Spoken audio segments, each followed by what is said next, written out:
Oberstein border camp. Today, a very special guest arrived at the camp, and Tyrion, the border commander, received them personally. "Mr. Cole, I didn't expect it to be you who came over. How has Magic Master Siffler been lately?" Tyrion greeted. When Tyrion learned that it was Cole who came, he was indeed surprised. He knew that the kingdom was likely to send a caster over, but he didn't expect it to be Cole, Siffler's prized disciple. Tyrion himself was from Sea Stone City, temporarily serving as the border commander at Oberstein. He was very familiar with Siffler and well acquainted with Cole. Seeing that Cole came to investigate the situation in the Lime Mountain Range, Tyrion's heart was at ease. As the border commander, his most important duty is to guard the safety and stability of the border. The unclear situation in the Lime Mountain Range was putting a lot of pressure on Tyrion. However, there weren't any suitable candidates under his command to investigate the Lime Mountain Range, so he could only seek help from Sea Stone City. Now that Cole was here, Tyrion breathed a sigh of relief. "Why, that's Magic Master Siffler. Since Cole has been sent over, it must be at Siffler's behest. This indicates that Siffler believes Cole can solve the problem here." With this thought, Tyrion's pressure was lifted considerably. The teacher has been well lately, though aged, he remains full of spirit. Cole smiled.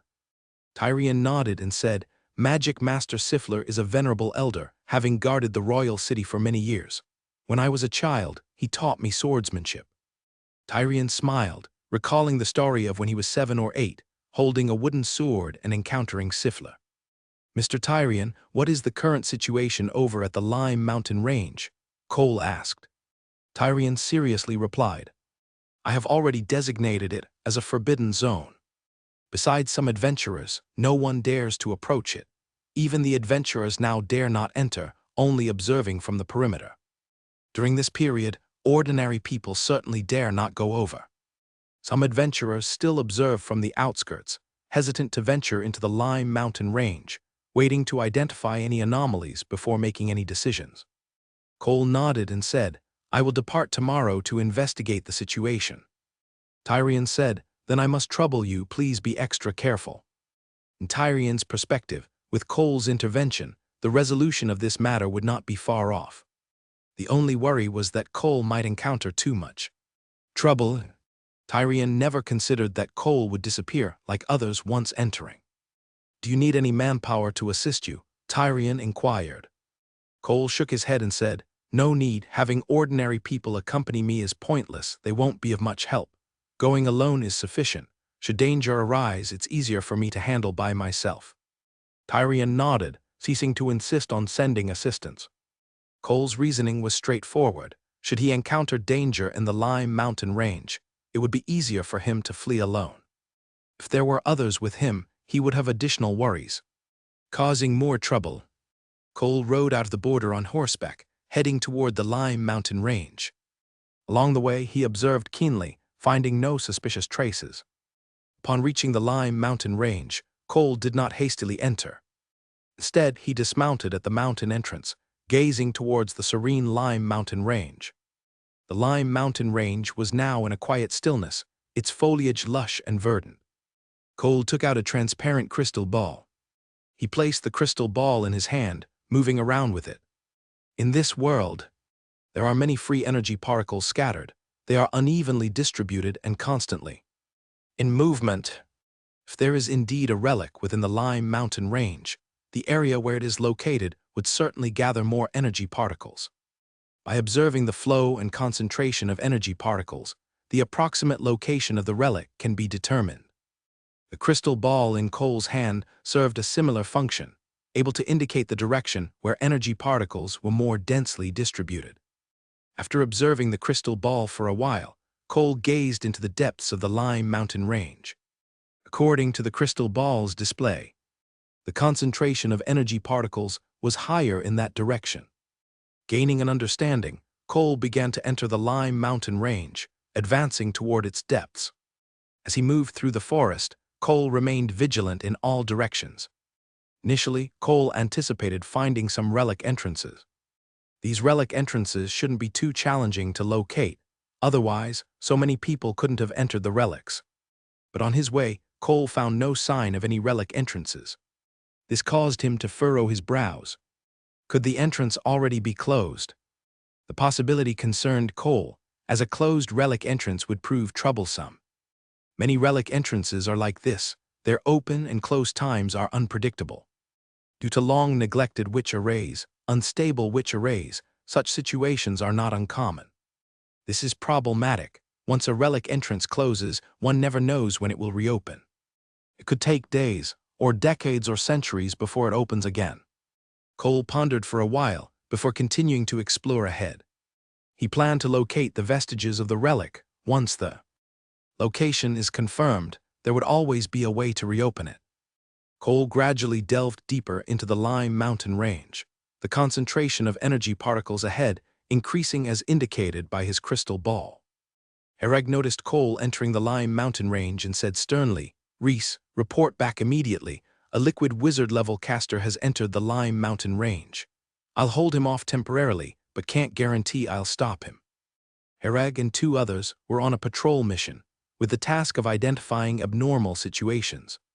Importantly, they had to prevent any caster from approaching Base 27. Cole's present course was heading toward Base 27. Hereg didn't have time to report back and return himself, for in such time Cole might get too close to Base 27, discovering its existence. Hereg had no choice but to send the comparatively agile Reese to report the information, leaving himself and David to intercept the advancing Cole. Hereg wasn't worried about defeating Cole, rather it was being able to hold him. Despite Cole's liquid wizard stage aura, if he was determined to escape, Hereg feared he couldn't restrain him. Parker's order was that any entering the Lime Mountain range must be held, they couldn't be allowed to slip away. "Understood, I'm heading out now." Reese, though hadn't sensed Hereg, knew Hereg would never joke, and swiftly acted to return to Base 27. "David, come down with me. Don't be in a rush to make a move later. Our goal is to stall him," Hereg said. David nodded, "Understood." Hereg waved his hand, casting absolute defense on himself, followed by various beneficial magic, transforming into a black-armored giant. Once ready, Hereg leaped several times to appear in front of Cole. Cole, seeing Hereg emerge, put away the crystal ball. The sight of the black-armored giant made him feel a sense of threat. The magic aura from this person is at the initial tier caster level, but the power is overwhelmingly oppressive. Cole himself is a formidable great knight, never abandoning the pursuit of physical power. He keenly sensed that Hereg harbored immense power within him. If they clashed head-on, he likely wouldn't gain any advantage. How could such a presence exist within the Lime Mountain range?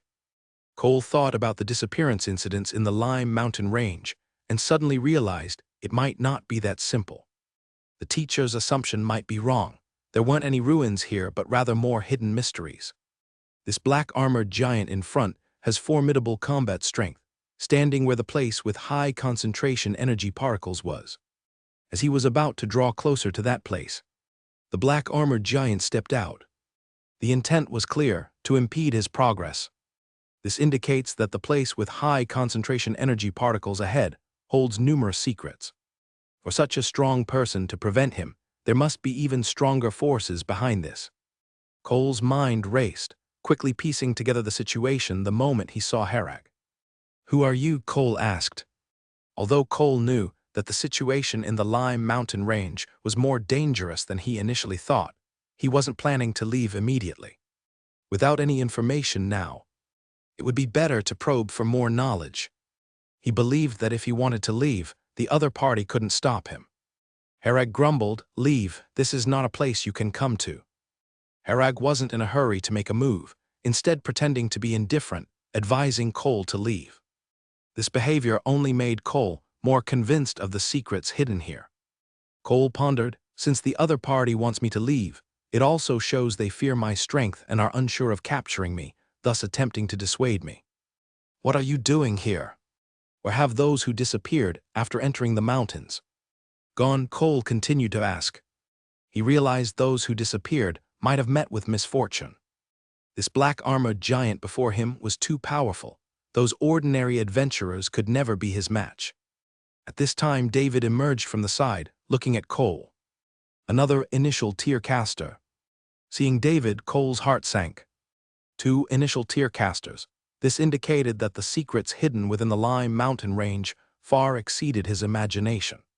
Cole looked at the 2 of them, remaining silent for a while. After a few seconds, he drew his longsword, ready to spring, holding the sword across his chest, then whispered, "Breath of the wind." A strong gust began to gather around Cole. Then Cole turned and ran. Herag said gravely, "Your reaction is quite quick." He immediately chased after, moving faster than Cole, who had the boost from magic. Cole's decision was right, to flee directly. He realized that there were no ruins within the Lime Mountain range, but rather hidden secrets. The 2 initial tear casters seemed only to play roles of patrolling guards in the perimeter. With the guards being so strong, the personnel within must certainly be stronger. Though confident in his strength, Cole was never arrogant. He did not believe his power could solve the problems here. The teacher was wrong. The hidden details here might be shocking. As Cole ran desperately for his life, he was pondering these questions. The sound of the wind came from behind. Looking back, Cole saw the black-armored giant catching up quickly. He was almost upon him. Cole cursed under his breath, "How is this person so fast?" He never imagined that, even with breath of the wind, someone could catch up to his speed. Herag stretched his hand forward, and if there were no surprises, he would precisely grab Cole's neck. Feeling the commotion behind, Cole quickly chanted several syllables. Suddenly, a strong wind appeared beneath his feet, launching him into the air, 10 meters high. Herag's grab missed, watching Cole soar and slowly descend like a feather. Cole took a deep breath. "Looks like running continuously won't work. This person is too fast. Can't outrun him. I'll have to fight while retreating and quickly move away from here." At this moment, he realized Herag wouldn't let him leave. The initial suggestion to let him go was merely a delaying tactic. What were they delaying for? It must be waiting for stronger forces to come, forces that would undoubtedly be able to hold him. Their intent from the beginning was not to let him walk out of the Lime Mountain range. Indeed, with so many adventurers disappearing in the Lime Mountain range, there's no way they'd let me leave so easily, Cole thought, keeping his composure. Since he couldn't leave easily, he could only face them. As soon as Cole landed, Herag was upon him, swinging a strong punch, accompanied by gusting winds. Cole hadn't expected Herag's power to be so immense, having thought he had perhaps overestimated Herag's combat power. But facing him revealed it was even stronger than imagined. Wind gathered in front of Cole, forming a wall-like structure. Herag's punch landed directly on the wind barrier. From the point of impact, a web-like pattern spread over the wind wall instantly. Subsequently, the wind barrier shattered. However, Cole also evaded this blow. David, who had been on the sideline, also made his move, seizing the opportunity to generate an earth spike beneath Cole's feet. Cole reacted swiftly, his agility allowing him to reposition his foot quickly, avoiding the earth spike. Cole quickly glanced at Herag and David, determining David was weaker, deciding to take out David first, then focus entirely on Herag. His longsword began to glow, with winds gathering around the blade. Cole bent his body, suddenly blasting forward, heading straight for David. The longsword in his hand was already enveloped in a layer of wind, with the edge rotating rapidly like a saw. This was a magic spell Cole developed himself, a combat technique created by integrating nightly breathing principles. In the blink of an eye, he was right in front of David, moving at extreme speed, striking toward David with his sword. David's heart tightened. He truly hadn't expected Cole to suddenly burst forth with such speed. At Cole's current speed, it was very likely he couldn't dodge this sword strike. In his haste, there was no time to conjure magic to block it. David's talent spell was a surface rock layer, but judging by Cole's strike, his rock layer couldn't withstand it. In a flash, Herag's figure flickered and appeared directly behind Cole. Herag used flash to instantly approach Cole. He reacted quickly. He could have stopped Cole earlier. But Herag was waiting for the right moment, the moment Cole made his move. The instant Cole slashed down with his sword was the best time to strike, because at that moment, all of Cole's attention was on David, and it would be difficult for him to retract the force of his swing. Everything happened in an instant, and Herag had to seize that fleeting opportunity. Otherwise, David would die for nothing, and he would lose his chance to act. After Herag appeared, he punched directly at Cole's back. Cole, at that moment, also sensed Herag's sudden appearance. Shocked, he had no way to pull back. He could only speed up his swing, taking Herag's hit head-on. Herag's punch was faster than Cole's sword, an unstoppable force smashing into Cole's back. Although Cole had a layer of wind shield on his body, it was utterly insufficient, shattering on contact.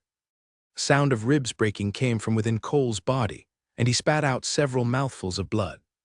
The sword strike, initially aimed to cleave David in half, veered off course. Now the sword changed direction, slashing down onto David's left shoulder. David's talent spell was triggered, and a thick layer of rock appeared on his body. But this rock layer only slowed the sword, soon being pierced and cutting into his flesh underneath. David grunted, almost having his left shoulder sliced off, connected by just a sliver of skin. Despite such a severe injury, David didn't cry out but instead grabbed his left shoulder, seizing the chance to retreat. Cole, like a cannonball, flew out, knocked away by Herag's strike. As Cole flew, his spiritual power remained focused, quickly casting magic. He used the wind to cushion himself, slowing his speed to land steadily. However, once landed, he spat out another mouthful of blood. Herag's punch was overpowering. Cole took it almost entirely with his body. Although Cole never gave up on his knight's training, and his physique was quite strong, he still couldn't withstand such a violent force impact. Cole used his sword to support himself, quickly taking out a green potion and drinking it. Green dots appeared on his body, and his internal injuries rapidly healed. This was a secret medicine from the elf race, extremely precious, almost capable of revival. Several of Cole's broken ribs healed in an instant. The effect of the secret medicine was excellent. David also used the white sage healing potion, temporarily stopping the bleeding. But his left shoulder was noticeably dislocated, significantly reducing his combat ability. Herag glanced and said, "You go to the back, I'll handle him, don't cause me trouble." In his current state, David couldn't help much, and if the fight resumed, Herag wouldn't have time to look after him. David nodded, understanding not to cause trouble, quickly retreating to the back for healing. Cole sheathed his longsword and then took out a wooden longbow. The bow was large, entirely made of wood, with a green bowstring. It looked plain, with no extravagant decorations. Breath of the wind. Cole again accelerated his speed, simultaneously drawing the longbow, as a green arrow swiftly formed on it. Then this arrow shot towards Herag. Herag was about to dodge when he suddenly realized the arrow was gone. The arrow being gone usually meant the speed was too fast. But with Herag's current physical quality, it was almost impossible for him not to see the arrow. Moreover, with Shenlin present, he could clearly sense the arrow's trajectory. From the trajectory, the arrow had suddenly disappeared. There was a sudden explosion in front of Herag, pushing him back a few steps with a violent shockwave. Suddenly appeared in front. Herag suddenly understood, the arrow indeed disappeared. The green arrow shot from that longbow disappeared, only to appear directly in front. That's why he couldn't see it, and neither could Shenlin track the arrow's flight path. Shenlin, calculate the arrow's attack intensity. Herag felt the arrow's attack intensity was high. If not for absolute defense and dark armor, he might have been seriously injured. Calculating, the estimated arrow intensity is 19 degrees. Shenlin quickly provided the calculation result. What kind of bow is this, a casual arrow with such power? Herag was a bit curious. The bow looked ordinary, without any special aura. But a casual arrow had an attack intensity of 19 degrees, already surpassing many magic spells. Seeing that the arrow hadn't harmed Herag, Cole turned to flee. Herag immediately chased after him, and Cole shot another arrow upon turning. This arrow couldn't be dodged. It appeared directly in front of Herag, guaranteed to hit. Herag was pushed back again a few steps, and Cole used this opportunity to widen the gap. Let's see how many times you can shoot. Power and cost are always balanced. Such power arrows cannot be fired without cost. Cole couldn't use this bow indefinitely. There had to be a corresponding price. Sure enough, after 2 arrows, Blood trickled from Cole's mouth. He held the longbow in hand, no longer using it. At that point, Cole and Herag had created some distance between them. Seeing Cole about to run away further, Herag quietly activated a trace of power from his bloodline mark. Since arriving on the elf plane, Herag sensed he could use the royal elf bloodline power within the bloodline mark. But while at base 27, he hadn't encountered any special situations and hadn't tried. After activating some power from the bloodline mark, Herag felt a significant boost in his spiritual power, strength, agility, and constitution. The slight change in agility resulted in Herag's speed increasing significantly. In no time, Herag caught up with the fleeing Cole. Herag conjured a black dark magic ball in his hand, sending it flying towards Cole's head. Cole twisted to evade the strike. But after the dark magic ball exploded, the shockwave hindered Cole's actions. This was Herag's purpose. He never expected the dark magic ball to directly harm Cole. As long as it could affect and hinder Cole's movement, that would be enough. His speed was faster than Cole's, and even a slight hindrance could close the distance significantly. Cole slowed down momentarily to dodge the dark magic ball, and in the blink of an eye, Herag closed the gap. Cole hesitated for a moment, then continued to rush forward, now only wanting to leave quickly. Herag directly unleashed a barrage mode, continuously throwing dark magic balls. Cole awkwardly dodged. Under normal circumstances, he certainly wouldn't flee in such disarray. After all, he was a middle-tier caster, capable of fighting against Herag. But the situation was different now. Cole knew he couldn't afford to delay and had to leave quickly, causing him to be forced into a constant defensive stance. Cole originally thought Herag was purely a close combat caster, surprised by his proficiency in magic attacks. Great stride running. Herag, seeing the timing was right, immediately used the Great Stride running spell and instantly got within 3 meters behind Cole. Cole was startled, turning back to form a wind arrow, hoping to hinder Herag. The next second, Herag disappeared. Cole quickly realized, it's that teleportation spell again. Without any hesitation, he rolled to the side. Herag's punch missed, and he said to Cole, "Quick reaction." Cole's movements froze, and just as he was about to get up, he suddenly found he couldn't move. Normally, this type of imprisonment spell could only restrain him for a fraction of a second. But for Herag, it was enough with the distance between them being less than 3 meters. A fraction of a second is enough to accomplish many things. With a loud noise, a cloud of dust rose on the scene. Cole lay in a concave pit, his body bent at the waist in a twisted and bizarre position. Herag's punch used almost all his strength, striking Cole's sacrum area. Cole had not lost consciousness yet and stared at Herag. His limbs twitched continuously, and his body had lost control, unable to move at all. You shouldn't be able to run now. Killing a middle-tier caster would be a waste, better to keep him. The research value of a middle-tier caster was naturally very high. Herag would not kill him. These are contributions that can be credited, helping with evaluation at base 27. Herag squatted down, taking the wooden longbow from Cole's hand. Upon holding it, Herag felt an inexplicable familiarity. Instinctively, he felt a very close connection. Why would a wooden longbow make him feel familiar? Herag observed it for a while and found that the aura contained within the longbow felt very familiar, like an old acquaintance. He glanced at Cole on the ground and asked, "What's the name of this longbow and how do you use it?" Cole said nothing and only looked at him coldly. Herag anticipated Cole's silence and didn't continue to ask. He attempted to draw the longbow as Cole did. This longbow was harder to draw than he imagined, requiring great strength. As Herag fully drew the longbow, a green arrow formed. At the same time, Herag felt something within him flowing to the arrow. Herag released the green bowstring, the green arrow shot out and then disappeared. The next moment, the arrow appeared in front of a distant large rock and exploded. Feeling more exhausted, it seems that every shot drains physical energy. Herag roughly understood the peculiarity of this longbow.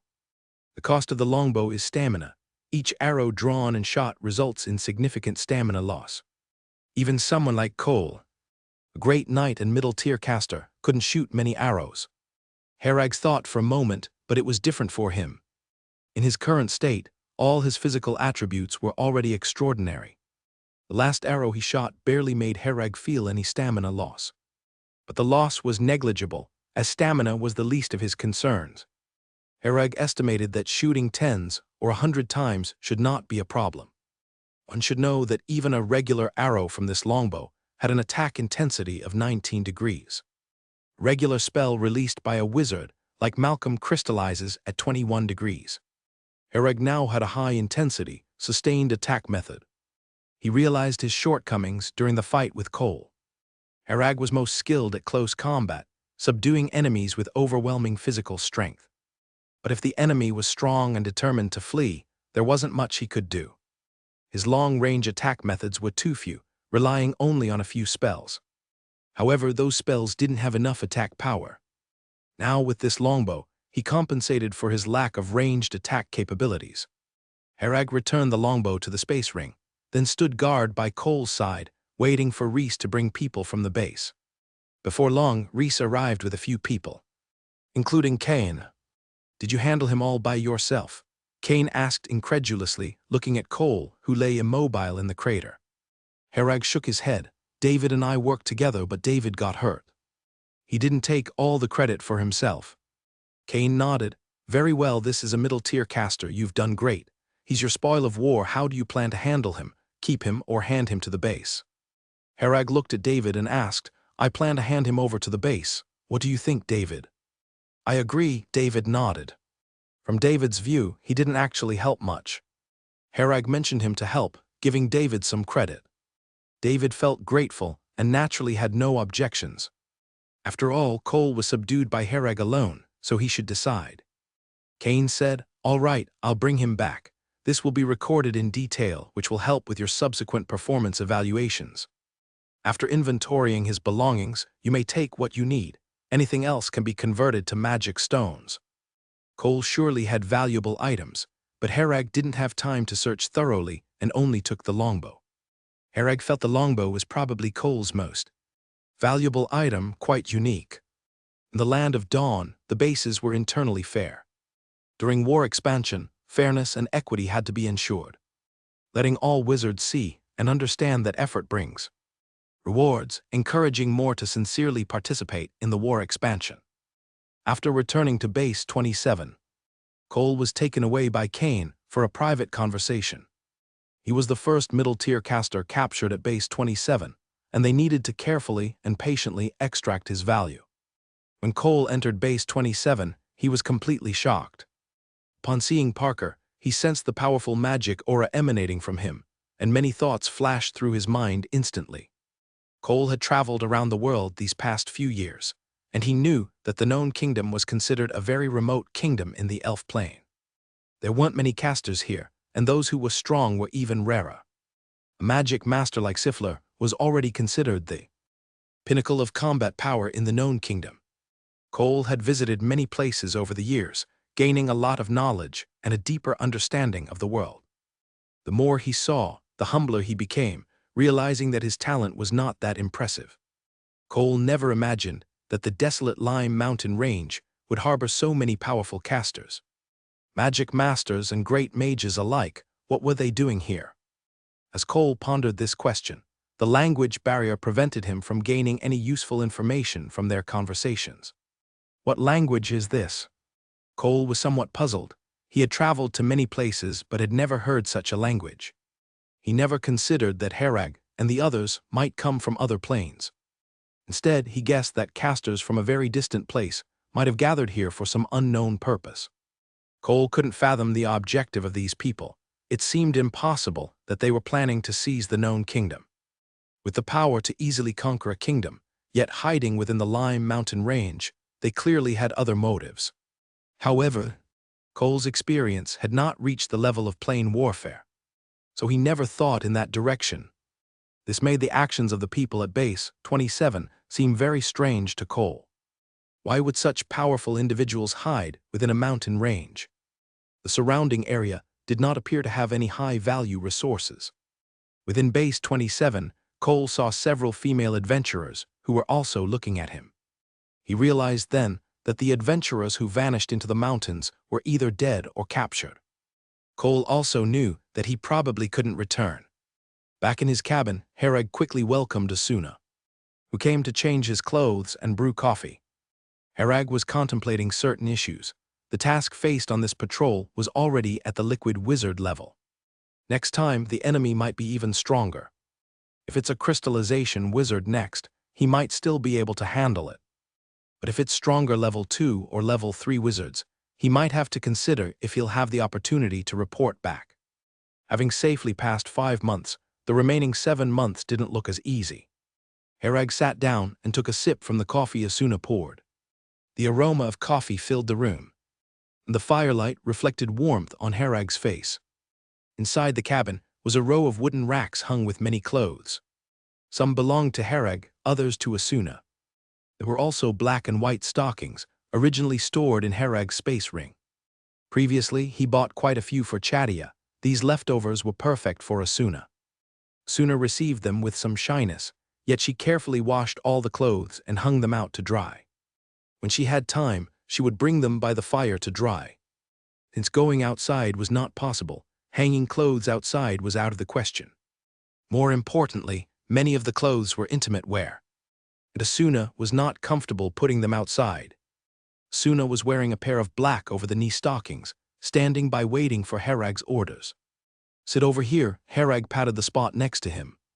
Asuna came over and obediently sat down. Herag rested his head on Asuna's lap, feeling the softness of the young girl's skin. He closed his eyes for a moment to rest, pondering the subsequent arrangements in his mind. Asuna remained still, her breath softly brushed against Herag's face. "Does it still hurt?" Herag asked. Asuna hesitated, then her cheeks reddened. "It still hurts a bit." Her voice grew increasingly softer, barely audible. With closed eyes, Herag said, "Then rest well tonight." Of course, even while resting, his hands did not remain idle. Besides the buildings on the surface, Base 27 had a complete 7 levels underground. Herag had never gone down before. Entering the basement required certain permissions. At this moment, in an interrogation room, Cole was bound to a cross, his entire body restrained by specially made anti-demon iron chains. "I ask questions, you answer. Silence is useless, and if I use magic to inquire, it will cause some damage to your mind. You are an excellent middle-tier caster with high research value, so I have no wish to ruin you as research material." Parker spoke while seated on a chair. Cole remained silent but finally spoke. "Who are you people?" This was a point of confusion for him. "We are a group of truth seekers," Parker smiled.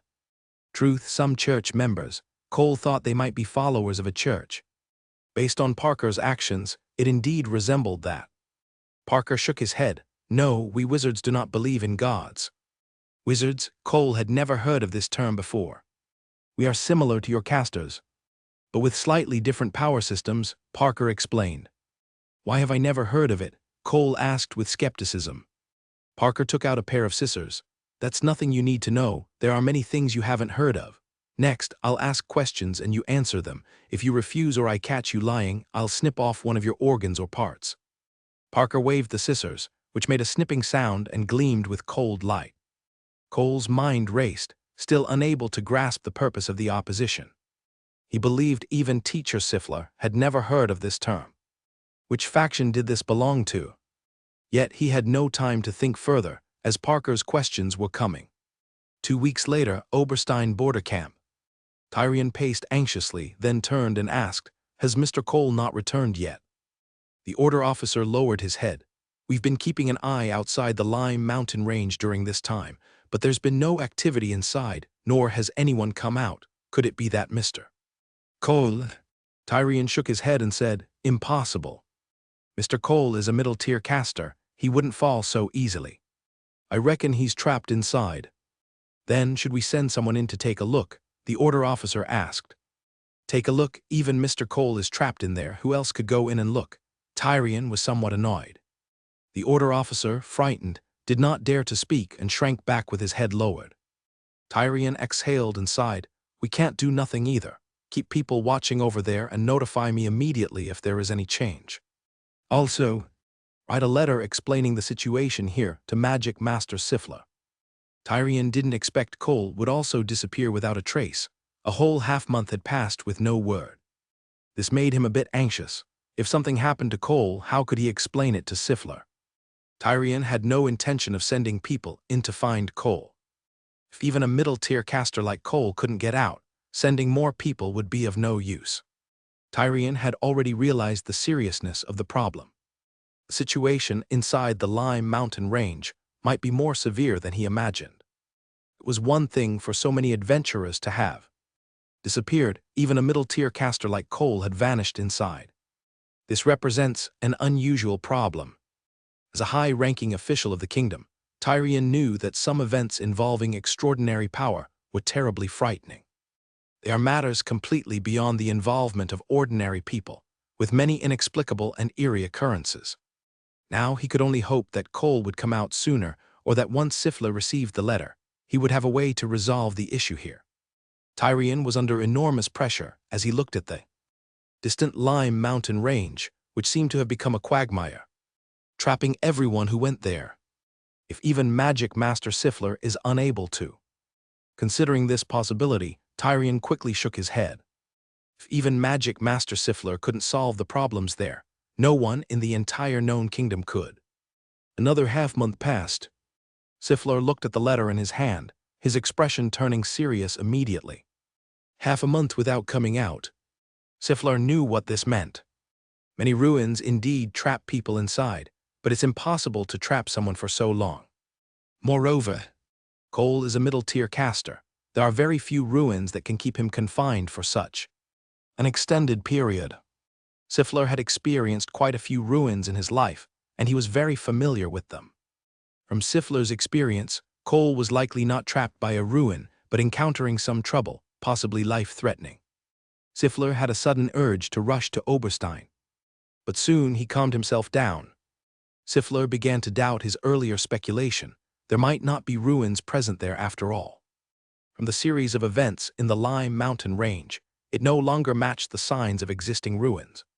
Sifler had a bad premonition, sensing that this matter seemed beyond his control or influence. He thought for a moment, then took out a wooden flute. This wooden flute was given to him by someone from the elf race, who said to use this flute to contact them if anything unusual was discovered. At that time, Sifler had been a bit puzzled, as the elf race was usually very aloof and arrogant, disdaining to interact with humans. The elf race generally only communicated with the royal families of each kingdom, and had little contact with human casters. Sifler, due to being a magic master, was acquainted with some members of the elf race. When he received the wooden flute, he wondered to himself, what kind of situation could be called unusual? After being involved with the Lime Mountain range affairs, Sifler suddenly recalled the wooden flute. He thought perhaps the elf race had already known something, which was why they had given him the wooden flute. When he received this wooden flute, Sifler thought he had established a connection with the elf race. He believed that his capability as a magic master had earned him some degree of value to the elf race. But now it seemed like that was not the case. It was rather the elf race had anticipated some unusual situations might occur. And since Sifler was the strongest caster in the known kingdom, these unusual situations would most likely affect him. So the elf race left behind this wooden flute. Sifler, realizing this, felt his mind become blank. Because if things were this way, it meant Cole was likely not coming back. This was the thing he found hardest to accept. What was supposed to be a straightforward exploration of a ruin unexpectedly concealed so many secrets. Sifler's aged eyes gazed at the distant horizon, as if hoping to see Cole's returning smile. With a heavy heart, he picked up the wooden flute and blew on it gently. A pleasant flute melody automatically rose, followed by a man's voice from the other end of the wooden flute. "Sifler, what's the matter?" the elf man from the wooden flute said. "Mr. Lucayo, I have some situations here." Sifler recounted the series of events in the Lime Mountain range in detail. The elf Lucayo remained silent, quietly listening until Sifler finished. When Sifler finished, Lucayo was silent for a while before asking, "Your student, is he a middle-tier caster?" "Yes," Sifler's voice was a bit aged. "He's been in there for half a month and hasn't come out." Lucayo continued to ask. "Yes, sir," Sifler replied. Lucayo continued in silence for a moment without speaking. After a long silence, Lucayo spoke, "I will bring someone to meet with you in detail. During this time, don't let anyone get close to the Lime Mountain Range, and don't take any specific actions, just carry on as before." "All right, I'll wait for you in Sea Stone City." Sifler, knowing Lucayo was coming, felt a glimmer of hope inside. The elf race is the strongest existence in this world. There is no problem they cannot solve. But at the same time, Sifler also realized that the matter had already exceeded his wildest imaginings. There surely lay huge secrets within the Lime Mountain Range, with a greater chance of Cole not returning. After severing the contact with Lucayo, Sifler promptly wrote a letter, sending it to Tyrion. Judging from Lucayo's tone, even he seemed somewhat serious. What situation could make even the elf race treat it so seriously? Sifler didn't know, and he could only pray for Cole in his heart, hoping nothing bad would happen to him.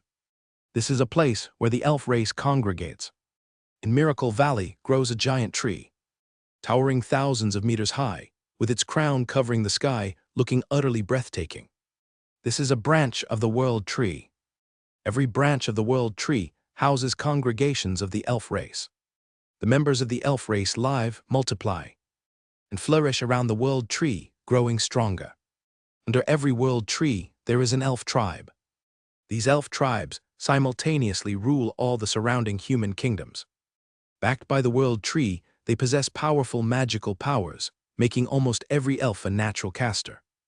Their absolute power grants them absolute authority and dominion over the neighboring kingdoms. Apart from having slightly weaker reproductive abilities, the elf race is practically a flawless, perfect race, with high beauty, long lifespan, and extremely high magic talent. Due to their long lifespan, the elf race has many formidable spellcasters. However, with great power comes great responsibility. There are always many troublesome matters in the world that humans in the elf plane can hardly solve with their own abilities. At such times, the intervention of the elf race is required. As long as the elf race takes action, they can always resolve those troubles.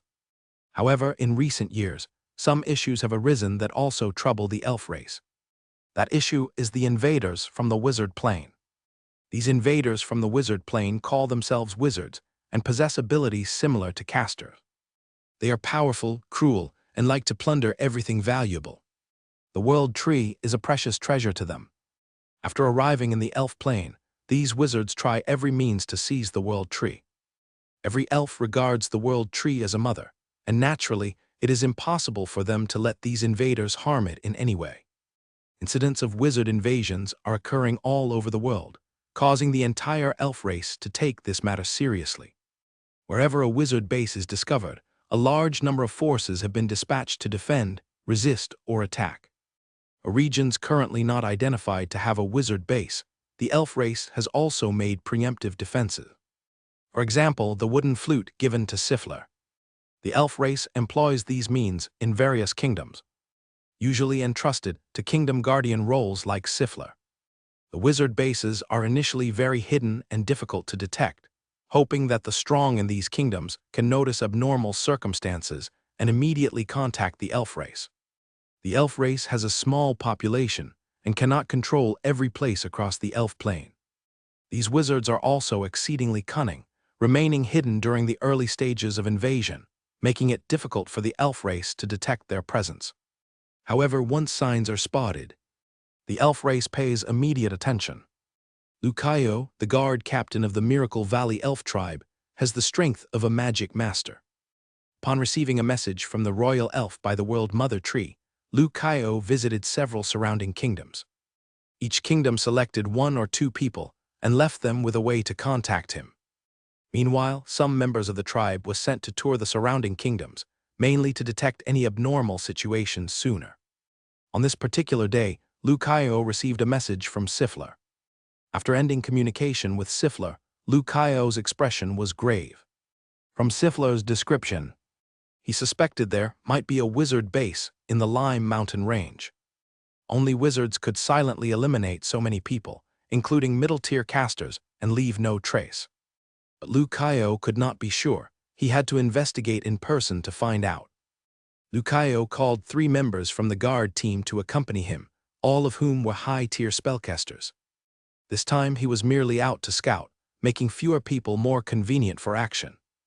Lucayo, be careful on this trip. If it's confirmed to be an evil wizard invasion, return immediately and we'll prepare to respond. The elder of the Miracle Valley elf tribe said solemnly. He was over 800 years old. The oldest elder in Miracle Valley. Miracle Valley had a total of 3 great mage-level spellcasters, and the elder was one of them. Lucayo was the most outstanding elf of the young generation in Miracle Valley, with great hopes of succeeding as the elder. Lucayo nodded and replied, "Elder, rest assured, once I clarify the situation, I'll return immediately." This time his purpose was simply to ascertain the situation. If there truly was a wizard invasion, even the forces of Miracle Valley might not suffice. With a small tribe population, it would likely be necessary to contact other tribes to take joint action. Different elf tribes may have occasional conflicts and frictions in ordinary times. However, when faced with foreign invasion, the elf race becomes very united. It took Lucayo and the 3 elves half a month of travel to arrive at Sea Stone City. He conducted this trip very discreetly, unknown even to the king of the known kingdom. By the time the king learned that 4 elves had entered Sea Stone City, Lucayo was already in Siffler's office. "Mr. Siffler, what is the situation over there now?" Lucayo asked. At this moment, Siffler appeared much older, sighed, and handed over 2 letters. Tyrion had sent another letter later on. Cole still hadn't emerged from the Lime Mountain range. At this point, even Tyrion realized Cole might not just be trapped, it was highly likely he had encountered misfortune. Middle-tier caster has met with ill fate in the Lime Mountain range. Considering this possibility weighed on Tyrion's heart like a heavy stone, making it hard to breathe. He immediately had the order officer write a letter to Magic Master Siffler. During this period, Tyrion hadn't slept well, deploying significant forces to guard the border, monitoring the Lime Mountain range 24 hours a day. Behind him stood the entire Oberstein, a source of great pressure. Lucayo took the 2 letters and read through them one by one. After reading, Lucayo said, "Let's head to Oberstein and find out what's going on there." "I'll go with you. I've already informed the king." Siffler now only wanted to personally head to Oberstein and delve into the Lime Mountain range. Lucayo glanced at Siffler, assessing his spirit state, and then said, "You're getting older, it's best for you to stay here." Siffler shook his head, "I want to go and see for myself." Lucayo pondered, "You can go, but once there, don't act rashly. This time we're going to scout, not to engage in conflict with the presence there." "The presence there? Do you already know what's happening there?" Siffler became somewhat spirited. Lucayo shook his head, "It's just a guess, it might be invaders from the Wizard Plane." Invaders from the Wizard Plane. Siffler seemed to remember something, then suddenly understood. "So that's it, I shouldn't have sent him. It was my mistake." Siffler was very remorseful, filled with guilt. He had heard about other planes a long time ago, but had never come into contact with them. Siffler had only read about the Wizard Plane in some records, and over the years he had almost forgotten. It was only after Lucayo mentioned it that Siffler remembered. Siffler had read about wizards in some ancient text. Brutal, powerful, greedy, the descriptions of wizards were nearly all negative. But one thing was certain, wizards were very powerful. Siffler asked, "Wizards, what are they doing there?" Lucayo explained, "This involves the dimensional war, it's very complex. Simply put, the wizards from the Wizard Plane are too greedy, and they want to occupy our elf plane and control all the resources here." Siffler was somewhat stunned. He didn't expect that to be the reason. He had heard stories of heroes saving the world since he was a child, but growing up, he knew there were no such world-ending events. Now, it turned out that a world-level crisis was really in front of him. "What will happen if they capture Cole?" Siffler asked. Lucayo said uncertainly, "They might directly kill him, or they might keep him to gain some intelligence. In any case, his situation won't be good." Siffler's eyes lit up. It seemed that Cole might not be dead. Maybe he was still alive. "Please let me go with you," Siffler said. Lucayo nodded and said, "You can, but don't act recklessly. Those wizards are even more cruel and powerful than you imagine." After tidying up a bit and notifying the king, Sifler followed Lucayo and the 4 others to Oberstein. He couldn't remember how long it had been since he last traveled far. The last time he went far seemed to be to a city to the west to help solve a demon problem. Many years had passed in the blink of an eye. Sifler lived a retired life in Stone City, usually teaching students and sitting at the royal city. He thought he would spend his life this way, peacefully until the end. Never did he think he would one day rush to the distant frontier to save his student. Half a month later, the group arrived in Oberstein. As soon as Lucayo and the others entered the city, they attracted many people's attention. Elves were very rare here. Most people have never seen an elf with their own eyes in their lives, even though they had heard the legends of elves since childhood. Soon, adventurers saw these elves and avoided them. Those who avoided them all had dealings with elves before, knowing how noble and arrogant elves were. Even if an elf killed them with a sword, no kingdom could punish them. Though it's best not to provoke elves, this was the consensus among many adventurers. A group of soldiers rode over. The leading soldier glanced at Lucayo and the 4 others, then at Sifler. He dismounted and bowed. "Excuse me. Are you Mr. Lucayo and Mr. Sifler?" Lucayo nodded slightly without speaking. They had already informed Tyrion before departing. Tyrion had long stationed people at the city gates, who reported immediately when elves arrived. The soldier respectfully said, "Please trouble yourselves to come with me to the military camp to rest. The commander is still outside the frontier and will be back shortly." Upon receiving the news, Tyrion immediately rushed back. He had been personally patrolling the frontier recently, constantly watching for any movement from the Lime Mountain range. Tyrion knew very well what it meant when elves came to investigate. It meant that the matters within the Lime Mountain range were beyond what the known kingdom could handle. When Tyrion returned to the military camp, he immediately saw Lucayo and the 4 elves, as well as the greatly aged magic master Sifler. "Mr. Sifler, honorable elf friends," Tyrion greeted first. Sifler looked at Tyrion and sighed. "Tyrion, you've aged too." Due to being at the frontier, Tyrion had few chances to return to Stone City. A few years ago, Tyrion had returned. At that time, he didn't have so much white hair. In a blink, Tyrion's temples were already white. "This is Mr. Lucayo, a friend of the elf race," Sifler introduced. Tyrion smiled helplessly when Sifler pointed out his age. He sighed and then looked at Lucayo. "Let me tell you about the recent situation. Recently, we've been closely monitoring the situation in the Lime Mountain range, but it's been very calm inside, with no disturbances. No one has been in or out for this period, and from the outside, there's nothing unusual."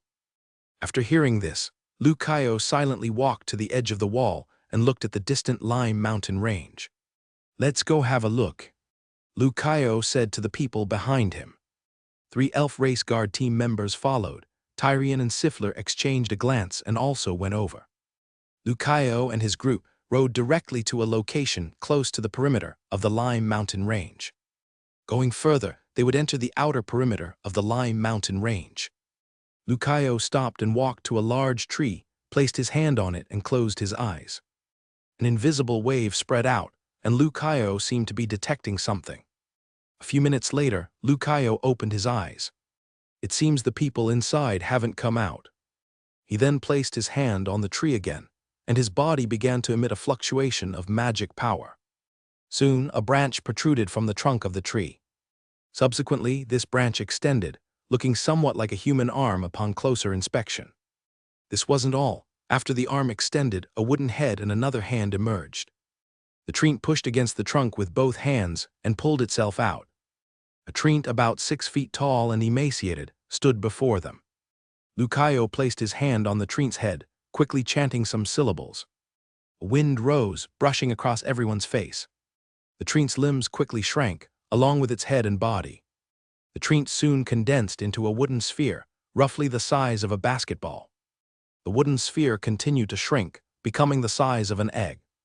At this moment, the sphere was suddenly enveloped by a ring of green light, transforming into a bird with white wings.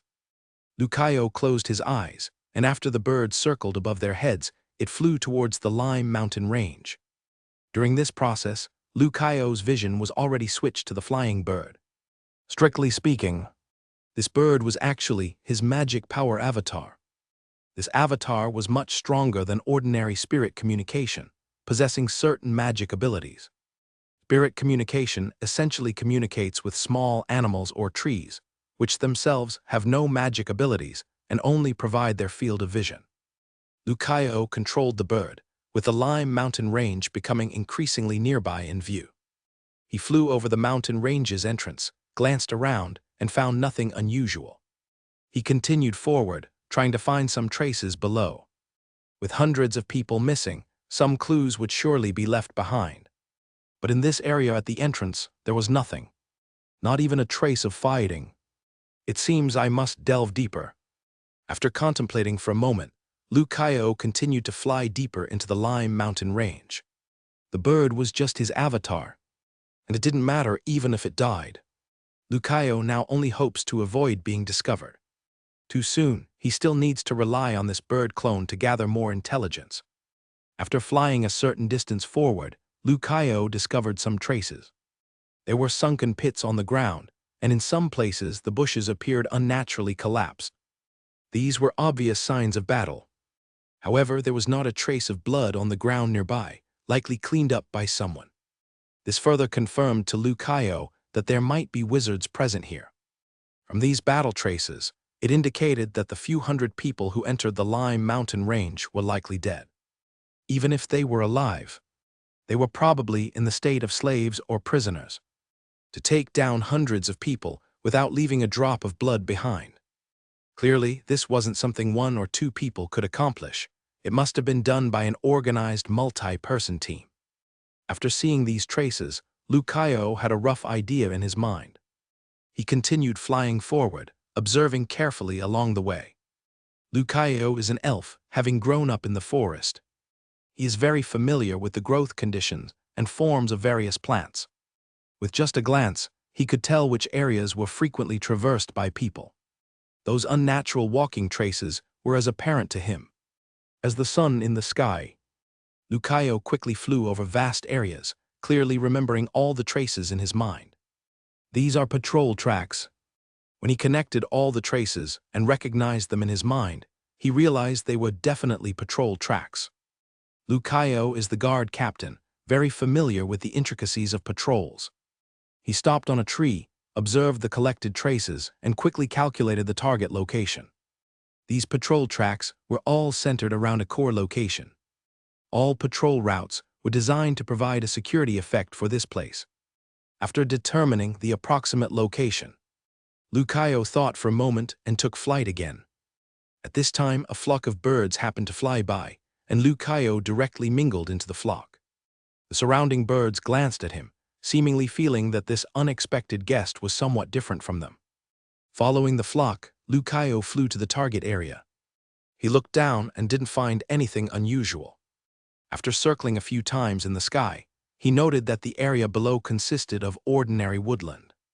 However, he did notice one unusual aspect. That was the concentration of energy particles. The elf race is born with very high magic talent and is very sensitive to energy particles. Lucayo flew several laps in this area without noticing anything strange, but discovered that the energy particles below were highly concentrated. This was an unreasonably high concentration. Generally, energy particles are constantly moving. In a natural environment, energy particles flow from high concentration areas to low concentration areas. But the anomaly with this area was that energy particles from all around were converging here. Once inside, they did not leave, circulating within this area. A very distinct boundary formed around the area, with low energy particle concentration outside and high concentration within. This was quite intriguing.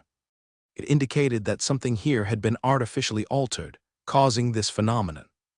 Lucayo had always lived under the world tree, where the concentration of energy particles was also high. But even there, the energy particle distribution was natural and not as bizarre as this place. Lucayo circled a few more times but couldn't detect any anomalies. He quietly remembered the boundary of energy particle concentration. After taking a general look, the area covered was quite extensive. This area was precisely within the patrol range. This explained everything. Wait, something is strange. From the patrol traces, people often patrol here, but why haven't I seen anyone today? Lucayo sensed something was amiss at this thought. This was a very unusual place. Not a single patrol person was seen below. Could it be that the patrol didn't happen today? The only possibility was that he had been discovered. Realizing that, he began to fly back. But as soon as he flew out a bit, still within the area below, a black energy arrow pierced through the bird's body. The bird instantly turned into a piece of wood and drifted into the woodland below. On the other side, Lucayo opened his eyes, having lost contact with the bird. The clone technique had ended. I've been discovered, Lucayo said in a deep voice. Discovered? Do we need to evacuate quickly? Sifler asked. Tyrion's reaction was, discovered by whom? He still didn't understand the plain war situation, nor the existence of wizards, or what was happening in the Lime Mountain range. Lucayo shook his head. No need, they don't seem to be coming out yet.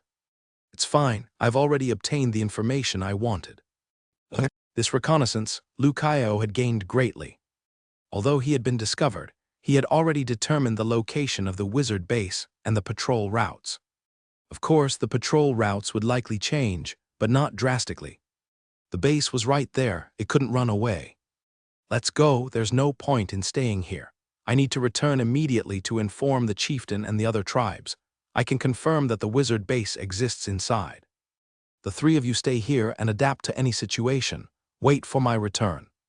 Don't initiate attacks, those wizards are extremely dangerous, Lucayo instructed the other three elves. The three nodded without any objections. Wizards, Tyrion heard this term for the first time. Sifler patted his shoulder. I'll explain it to you in detail once we get back. Lucayo felt heavy-hearted now. He realized from observing the wizard base that it seemed quite mature. He already knew that the wizard base had many witch arrays for protection, making a frontal attack extremely difficult. The only way to deal with them was to wait for them to come out. Now, if those wizards decided to remain inside and continue building the base, there wasn't much they could do. The only fortunate thing was that those wizards hadn't emerged to commit mass slaughter. The nearby civilians were temporarily safe.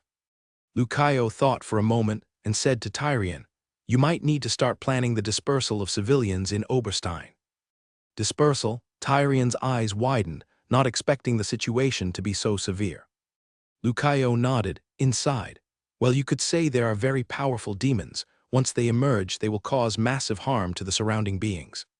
So you must start considering relevant plans.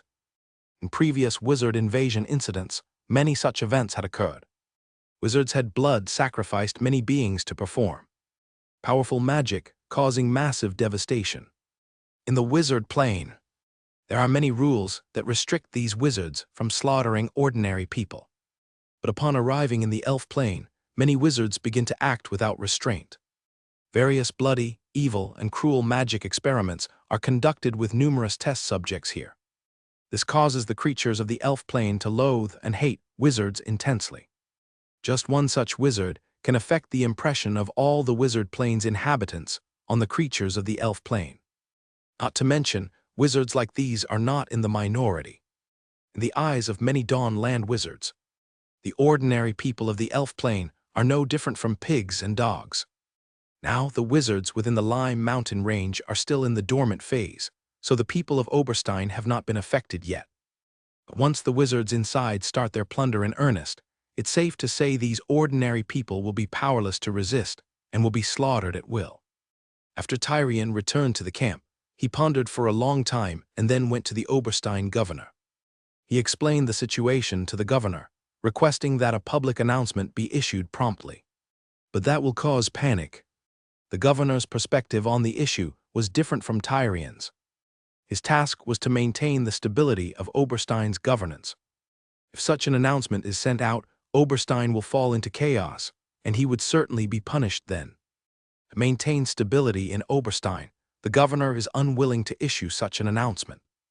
Tyrion didn't look too happy. He, of course, knew what the governor was thinking and said in a deep voice, "Falling into chaos is better than falling into danger, If those wizards indeed emerge, we may die, but that's our duty. However, what did those civilians do wrong? They should know the truth. They have the right to choose. The governor shook his head. Creating chaos will affect many people's lives. We cannot issue an announcement like this over an unknown danger. Besides, haven't the elf race people come already? With them here, what danger can there be?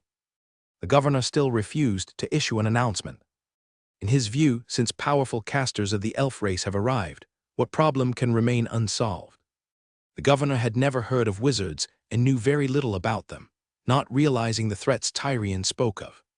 Evacuating the entire civilian population of Oberstein seemed incredibly exaggerated. No matter how much Tyrion stressed the danger posed by the wizards, the governor steadfastly refused to issue an announcement for the civilians to relocate. The governor finally waved his hand to interrupt Tyrion. Enough! I am the governor, and I will naturally be responsible for Oberstein's people. Tyrion, you are the boundary commander. Just keep your borders safe and don't meddle in Oberstein's internal affairs. Tyrion was both angry and anxious, but there was nothing he could do. As the boundary commander, he had no authority to interfere with Oberstein's internal affairs. If the governor refused to issue an announcement, Tyrion couldn't do anything, as stepping out of line would constitute meddling in internal affairs.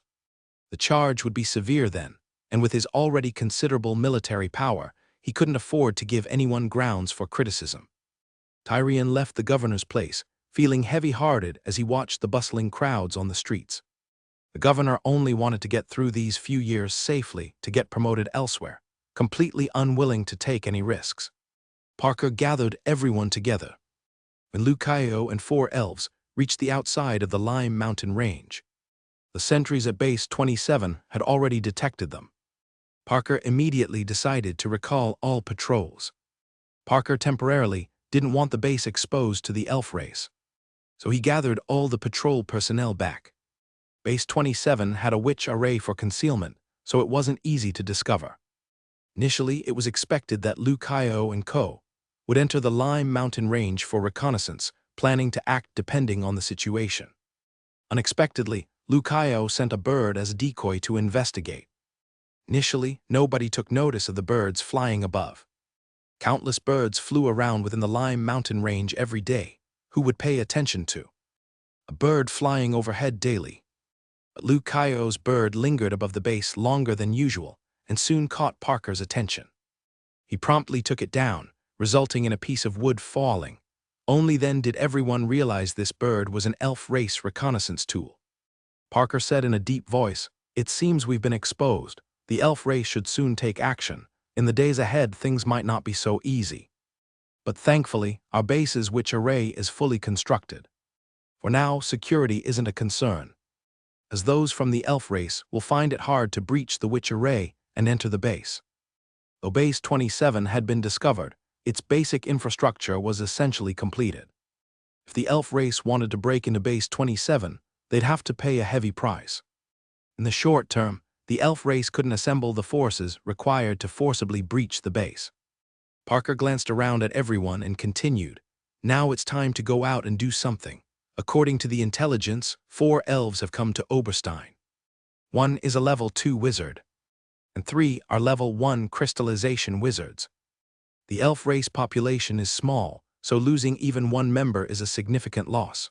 Therefore, we need to take action, and our target is to eliminate or capture these 4 elves.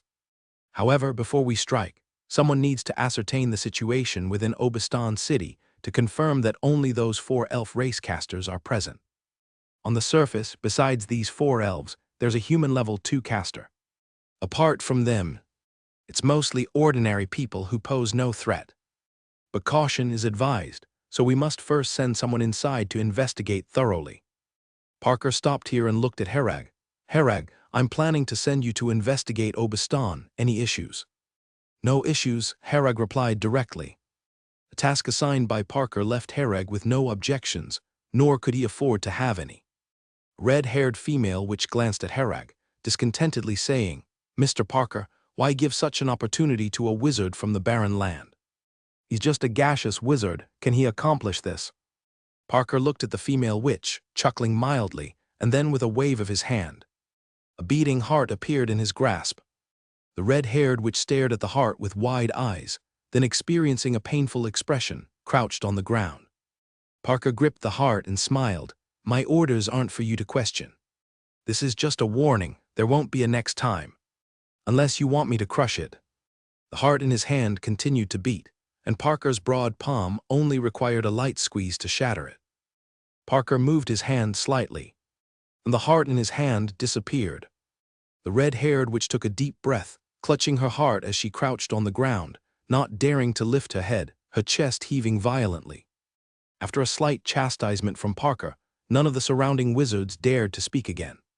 Parker smiled and said, "Everyone need not be nervous, you can still voice your opinions in the future. I just dislike her questioning tone. This is Base 27, and we are engaged in groundbreaking warfare. I am a person who rewards and punishes clearly, dealing with matters and not people. Herag and his group indeed come from the Barren Land, but here, there is no distinction between the Barren Land and the Land of Dawn. When I assign a task, I make sure to assign the most suitable person for the job." Parker had his reasons for sending Herag on this mission. He had actually been observing Herag all this time. Parker discovered that in his daily interactions with David, Reese, and Asuna, Herag was more like an ordinary person. Unlike the wizards from the Land of Dawn, each with their eyes pointed sky-high, Herag and Asuna was sufficiently familiar and had a deep understanding of Oberstein. Moreover, being a gaseous wizard, his magic power aura was not very strong, making it relatively easy to hide. Looking across the entire Base 27, Herag seemed the most suitable. After the crowd dispersed, Herag came to Parker's office, which was just a larger wooden cabin. Parker took out a gray-white ring. "This is a concealer's aura. Once you wear it, it can hide all the magical aura you have. Unless someone uses special means to check you closely, they won't discover any magical aura on you. I've observed you, and your close combat capabilities are quite strong, very suitable for pretending to be a knight. Through your interactions with that caster, you should already have some understanding of Oberstein, right?" Herag nodded and said, "That's right, I basically understand the situation over there." Parker said, "All right, later tonight you can sneak out. At dawn, you enter the city, posing as an adventurer from another place. Your language is also very natural and not easy to expose. Once you are in Oberstein, walk around every place in the city and see if there are any other casters. After getting the lay of the land, you can come back, and you don't have to be so careful on the return trip. It doesn't matter if you're exposed." Herag was lurking near the entrance of the Lime Mountain Range, rubbing the concealer's aura on his hand. He now had no magical aura at all on his body, appearing just like a strong young man. In Herag's mind, there was a real-time map. The map showed that every few dozen meters ahead of the entrance, there were several soldiers patrolling. Herag's whole body seemed to melt like water into the ground. Even after slipping into the shadows, he continued to avoid the soldiers on the ground. About half an hour later, Herag had bypassed the patrol line formed by these border soldiers and reached near the Oberstein city gate. Herag glanced at the position of the city gate. The gate tightly shut, with soldiers on the city walls on guard 24/7. He turned around and walked out, where a main road had a junction leading to Oberstein. Herag followed the main road out, slipped into the nearby woods, found a big tree and climbed up to rest, looking just like any other adventurer. It's common for adventurers to find a place around the city gate to spend the night before it opens. The spot Herag chose was quite good, sheltered from the wind and quiet enough. He sat on the tree, closed his eyes and meditated, seizing every moment to start his practice. The gaseous spiritual power in his mind had already been compressed into a sphere not far from liquefaction. As Herag was quietly meditating and practicing, there was some commotion from the woods not far away. A 15 or 16-year-old boy came running frantically, followed by 7 or 8 people chasing him. The leader among the 7 or 8 people was a knight-level strongman, and they all seemed to be dressed as adventurers. The boy seemed to be just an ordinary person, not yet a knight. Though young, his physical fitness was too lacking, and he was soon caught, his head pressed to the ground by the foot of that knight, unable to move. The knight-level strongman was a bald man, looking about 27 or 28 years old, glaring fiercely at the boy on the ground. "Run, why aren't you running? Don't you want to become a knight? Follow us, and sooner or later you can become a knight, so why did you let go of the people? Linz lay on the ground, his head stomped into the mud. He shouted, robbers, you're not knights at all, just bullies riding on strength. The bald man sneered slightly, bully the weak. Kid, did a donkey kick your head? This is the nature of this world, you're weak so you get bullied. I thought you had some potential, and was planning to train. You didn't expect you to be so clueless. I went through all that trouble to snatch someone, and you let them go. Tell me, how are you going to settle this debt? Linz struggled to get up, but the knight's power was too great he couldn't move at all. Some time ago, Linz had met this knight at Oberstein, impressed by the knight's swordsmanship, and wanted to learn from him. Because he paid a tuition fee of 10 gold coins, the knight reluctantly took him into the team. On the surface, he said he'd train him to become a knight. But the knight never really intended to, just wanting an extra labor hand. This group didn't do anything good either. They liked to rob weaker merchant teams. They snatched both goods and people. They had robbed a merchant caravan today, with 2 decent women among them. After venting, the bald man fell asleep, leaving the 2 women locked in a cage. Linz secretly let the 2 women go at midnight, and the bald man found out when he got up to urinate, noticing the women were gone. He immediately suspected it was Linz, because the others had been with him for a long time and wouldn't do such a thing as letting people go. Only Linz, the newbie, would possibly do that when he came to settle accounts with Linz. Linz stupidly pretended to be asleep, but when he realized the bald man's aggressive intentions, he bolted, running until he was caught here. The bald man, seeing Linz pinned to the ground, was just about to rough him up. A sidekick patted his shoulder. Boss, there's someone on the tree over there, someone. The bald man immediately became vigilant. He was also an experienced adventurer, very cautious about these potential threats. The bald man glanced in the direction his sidekick was pointing, and indeed saw someone sitting in the tree. The short-haired man glanced at Hereg, who was sitting in the tree, and shouted sternly, "Who are you? Get lost." He hadn't noticed Hereg's presence at all earlier, instinctively sensing that the other might not be easy to deal with. So he tried to scare Hereg away. Hereg sighed, jumped down from the tree, and cleaned his ear. Can't even have a moment of peace. He walked over slowly, his body relaxed, seemingly without any defenses. The short-haired man drew his longsword and threatened, "Stop, come any closer and I won't be polite."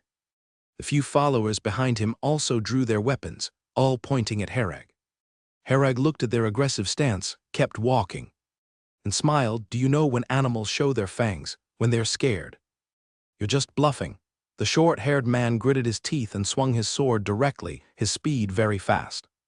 But Hereg's figure swayed, and he disappeared, reappearing behind the short-haired man. Hereg placed his hand on the short-haired man's neck, applied a bit of force, and there was a cracking sound. The short-haired man's sword fell to the ground, and his arms drooped weakly. Hereg let go, and the short-haired man collapsed limply to the ground. The short-haired man's neck was grotesquely twisted.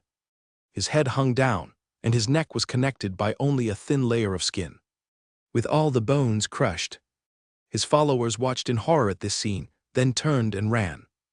Hereg didn't pursue them but said in a deep voice, "Don't let me see you in Obistan again." He was currently playing the role of a great knight-level adventurer, not a mad killer, so he didn't slaughter them all. He hadn't intended to get involved in this matter, but the other party insisted on asking for death. So Hereg had no choice but to send him on his way personally. Linz looked at Hereg's tall figure with admiration, knelt on the ground and kowtowed. "Linz, thanks you for saving my life." Linz, Hereg heard the name and remembered some things. Linz didn't notice the change on Hereg's face and continued, "Sir, I wish to follow you." Great knights and knights usually have entourages who volunteer to follow the strong. By learning and training under a strong individual, progressing quickly with occasional guidance from them. Linz felt that meeting this great knight was a rare opportunity for him. This person offered aid against injustice and was surely not a robber like the short-haired man. Moreover, he didn't chase to kill the others, indicating he wasn't a bloodthirsty person. Hereg didn't speak but asked, "Is your sister Asuna?" Linz was stunned, then looked at Hereg excitedly. "Do you know my sister?" "Yes, I know her. We met while adventuring elsewhere, Not only do I know her, but we're also quite familiar, Hereg explained. They then shared the same bed daily, familiar beyond measure. Suna had mentioned her brother Linz to him before. So Hereg just casually asked, not expecting Linz to really be Asuna's brother. Linz was a bit excited hearing this from Hereg, but remembering that Asuna had been missing for so long, his mood suddenly turned somber. My sister, Linz wanted to talk about Asuna. Hereg waved his hand. I already know. You already know? Linz asked in surprise. Hereg nodded. That's right, that's why I'm here. You should leave Obistan as soon as possible, it's not safe here.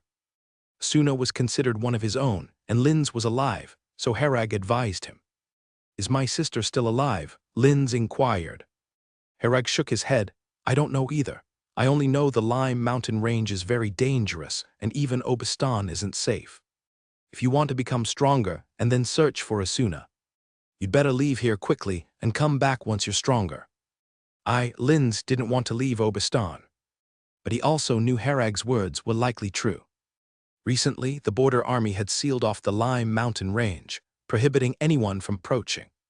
Hundreds of adventurers ventured into the Lime mountain range and never returned. No one knew what was inside. There were many rumors, all indicating that the Lime mountain range was perilous. Currently, he was too weak to control his own fate, let alone enter the Lime mountain range to find Asuna. Hereg thought for a moment and took out a thin book. This book was actually just a piece of sheepskin parchment folded. It contained the earth-breathing technique, which Shenlin had later refined. But he couldn't use it, so he just kept it aside. This is the earth-breathing technique. Take it and practice well in a safe place. Only by becoming stronger will you have the right to discuss other matters, Hereg said deeply. Linz accepted the earth-breathing technique, looked at Hereg gratefully, then knelt and thanked. Thank you, sir. I haven't even asked for your name.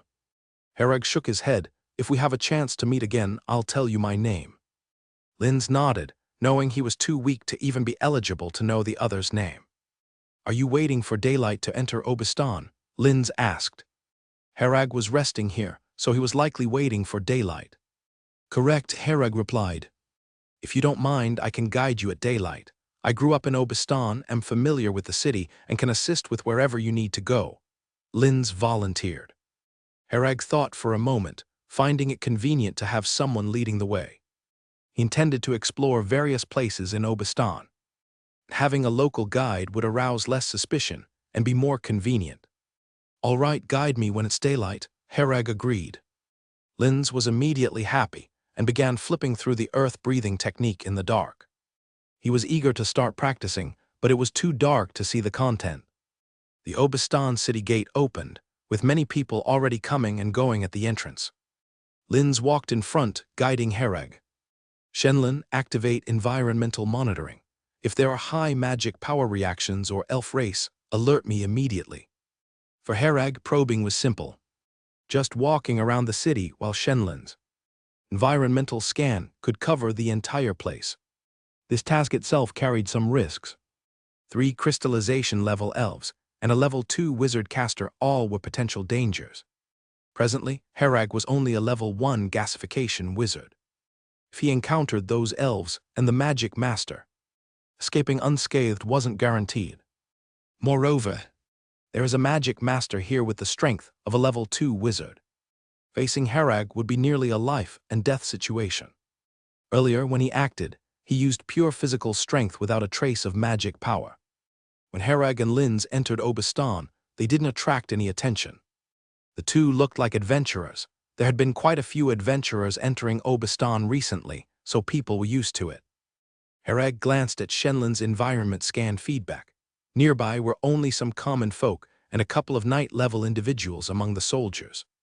The roads in Obistan city were all very wide. After studying the construction here, Hereg found these roads should be built this wide to facilitate army passage during wartime. Along the way they met many adventurers, some of whom were casters. But these casters were all very ordinary. Not even a single third-class wizard apprentice level was seen. So although these people were casters, their strength was not threatening. Hereg just made a brief note of them without paying much attention. Sir, over there is my and my sister's home. After crossing the main road, they reached a low residential area. Linz pointed at a house in the distance and introduced it. The houses in this area were not luxurious. All were quite ordinary, yet they were clean and tidy. The ground nearby was clean, which showed that someone often cleaned it. The location here was not bad. It probably still required some money. As an adventurer, Asuna had earned some money over the years. She supported the family by herself, bought a house, and could even support her brother's education. Hereg couldn't help but marvel at how tough this girl was. Hereg followed Linz into the house and looked around. There wasn't any excess decor, and the place was overall tidy and clean. There were only 2 rooms inside the house, one for each sibling. Linz's room was messier. Asuna's room looked very comfortable and was extremely tidy at a glance. Hereg glanced at the wardrobe, pondering to bring Asuna some clothes when he had time. Currently, Asuna only wore black silk and white silk-made outfits, without casual wear. Although it provided Hereg a great visual and tactile experience and increased his attack speed, some casual clothing should be prepared. The clothes in Asuna's closet would fit just right. Certainly he couldn't take them now. Without a proper reason, Linz might even think he was a pervert. What are the main buildings inside Obistan? Such as the city lord's mansion, Hereg asked. The main purpose of his trip was to scout for individuals of considerable strength. Such beings were likely to reside in important places. Hereg planned to take advantage of the daytime to scan directly and check them out. Linz pondered, there is no city lord's mansion in Obistan, but there is a city hall. The governor usually resides there, and sometimes important figures stay there. Take me over there for a look. This is my first visit to Obistan, so I plan to wander around, Hereg said casually. Okay, it's not far from here. Linz started to lead the way ahead. The city hall has a complex of buildings, with high walls erected outside, guarded by soldiers. Outside the city hall is an open square, only half of which is accessible, while the other half is a restricted area that cannot be approached freely. Hereg stood on this side of the square, gazing toward the city hall. At the same time, Shenlan's environment detection was activated, quickly clarifying the situation inside. Inside the city hall were 3 elf race members, judging by their aura to be at the crystallization wizard's level. There was also a level 2 wizard elf who hadn't been found and wasn't currently inside the city hall. Another level 2 wizard caster was also not detected, seemingly not inside the city hall either. Besides these individuals, the only somewhat more formidable ones inside the city hall were 2 great knights, while the rest's combat power was negligible. What concerned Hereg was where those 2 level 2 wizard-level entities had gone. Afterward, Hereg spent several hours walking through the entire Obistan city. During this time, he discovered 2 level 1 gasification wizard-level casters, both adventurers. After completing the search inside Obistan city, there was still one place unchecked, which was the border camp. The camp is southwest of Obistan, facing the Lime mountain range from afar. To scout the camp, it was necessary to leave the city. Before leaving the city, Hereg prepared to arrange things for Linz. I plan to go out of the city and look at the Lime mountain range from afar. You don't need to come, Hereg said. Linz said, you can't go over there now. It's guarded by soldiers, and all access is strictly prohibited. It's fine, I only want to look from a distance, not intending to go over, Hereg explained. Then there shouldn't be a problem. Do you have a place to stay tonight? You can stay at my home. Linz enthusiastically invited. Hereg shook his head, no need, you want to become a knight, right? When Linz heard this, he became serious instantly. Yeah, I want to become a knight. Here are 100 gold coins. 20 of them are the tuition for 5 years at the Grey Knight Academy. You should set off immediately to study there and don't return unless necessary. Earlier, during the couple's nightly conversations after exercises with Asuna, Hereg mentioned that Linz always wanted to attend the Grey Knight Academy to become a real knight. But the Grey Knight Academy is far from Obistan, on the far east side of the known kingdom, taking at least a month's journey. Asuna naturally wasn't comfortable letting Linz go alone that far. The tuition wasn't an issue, Asuna could afford it. The problem was that Linz didn't actually have much knight talent. This path wasn't suitable for him. But now these were no longer issues. Herag didn't intend for Linz to truly become a knight, just to temporarily keep him away from Obistan. In Herag's view, Asuna's constant obstruction would only make Linz more rebellious. Instead, letting him experience it firsthand made him realize he truly had no knight talent. Young people are like that. You can't reason with them. Only by stumbling and falling can they truly understand. Looking at the 100 gold coins, if it were before, Linz would have been ecstatic. But now, with Asuna's fate unknown, he was somewhat reluctant to leave Obistan. Seeing the hesitation in his eyes, Herag continued, "What use is there in staying here now? You can't lend any help. Go to the Grey Knight Academy. Only by becoming stronger do you have the qualification and assurance to discuss other matters." Linz nodded silently. "Thank you, sir. I understand." Herag got directly to the point, contacting a caravan and after paying a bit, arranged for Linz to go east with the caravan toward the Grey Knight Academy. This caravan just happened to be departing today and was approached by Herag while waiting in line for inspection at the city gate.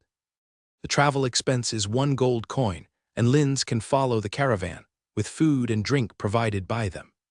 The gold coins Herag used were all provided by Parker, matching the commonly used gold coin specifications in this world. Therefore, Herag didn't need to worry about revealing any information due to the gold coins. Herag patted Linz on the shoulder and said, "Work hard, kid. Don't come back until you become a knight." Linz nodded excitedly. "Sir, I will definitely become a knight." The caravan continued its journey, and Linz waved to Herag from the carriage head. After sending this little rascal off, Herag turned and walked towards the city gate in the southwest direction. He planned to check out the border camp there. He had already gotten a basic understanding of the situation in the city, with nothing particularly unusual. In Herag's mind was already a complete map of Oberstein, with every building recorded in detail. These things needed to be drawn into a map later on and handed over to Parker when he got back to base 27. After exiting through the southwestern city gate, Herag found that there were already many adventurers near the border. They were all gazing towards the Lime Mountain Range, attempting to spot something from there. Though the Lime Mountain Range was dangerous, the adventurers were unafraid and were even more eager to go inside. Constantly, adventurers from afar came to Oberstein, all wanting to explore and take risks. After a brief pause, Herag pretended to stroll around while gradually nearing the military camp. The outside of the camp was surrounded by a wooden fence. These adventurers had to stop 200 meters away, unable to get closer.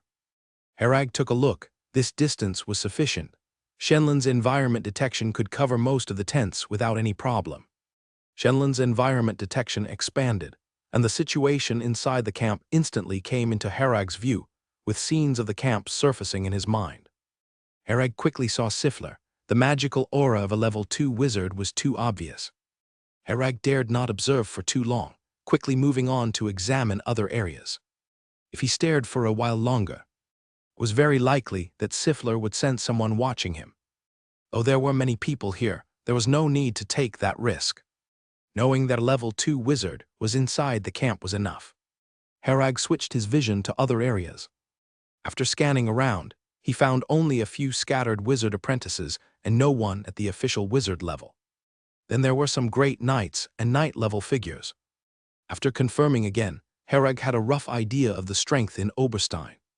Returning to Oberstein, he went to the back of the residential area where Asuna lived. Checking Shenlan's environment detection, he flipped over into the backyard.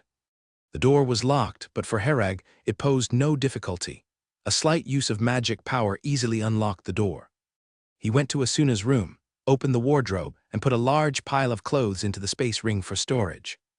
Herag opened a drawer and found all kinds of colorful small undergarments, thought for a moment, and also stored them in the space ring. After collecting all the everyday clothes, Herag glanced at the nightstand, where there was a drawing of Asuna and her brother. In the picture, Linz appeared just a few years old, faintly resembling his current self. Asuna also looked very young, probably only 11 or 12 at the time. Herag thought for a moment and put the picture away too. Having done all this, Herag locked the back door and flipped back out. Then he left the city directly, finding a secluded spot in the woods outside to hide. Throughout the process, Shenlin's environment detection was active, constantly checking the surroundings for any approaching people. He took out a piece of parchment, a quill and ink, and started drawing Oberstein's map and the distribution of defense forces at the border army. He marked the positions of the 3 elves and the level 2 wizard. Of course, people would keep moving, so these were only for reference. After finishing the map, it was still early, so he could only wait for a while, needing to return after dark. Going back in broad daylight would be too obvious and easy to be detected. Herag was in no hurry and kept monitoring the surroundings for any activity. A few hours later, nightfall arrived. Herag still did not move. Even though it was dark now, there were still many people around. In the distance, the sounds of drunken men laughing and shouting could be heard from time to time. He planned to wait until after midnight, as moving then would be the safest choice. Patiently, Herag continued to wait for a few more hours, and now it was deep into the night, with silence everywhere. Herag turned entirely into a pool of shadow, then moved towards the Lime mountain range. The route was quite similar to when he came, without encountering any trouble. On the way back, Herag noticed some changes in the patrol soldiers' positions. He silently noted it down, though it wasn't particularly important. In wars at the wizard level, ordinary people served no purpose. After returning to Base 27, Herag handed over the completed map to Parker and said, "There is currently 1 level 2 wizard and 3 crystallization level elf in Oberstein. I didn't see the level 2 wizard elf, no idea where they went. Besides these, there are 3 level 1 gasification wizard level adventurers. Other forces are not worth worrying about." Parker nodded. It seems there's no hidden strength. That level 2 wizard elf probably went back to seek reinforcements and shouldn't return anytime soon.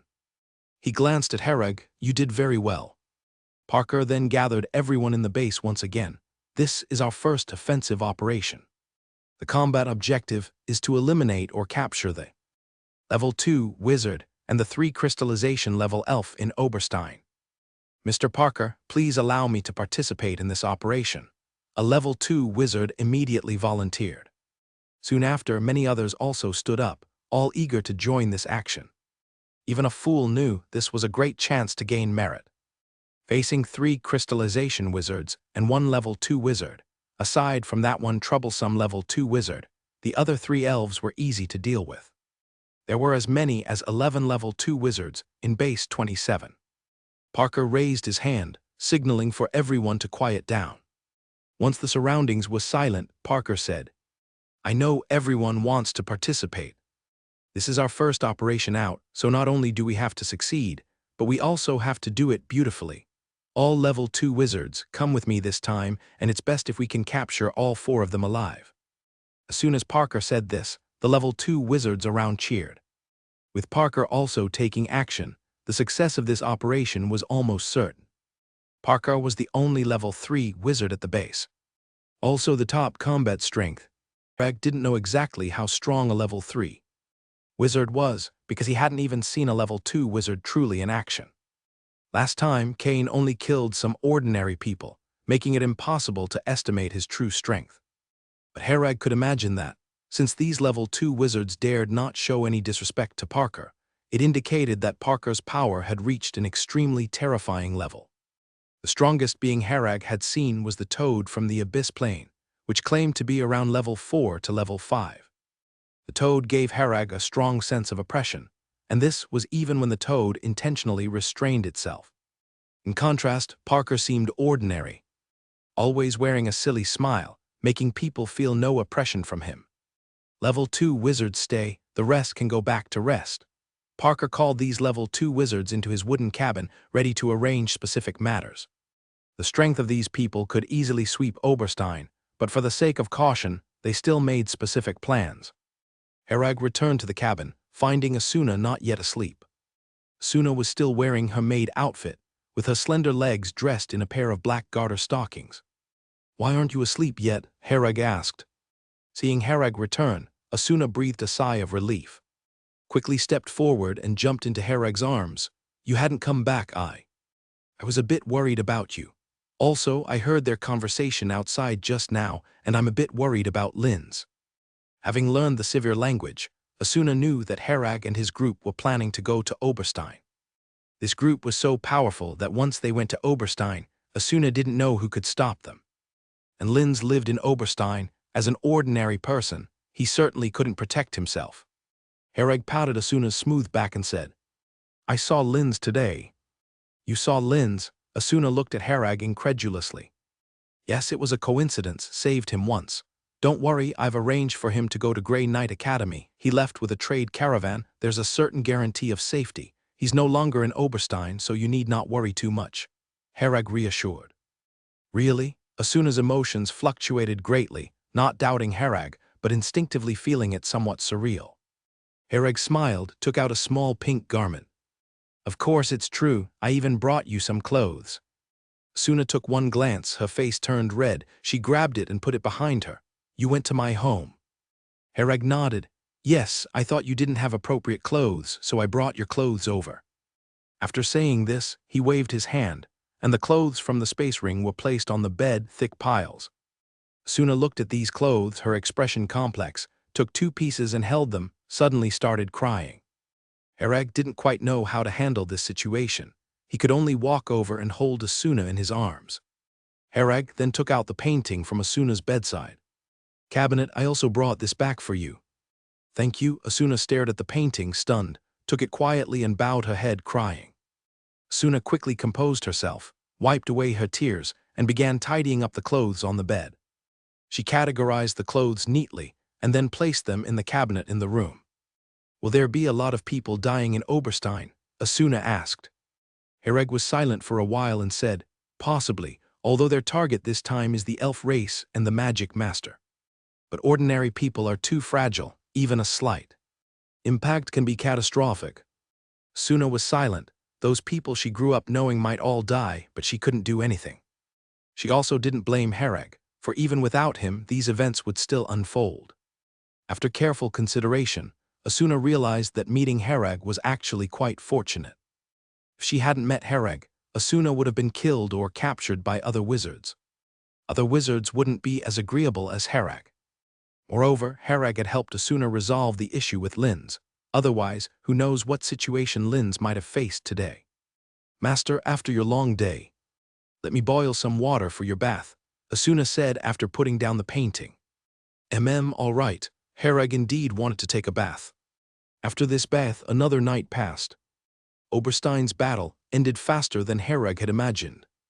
Parker's group returned on the morning of the second day, bringing 4 captives. Siffler and the 3 high-tier casters of the elf race were all captured alive by Parker's group. All 4 had heavy magic banning shackles on their bodies, with black iron tubes inserted in their backs, seemingly also to prevent the use of magic power. Siffler appeared very haggard, his right hand was missing. Hair disheveled, with many bloodstains on his face. He appeared extremely weak, his robe in tatters and with multiple bleeding wounds. The other 3 elves were similar, just not as severely injured as Siffler. Meanwhile, Parker's group seemed entirely unharmed, the battle apparently exceeding expectations with ease. Hereg watched as Parker's group ushered the 4 into the basement. Awaiting them was undoubtedly endless interrogation until their value was fully extracted, at which point they would be executed. The 3 elves might survive, but would be deprived of all casting ability and raised as slave-like figures. Crystallization wizard-level elves fetched a very high price, can be sold at a very high valuation. Though these 3 elves were all males, they're still highly marketable. The land of Dawn was full of nobility interested in them. Hereg sighed, knowing these people's fate was already sealed, destined to be tragic. Next, he considered his own safety. 7 months had passed, and he needed to stay at base 27 for 5 more months. However, these next 5 months likely wouldn't be so easy. The capture of 3 high-tier casters from the elf race wouldn't go unnoticed. Base 27 was now officially at odds with the elf race. Future friction and conflicts would certainly be plentiful. This operation capturing level 2 and 3 crystallization wizard-level elves didn't involve those below level 2, but in the future, many tasks would require Herag's participation. When the time comes, the danger level would be uncertain. Perhaps even a regular patrol task could encounter an ambush from formidable enemies, all these possibilities existed. Thinking about this, Herag knitted his brows, feeling the subsequent troubles might be numerous. Currently, his interests were thoroughly bound with Base 27. Under no circumstances could the elf race breach Base 27, otherwise he too would have nowhere to escape. Oberstein last night experienced a catastrophe.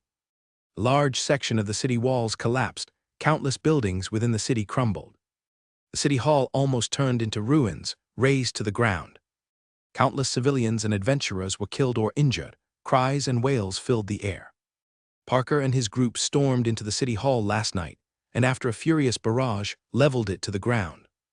The 3 high-tier spellcaster elves merely resisted for a while, and then they were captured. Siffler quickly hurried over. Capturing Siffler took some effort, mainly because Parker wanted to capture him alive. So many methods couldn't be used, not wanting to kill Siffler outright. During the fight with Siffler, a large section of the city wall was directly knocked down. Siffler was restrained in his actions, fearing for the ordinary people around him. Parker's group finally succeeded in capturing Siffler. On the ruins of the city hall, the governor looked at the rubble and corpses all around, his heart filled with despair, his face ashen. With such a severe incident, in this lifetime he wouldn't even think about a promotion, and would also be held accountable. Tyrion stood at his side with a grimy face. Looking at the governor, he said solemnly, "I told you before, those people are very dangerous. If you had let them evacuate earlier, there wouldn't have been such heavy casualties." The governor didn't speak, his eyes vacant. Tyrion had been busy all night directing soldiers to rescue the wounded. It was exhausting. He glanced at the lost look of the governor, estimating that he couldn't be relied on anymore. In this chaotic time, it was solely his command of the soldiers that barely kept the situation under control. The 3 high-tier spellcasting elves were captured. The Magister was also taken. The strength of that group left a deep impression on Tyrion's mind. Wizards, are they really this powerful? In Tyrion's mind, the Magister was already an absolute powerhouse. Siffler was even more famous for many years, the guardian of the known kingdom. But now he was captured alive by that group of wizards. Besides sending people to rescue the wounded, Tyrion also issued a notice, informing that many dangerous individuals were lurking inside the Lime Mountain range, urging the people of Oberstein to evacuate as soon as possible. Originally, this announcement wasn't supposed to be made by him, but now the governor couldn't be relied upon. Moreover, the situation was urgent. Tyrion had to decide on his own. In fact, there was no need for him to issue the announcement, as many surviving civilians and adventurers were already fleeing Oberstein. They didn't know what happened, only knew that a group of demon-like figures had stormed into Oberstein, wreaking havoc. The many spells used by the wizards were things these people had never seen before and couldn't understand. In their eyes, these were the means of demons. Though the group left, they had left an indelible mark of terror in the hearts of Oberstein's people. At dawn, people started leaving one after another. Adventurers had a deeper understanding of Parker's group's prowess. Especially some casters, upon discovering that the group was at least wizardry level, completely lost the thought of exploring the Lime Mountain range. These adventurers fled the fastest, knowing they couldn't stay here any longer. Many adventurers originally thought of seeking wealth amidst danger, but upon realizing that a bunch of magic masters had emerged from the Lime Mountain range, they were scared out of their wits. As Oberstein fell into chaos, Base 27 began its next move. This is the structure of the Shadow Altar. The materials are all stockpiled at the base. Next, we will establish at least 20 Shadow Altars within the Lime Mountain range. Kane held a blueprint in his hand, introducing it to Herag and other level 1 wizards around him. After listening to his explanation, Herag roughly understood. The Shadow Altar is a summoning altar, with pre-arranged witch arrays inside. As long as magic power is input into the Shadow Altar, it can summon demons from the Shadow Plane. These demons are controlled by the people within Base 27 and can be used in combat. The demons possess Knight-level strength, or the casting capability of first-class and second-class wizard apprentices. This type of Shadow Altar is a common method in the wizard plane, used for quickly and massively creating forces before plundering resources. The elf race has a small population, and so do wizards actually. There aren't many official wizards in the Land of Dawn, and even fewer can be used to open up warfare on the elf plane. It's impossible for these wizards to personally handle everything. The demons summoned by the Shadow Altar play the role of charging into battle.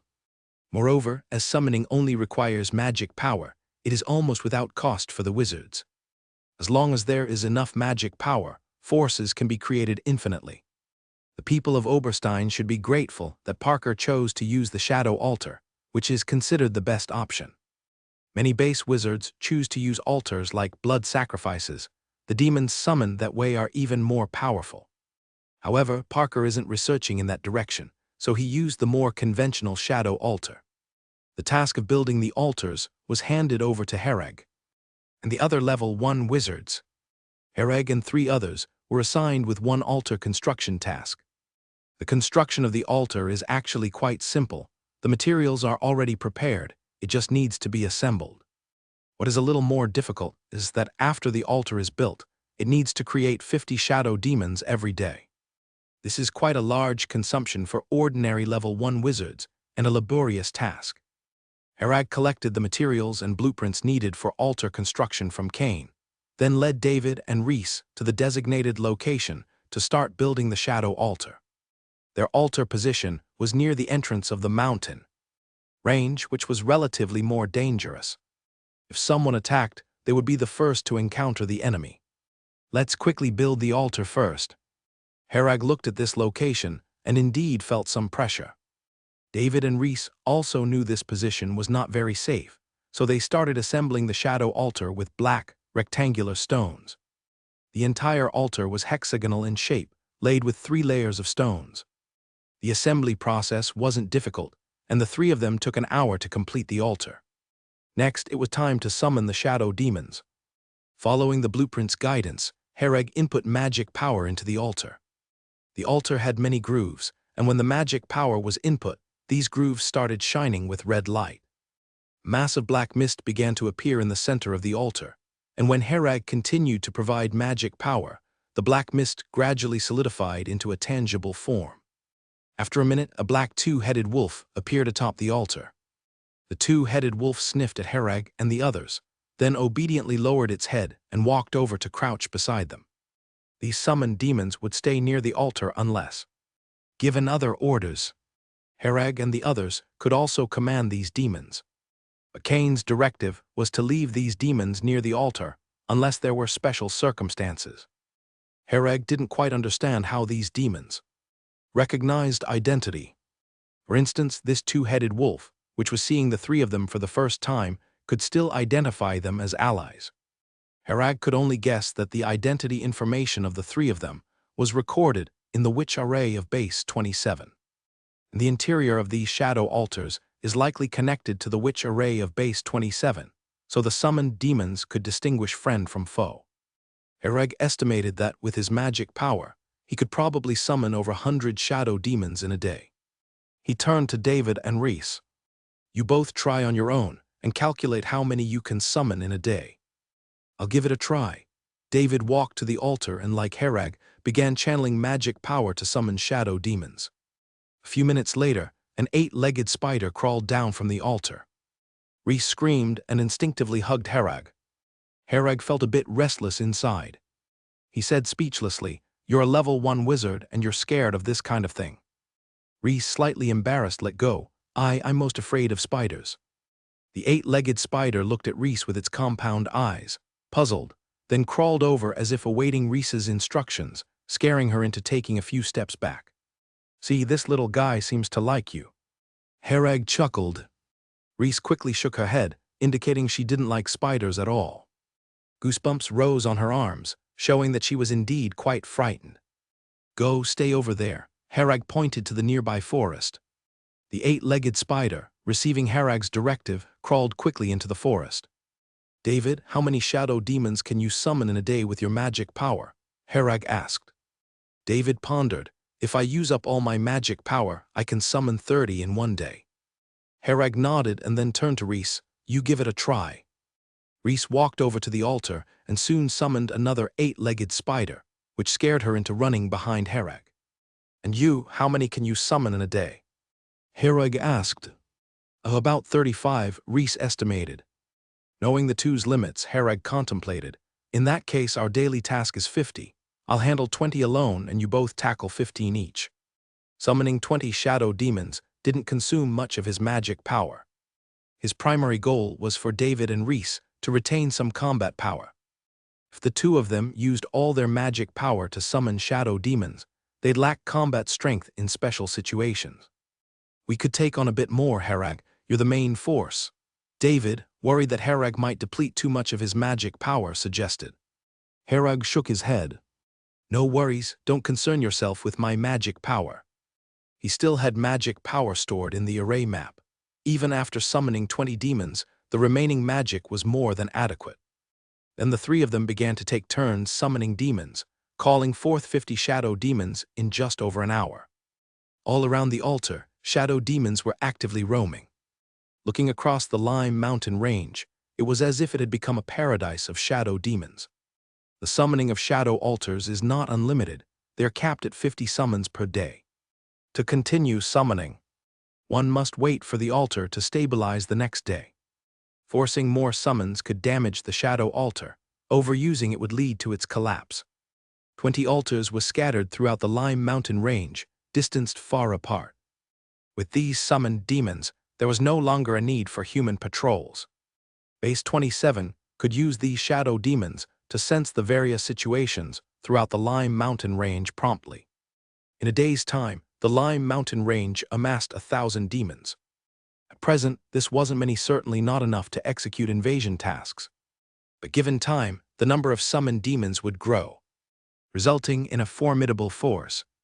Parker's intention seemed to not rush into action, likely planning to gather more strength. Herag glanced at the distant Obistan city, noting that if the inhabitants didn't evacuate promptly, once the demon army descended from the mountains, it would be hell on earth. Obistan boasted a 50,000-strong human army. Although numerous, their combat strength fell far short of the demons. These demons were at least knight level, alongside first-class and second-class wizard apprentice-level demons. Knights were elite within the army. When the demon army was formed, given the absolute strength gap, Obistan's border troops had no chance. Lucayo led a troop formed by 3 united elf tribes to Obistan. The troop included 3 wizardry-level casters, over a dozen high-tier spellcasters, and several middle-tier and low-tier spellcasters, totaling over 60 people. The troop appeared grand, as a large group of elves entered Obistan. By now, Obistan had cleared most of the ruins, and the city walls were undergoing repairs. Yet the desolation still shocked Lucayo. He had already received news of Obistan's attack, with 3 clan members and Sifler abducted and missing. Upon receiving the news, Lucayo wanted to hurry over. But coordinating with the other 2 tribes wasn't swift. Explanations were necessary for them to agree to send people with him. A considerable amount of time was spent on contacting and coordinating. Even the journey was on specially bred horses, allowing for speed. Obistan City had considerably fewer people. Whoever could leave did so. Those who remained had reasons preventing their departure.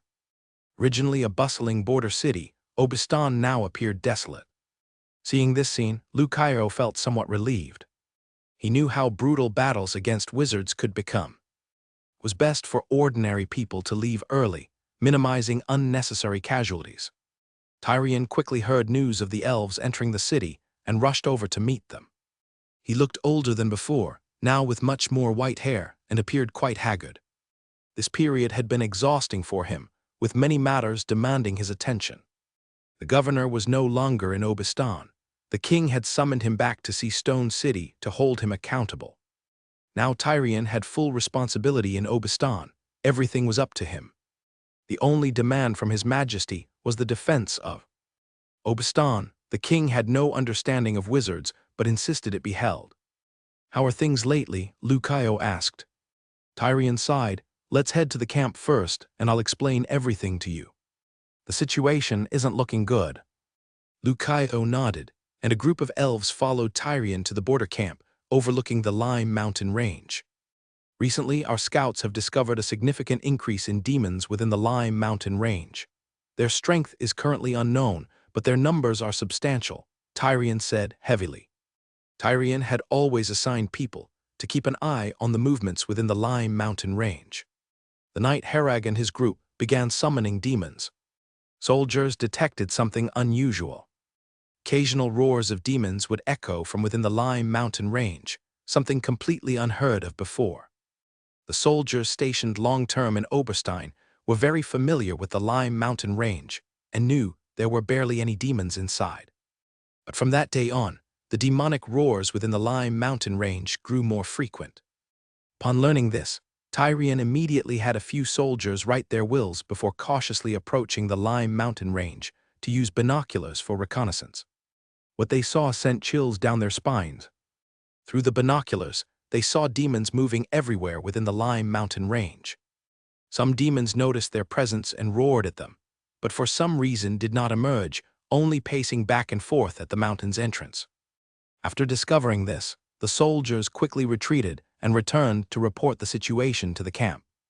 Tyrion immediately redeployed more troops to defend the direction of the Lime Mountain range and arranged for more personnel to investigate the situation within.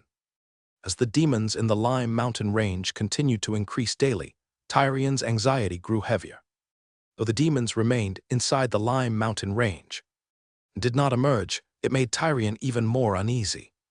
He understood that the demons were not refraining from coming out, but were waiting for something. Very likely, they were waiting for the right moment to launch a full-scale attack on Oberstein's border forces, causing a devastating blow. Aside from hoping for aid from the elf race, Tyrion also sought assistance from the known kingdom. The kingdom had agreed to send some casters to help, with some military supplies already on the way, and the logistics were being prepared according to wartime standards. Yet Tyrion still felt a shadow lingering in his heart, suffocating him. Seeing Lucaio arrive with over 60 elves, he finally breathed a slight sigh of relief. Lucaio spoke gravely, "Demons, it seems the situation is worse than I imagined. They've already reached this stage." During this period, Lucaio had reviewed the various invasion incidents by the wizards again. He initially thought the base within the Lime Mountain range was still in the construction phase. Otherwise, it wouldn't be so hidden. But upon returning to Oberstein, Tyrion claimed to have seen many demons in the Lime Mountain range. From past experiences, this was a precursor to the wizards preparing an attack. The wizards had the means to mass-produce and summon demons, forming a demon army. In numerous previous battles, the wizards used large demon armies to deplete their side's strength.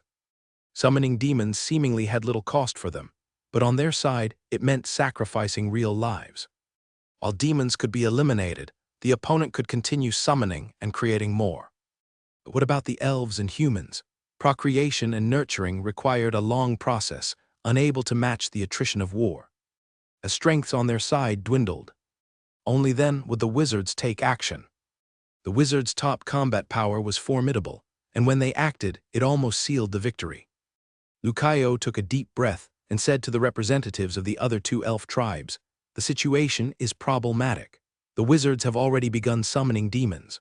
For now, our primary task is to destroy their summoning altars as much as possible, then request reinforcements from the tribes. If necessary, we must even seek assistance from the royal family. I believe we must exert all our strength against these wizards from the start, strangling them in the early stage. If they grow stronger, our chances of victory will be low." The representatives from the other two tribes nodded, understanding Lucaio's implication. "Therefore, we now need to form a few teams to infiltrate the Lime Mountain range and destroy those altars," Lucaio said solemnly. An elf named Peridot spoke up, "But in doing so, we might suffer great casualties. First, the Lime Mountain range has numerous demons. We need to eliminate them to reach the altars. There will certainly be wizards guarding the altars, leading to battles." "I know, but it's a necessary risk. The reason they haven't acted is that they're still building their strength. We must disrupt their progress. Once they start moving, we'll have no opportunity." Lucaio felt helpless, aware that infiltrating the Lime Mountain range to destroy the altars was a perilous mission. But in his view, disrupting the wizards' plans was essential. Letting them proceed smoothly would be tantamount to awaiting destruction passively. "So who will go into the Lime Mountain Range?" Peridot asked. "I'll go," Lucayo said without hesitation. Peridot shook his head. "No, you can't go. Not only can you not go, but neither can we three. We are leaders of our tribes. If we die inside, who will command them and organize follow-up matters?" Lucayo fell silent, understanding Peridot's point. They were leaders of their tribe's actions. The war hadn't even started. It was unreasonable for generals to charge into enemy lines at the start. "Captain, we'll give it a try. If it doesn't work, we'll come right back. Once it gets dark, we'll slip in and try. It shouldn't be too dangerous," one of Lucayo's team members suggested. Lucayo considered it, then nodded all right. "It's worth a try." He planned to send a few skilled team members in first to assess the difficulty of destroying the altar. If it seemed untenable, they wouldn't force it and would retreat promptly. "We'll send some people as well," Peridot added. In the end, the three tribes each sent 2 high-tier spellcasters to form a temporary squad. These 6 high-tier spellcasters were equivalent to 6 crystallization-level wizards, forming a very strong team. After nightfall, the 6 quietly slipped out of the camp, heading toward the Lime Mountain Range. Their bodies were covered in a layer of green plants. Special stealth technique. In the eyes of other creatures, these 6 did not exist at all, completely invisible. Moreover, they weren't simply invisible. Their presence and breathing were hidden, merging with nature itself. This is a concealing technique, unique to the elf race. Favored by nature itself, they can almost perfectly hide themselves using this magic. Within the Lime Mountain Range, Herag was guarding the shadow altar, sitting beside it with eyes closed in meditation and rest. Every shadow altar needs someone to guard it continuously. The 3 of them took turns, with one guarding each night, and today it was Herag's turn. The materials to build the altar are not unlimited, and the materials themselves are very expensive. Therefore, every altar is important and must be well guarded. If any altar is lost, the 3 of them, including Herag, would definitely be held accountable. If an altar is lost, they most likely won't pass the evaluation at base 27. As nightfall descended, the entire mountain range was shrouded in deep darkness. Distant stars shone, illuminating the entire valley with a scattered brilliance. However, at this moment, the valley was exceptionally silent, with only the occasional low growl of an ancient beast, sending a chill down one's spine. Above the peaks, the glowing twilight gradually disappeared, replaced by hazy moonlight, which just perfectly outlined the mountain range, making it appear eerie and mysterious. The deep valleys and cliffs between the peaks blocked most of the moonlight, allowing only sporadic light to fall on the wind-eroded steep cliffs, making them look even more bizarre. Suddenly, faint footsteps sounded between the peaks. Before long, a small demon appeared in the moonlight. Its eyes glowed like green flames, and on its flat head were a pair of short, thin wings. It carelessly opened its mouth and spat out a blob of green poison mist, engulfing its feet as it carefully crawled along the cliff. Soon after, more demons appeared. Large beasts with thick, rough fur bared their sharp fangs, eyes fierce and wild. There were also reptilian demons with highly flexible bodies, incredibly tough, seemingly tireless. They roamed among the mountains, or spread their magical wings to soar high. The number of demons in this mountain range was quite large, with a great variety of species. These demons wandered throughout the mountain range, spreading everywhere. Melanla was the temporary leader of this small elf team. Upon entering the Lime Mountain Range, they felt a chill at the sight of the demons within. With so many demons, if they charged out, it would likely cost them dearly to fend them off. Melanla exchanged glances with the others, seeing in their eyes a shared determination to destroy the altars. Lucayo was right. They absolutely could not allow these wizards time to amass power. They carefully advanced within the Lime Mountain Range, skirting around the demons along the way. Melanla and the others did not want to alarm these demons so quickly. First, they needed to confirm the location of the altars, and then destroy those they discovered. The group wandered for a while at the entrance of the Lime Mountain Range and discovered 4 or 5 altars. "So many, but there are only 6 of us." Melanla found the number of altars far exceeded his imagination. These were only the altars found on the periphery of the mountain range. There were certainly more inside. Each altar was guarded by 1 or 2 people below them, and they had only 6 people total. After pondering for a moment, Malanla said, "We will split into pairs to act separately and destroy these 3 altars. Once successful, leave immediately without lingering. If it appears unattainable, retreat instantly." Their mission was merely to try to destroy the altars. Completion was not mandatory. Preserving their lives was the more important task, as they were already short on manpower. If any more died, they would be further disadvantaged. The others had no objections, nodding in agreement as they divided into 2-person groups to act. They came from 3 different tribes, so they naturally grouped with members of their own tribe. After the other 2 groups left, Malanla looked toward a distant altar, faintly seeing someone below it. Some demons wandered around the altar, but no other wizards were in sight.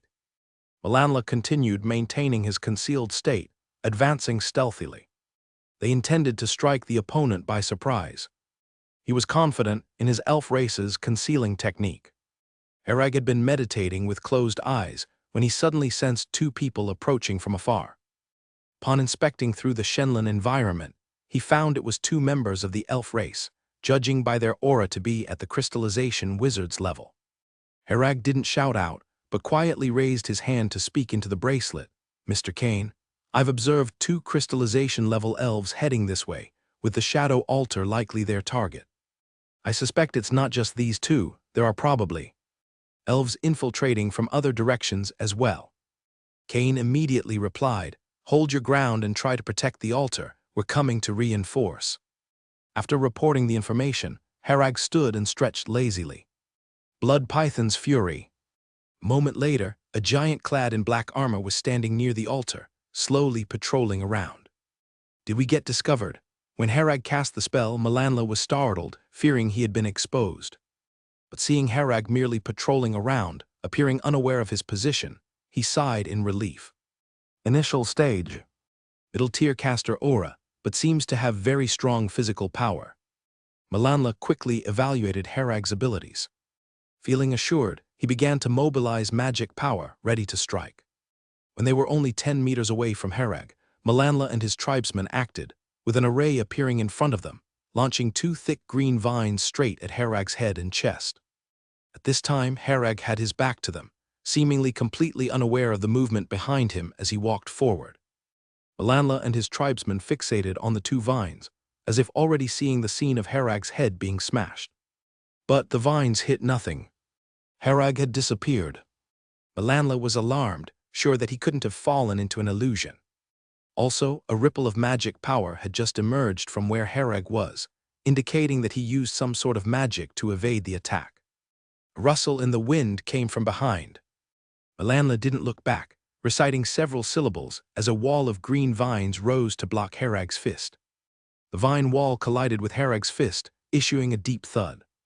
Malanla and his companion quickly retreated, putting distance between themselves and Herag. They clearly saw that Herag was a wizard who excelled at close combat, so keeping a distance was definitely wise. As the vine wall disappeared, it revealed Herag's robust figure.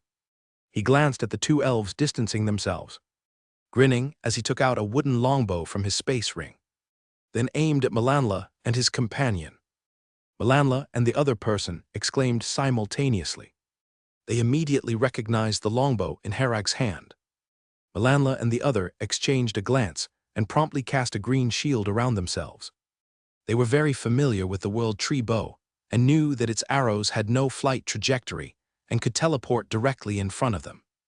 The arrow exploded, and Malanla and the other were knocked back several meters by the shockwave. "World Tree Bow, so that's what it's called," Herag said in Elven with a deep voice. Malanla and the other person remained silent, clearly not intending to say more to Herag. They quickly gathered magic power in their hands, ready to attack Herag. But Herag drew the World Tree Bow and fired 2 arrows in quick succession. The spells in Malanla and the others' hands hadn't been released in time, and had to be interrupted to cast 2 more shields around themselves. The previous arrows had blown their shields to bits, leaving them tattered and in need of replacement. But this left them unable to deal with Herag. The 3 arrows forced Malanla and the other person to dodge continually. Herag gave them no breathing room, shooting arrows as if they cost nothing. Under this barrage of continuous explosions, Melanla and the other could only flee in embarrassment. They were two high-tier spellcasters, yet they were being forced into such a predicament by someone nearing a middle-tier caster, feeling quite frustrated. Damn it, is his bloodline power really this strong, to be able to use the World Tree Bow like this? Melanla cursed quietly. A World Tree Bow demands high bloodline power from its user. The stronger the bloodline power, the easier it is to use, consuming only energy. But if one's bloodline power is insufficient, the cost of using the World Tree Bow is life energy. In other words, someone like Cole, using the World Tree Bow, drains their own life energy, shortening their lifespan. Hereg thought it only consumed energy due to his overly powerful bloodline power. Among the elf race, only royal elves were qualified to use the World Tree Bow. Only they had the strong bloodline power necessary to wield the World Tree Bow. The World Tree Bow was made from branches of the World Mother Tree, containing the World Tree's magical power. Such World Tree Bows are rare. Even Melanla hadn't seen many before, yet this wizard had one. Standing next to the shadow altar, Hereg wildly shot arrows with the World Tree Bow, turning Melanla and the other into prey scurrying about. We have to leave. Seeing no chance of approaching Hereg, Melanla decided to retreat, turning to run. At the same time, more battle sounds and magical explosions emanated from two other places. Hereg glanced in that direction, guessing those areas also had elves invading and causing trouble. From the looks of it, things weren't going well there either. Hereg merely observed, not intending to offer assistance. He wasn't familiar with the others, and not many respected the three of them. Just guarding his own shadow altar was no easy feat. Before long, a group flew over from Base 27. All Level 2 wizards based on their aura. Kane landed near Hereg and asked, "Where are they?" Hereg replied, "I drove them away." Kane glanced at the altar, still intact, and nodded approvingly. "Nice work, I'll check over there." Hereg maintained his combat posture, in case those two elves executed a surprise attack again. Moreover, he couldn't be sure that more elves weren't hidden elsewhere. The Lime Mountain range was vast, and Shenlin's environmental detection covered only a small area, insufficient for thorough monitoring. Hereg had only detected Melanla and the other because they came within 1,000 meters within Shenlin's detection range. World Tree Bow.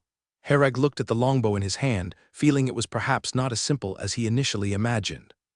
Judging by the expression of the two elves, this thing was evidently extraordinary. Hereg was curious about how Cole, a middle-tier caster, managed to obtain it. He could only marvel at Cole's luck in getting such a treasure.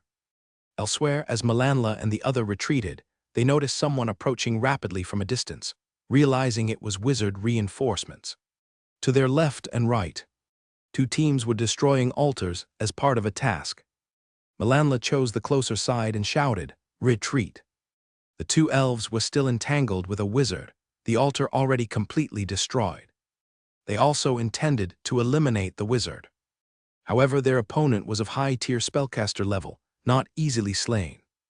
Melanla arrived and yelled for a retreat, likely indicating a situation change, prompting them to follow suit. The next day, Hereg looked at the two elves shackled with anti-magic handcuffs and silently stood by.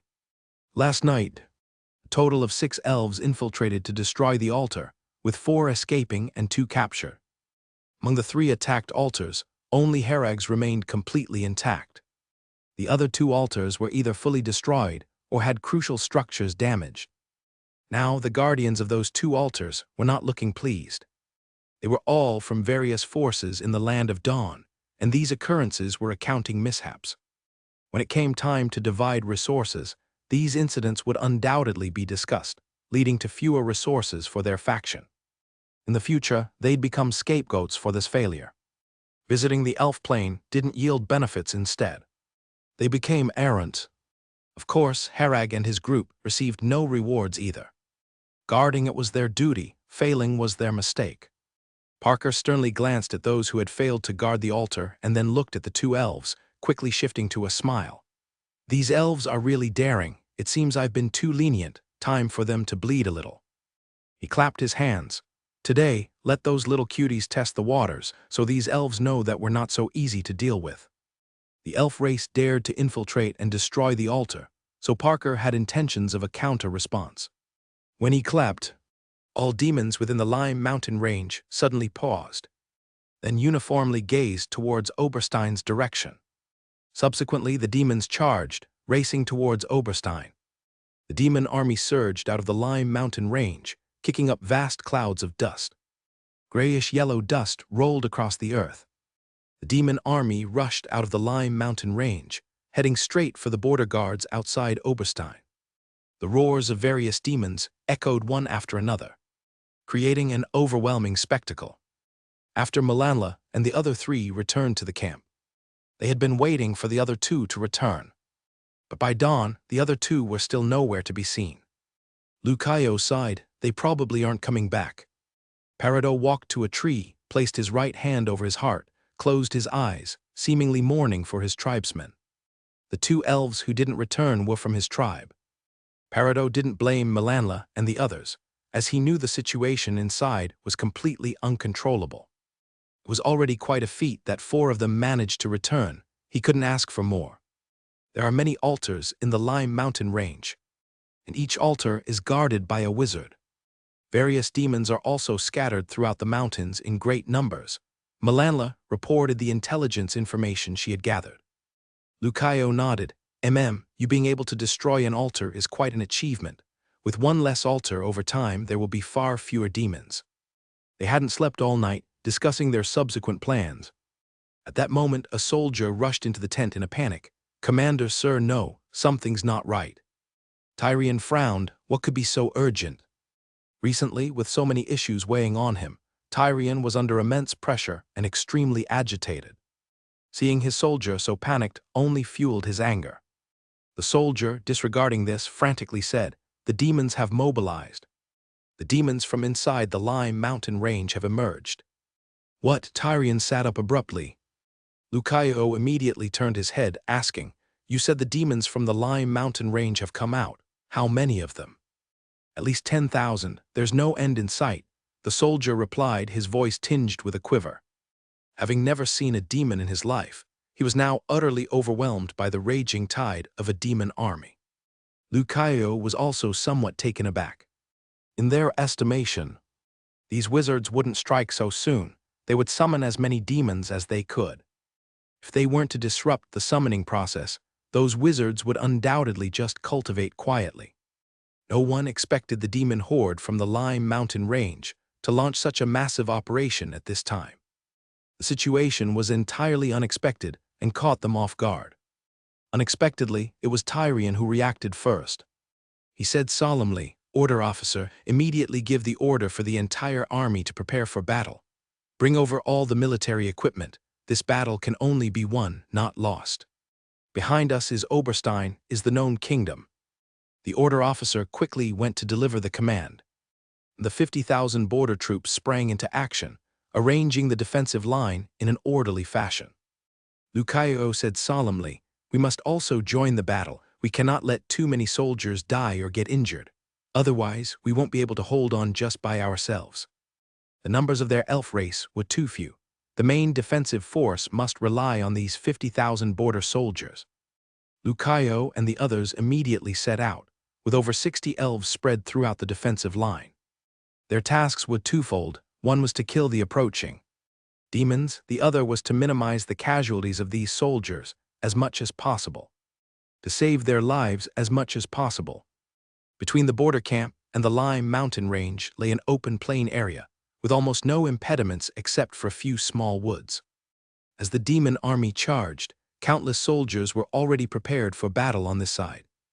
The commander ordered to fire arrows immediately as the demon army entered range. Wave after wave of arrows flew out, drawing a graceful arc in the sky before falling. Countless arrows rained down on the demon army, quickly hitting many of the demons. Some demons lost their balance after getting hit and fell to the ground. Before they could get back up, they were stampeded by the incoming wave of demons from behind. Soon, the ground was matted with a mess of blood and flesh. Some demons had arrows stuck in their backs, but since the arrows didn't hit vital areas, they only suffered flesh wounds and continued charging forward at a rapid pace.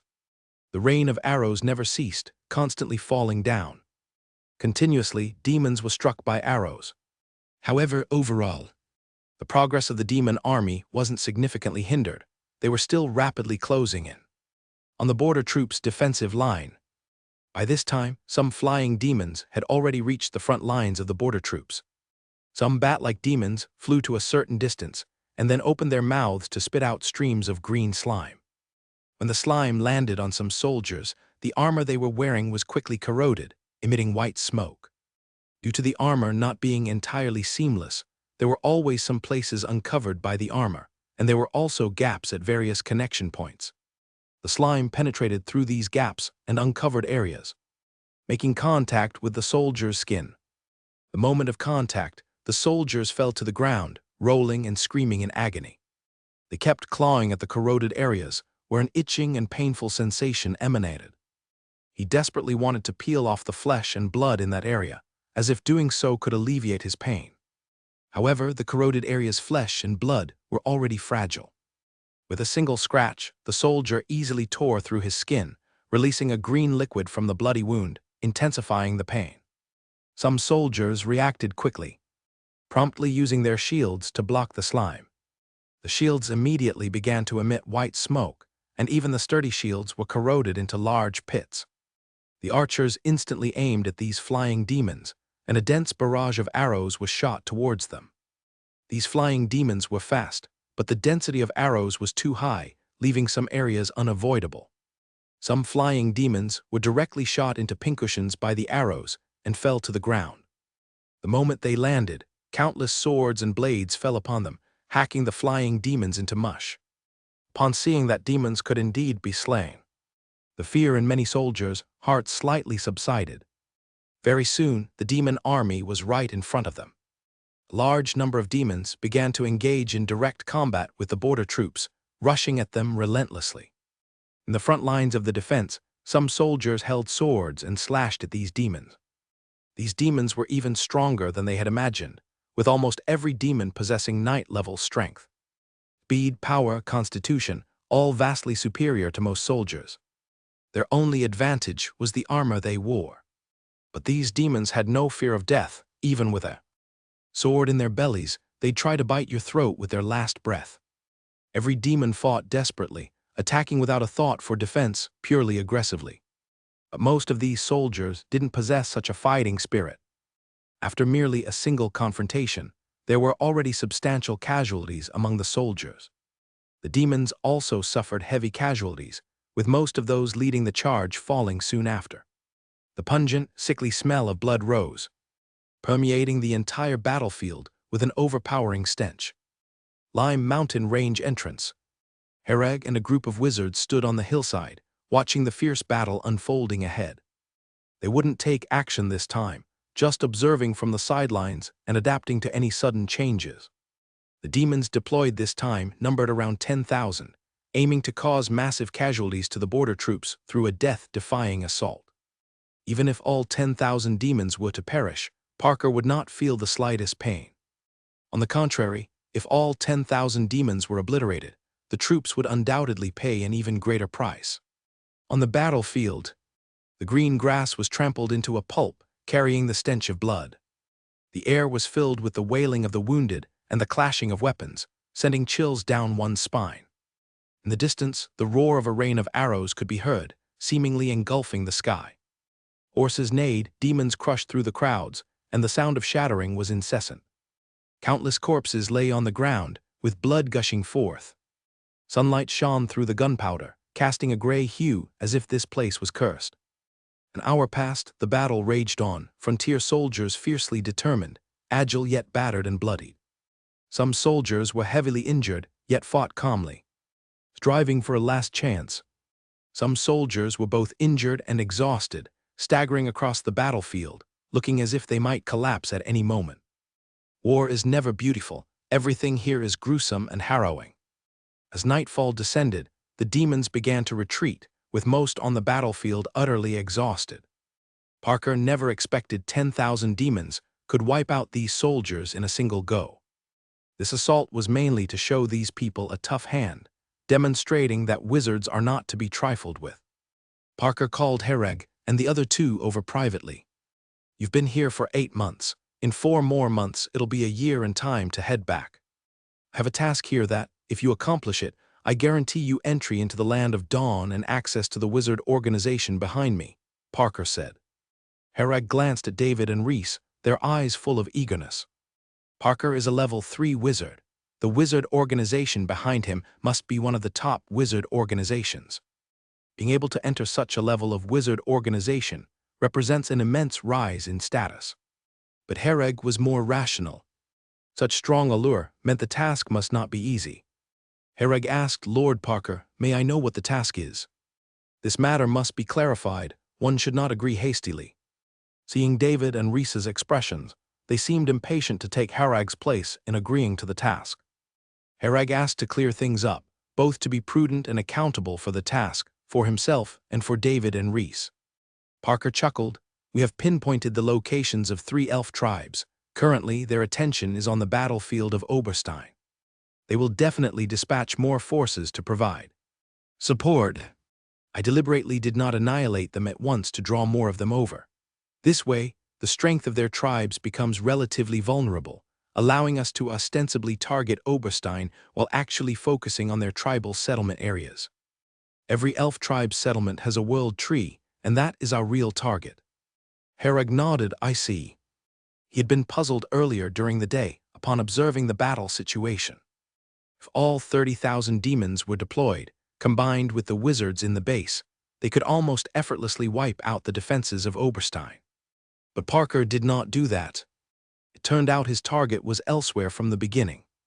By interrogating the elves captured earlier, Parker had identified the locations of the 3 elf tribes. The World Tree was the most important objective. "Lord Parker, may I ask what role the World Tree plays?" Hereg inquired. Parker smiled. You can simply understand it as, if the World Tree is transplanted onto the wizard plane, once planted, the area around the World Tree becomes extremely conducive to wizard training. In time, people born there would have increased magical aptitude. This alone is of immeasurable value. Not to mention that the material of the World Tree itself is an exceptionally rare treasure. If one could seize a World Tree and transplant it to their territory, it would be a benefit that endures through generations, directly transforming the environment of an entire region. "So is the task related to the World Tree?" Hereg asked. Parker nodded. "Exactly. The closest one is the elf tribe in Miracle Valley. I need you to infiltrate Miracle Valley and set up a teleportation coordinate. We plan to use this coordinates to teleport directly to Miracle Valley and catch them off guard. The closer the coordinate is to the World Tree, the better. Do your best to achieve it. The closer to the World Tree, the closer to their core strength. Elders and chiefs of the elf race usually operate under the World Tree. Of course, this task is difficult and extremely dangerous. Few are willing to undertake it, and I'm merely seeking your opinion. If you are unwilling, it's fine. I'll think of another way." Although Parker said this, Hereg understood. If they really refused, their annual assessment would most likely not pass. Parker controlled their fate, whether they could enter the land of Dawn depended on his word. For Hereg and the others, this task was essentially mandatory if they wanted to enter the land of Dawn. Hereg began contemplating the difficulty and feasibility of this task. Infiltrating a settlement of the elf tribe like Miracle Valley naturally involved significant danger. "Lord Parker, we are willing to take on this task," Hereg agreed. Parker smiled and nodded. "Very well, Hereg, I have high expectations for you. Rest assured, we've obtained enough intelligence from those elves. Elves might disdain humans and seldom interact with them, but they actually engage with humans regularly in their daily lives. Caravans frequently enter Miracle Valley, bringing the elf tribe the goods they need. Thus, there are conventional means of entering Miracle Valley. At the time, find a way to blend into a caravan and place the teleportation coordinates in an inconspicuous corner of Miracle Valley. Remember, the closer the teleportation coordinates to the World Tree, the better." Parker then took out 3 red crystals. These 3 red crystals are the teleportation coordinates. Place them in different locations in Miracle Valley, trying your best not to be discovered. Hereg accepted the 3 red crystals, nodded and said, "We will complete the mission." Parker patted Hereg on the shoulder. "It's up to you. If you can complete this mission, there will be no further doubts about your assessment. This is my promise to you." A promise from a level 3 wizard is something no one would doubt. After leaving Parker, the three of them remained silent, feeling a bit tense. When Hereg returned to the cabin, Asuna was cleaning, wearing a maid outfit and sweeping the floor. She wore a pair of red high heels, her legs wrapped perfectly in thick black stockings, accentuating their alluring curves. Asuna knew Hereg liked these, so even though she had her everyday clothes, she seldom wore them. Hereg walked up behind her, embraced her, and whispered, "Starting tomorrow, I need to leave with David and Reese for a while. Be careful during this time, we'll return once we're done." "How long will you be gone? Is it dangerous?" Asuna asked worriedly. Hereg replied, "Not too long, nothing to worry about. It's late, we should get things done too." Asuna's face turned a little red. She softly replied with a hum, and then swayed her hips, rubbing against Hereg. Thinking about leaving the next day, Hereg felt a surge of restlessness and picked Asuna up in his arms.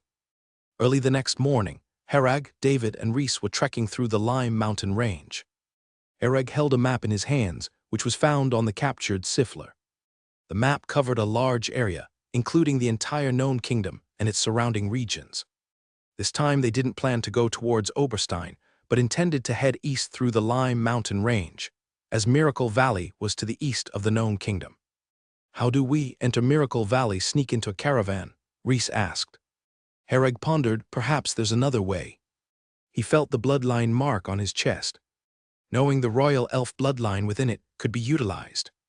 Hereg had not yet fully unleashed the power of the royal elf bloodline. Once fully activated, the bloodline aura would undoubtedly change significantly, possibly altering his appearance as well. He glanced at Reese and David, deciding not to attempt it in front of them. When they reached a human town, there would be opportunities to try it in solitude. "What method?" Reese leaned in and asked. Her dress was low-cut, revealing a deep cleavage along with a long scar. Hereg said, "I'm still considering it. Let's keep moving for now." They needed to traverse the wild Lime Mountain range, which would likely take 7 or 8 days to completely pass through. Everything here was primitive, with trails even harder to navigate than those near Base 27. Though their path was meant to be a straight line according to the direction, the actual terrain was unpredictable, with cliffs and wide rivers being a common sight. However, as wizards, these natural obstacles couldn't hinder their progress. The journey was quite dull, but fortunately, the scenery within the Lime Mountain range was quite pleasant. Amidst the mountain peaks, layer upon layer of valleys twisted along with the terrain. Fog draped over them, seeming as if they were shrouded in clouds and mist, with innumerable spiritual energies swirling within. Red leaves fluttered, petals drifted, unknown wild birds hopped between trees, while insects chirped and birds sung, echoing all around. On the sunlit hillside, green grass flourished, with herds of wild mountain goats leisurely grazing. Hereg and David were rather reserved, especially David. If you didn't initiate a conversation with him, he could go an entire day without speaking a word. Reese was more lively and often hummed tunes while traveling. Whenever they came across beautiful scenery, she would drag Hereg over to see it, as if they were on a sightseeing tour. Hereg thought that if they had cameras, Reese would definitely take pictures wherever they went. The three finally emerged from the Lime Mountain range, stepping onto a wide road. The road was rather muddy and uneven, riddled with the tracks of many passing carriages. Glancing at the map, Hereg started heading north along the road. According to the map, if they just walked, it would take at least 2 months to reach their destination, even at their pace. So walking was only temporary. They had to see if there were opportunities along the way to ride horses or join a caravan to ride in a carriage. They walked for most of the day, and by the afternoon the sound of hooves came from behind. Turning back, they saw a group of adventurers. At the forefront was a man on a tall horse, appearing to be around 30 years old, with the strength of a great knight level. There were 17 people in total, with 5 at knight level. All of them were dressed as adventurers, making them quite formidable within adventurer circles. Hereg and his companions stood by the roadside, and when the group reached them, they stopped. The leading man glanced at Reese, her figure and face causing him to look twice. Seeing Herag as the main figure among the three, he asked, "Are you three heading to Nightfall City? If so, we can give you a ride." At this moment, others in the adventurer group also looked over, many men having a heated gaze when looking at Rhys. With their concealing rings hiding their aura, Herag and his companions appeared to be ordinary people. The adventurers saw them as three ordinary folks. In this desolate place, with Rhys's figure so alluring and her looks exceptionally pretty, it stirred up thoughts among many. The lead man turned back and glared at them, causing their playful expressions to disappear instantly, and they lowered their heads, no longer looking at Rhys. "Apologies, we just completed a long mission, so these lads were a bit unruly. Please don't take offense, ma'am. By the way, I'm Pierre, the leader of the Wind Sword Adventurer Group, and I'm a great knight," Pierre said politely. Rhys deliberately showed admiration. "Wow, a great knight, you're impressive." Hearing Rhys's praise, Pierre felt quite proud, but he remained stern on the outside and humbly said, "Thank you for the compliment, ma'am. A great knight is really nothing special. I've heard that over in faraway Oberstein, there are demons that even great knights can't withstand."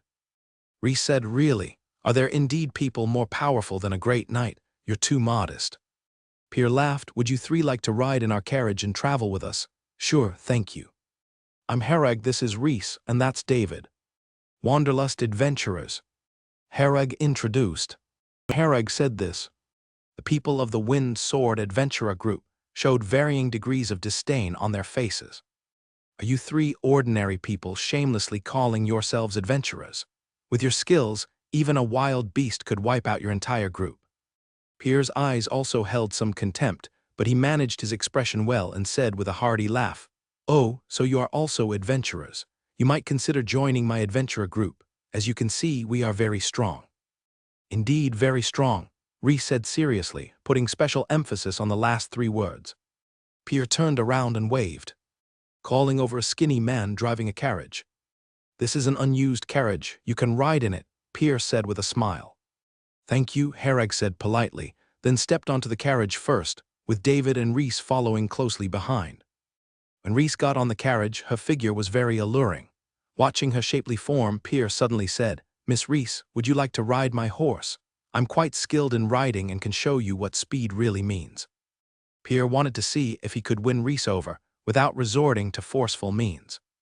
In his eyes, it should be hard for an ordinary woman to refuse an invitation from a great knight, especially such a young and handsome one. Rhys turned back with a charming smile. "No thanks, I don't like men who are too fast." Hearing her words, Pierre wasn't angry. Instead, he thought Rhys was teasing him. Just as he was about to speak, Rhys already got into the carriage and lowered the curtain. Inside the carriage, Rhys waved her hand to cast a sound insulation spell, hugged Herag's arm and said, "Are great knights this stupid now?" Herag laughed. "It's not that they're stupid, they just believe their strength far exceeds ours, so they feel invincible. Sometimes it's fun to mess with fools," Rhys giggled. Herag spoke up, "Don't tease them anymore. From the looks of it, they probably haven't been with a woman in a long time. Let's just travel safely. Of course, if they seek death, there's not much we can do." "Got it, when will you hold me then? You're always pampering that little girl at home," Rhys said with a hint of jealousy, bluntly expressing her thoughts. After spending so much time together, Rhys increasingly felt Herag's tremendous potential and was determined to cling on to him. Rhys had long wanted to enter Herag's wooden cabin, but halfway through, Herag captured a little girl, preventing her from having the opportunity. Now that they're out on a mission, Rhys believed the time had come. She looked at her long legs, the deep cleavage, and her perfect face, none of which were inferior to Asuna. Herag didn't expect Rhys to say such things in front of David. He said half-jokingly, "I'd love to, I'm just afraid you can't handle it." "Whether I can handle it, we'll know after a try." David simply closed his eyes and began meditating, as if he heard nothing of their conversation. Herag was taken aback by Rhys's boldness, coughed, and said, Let's not joke around.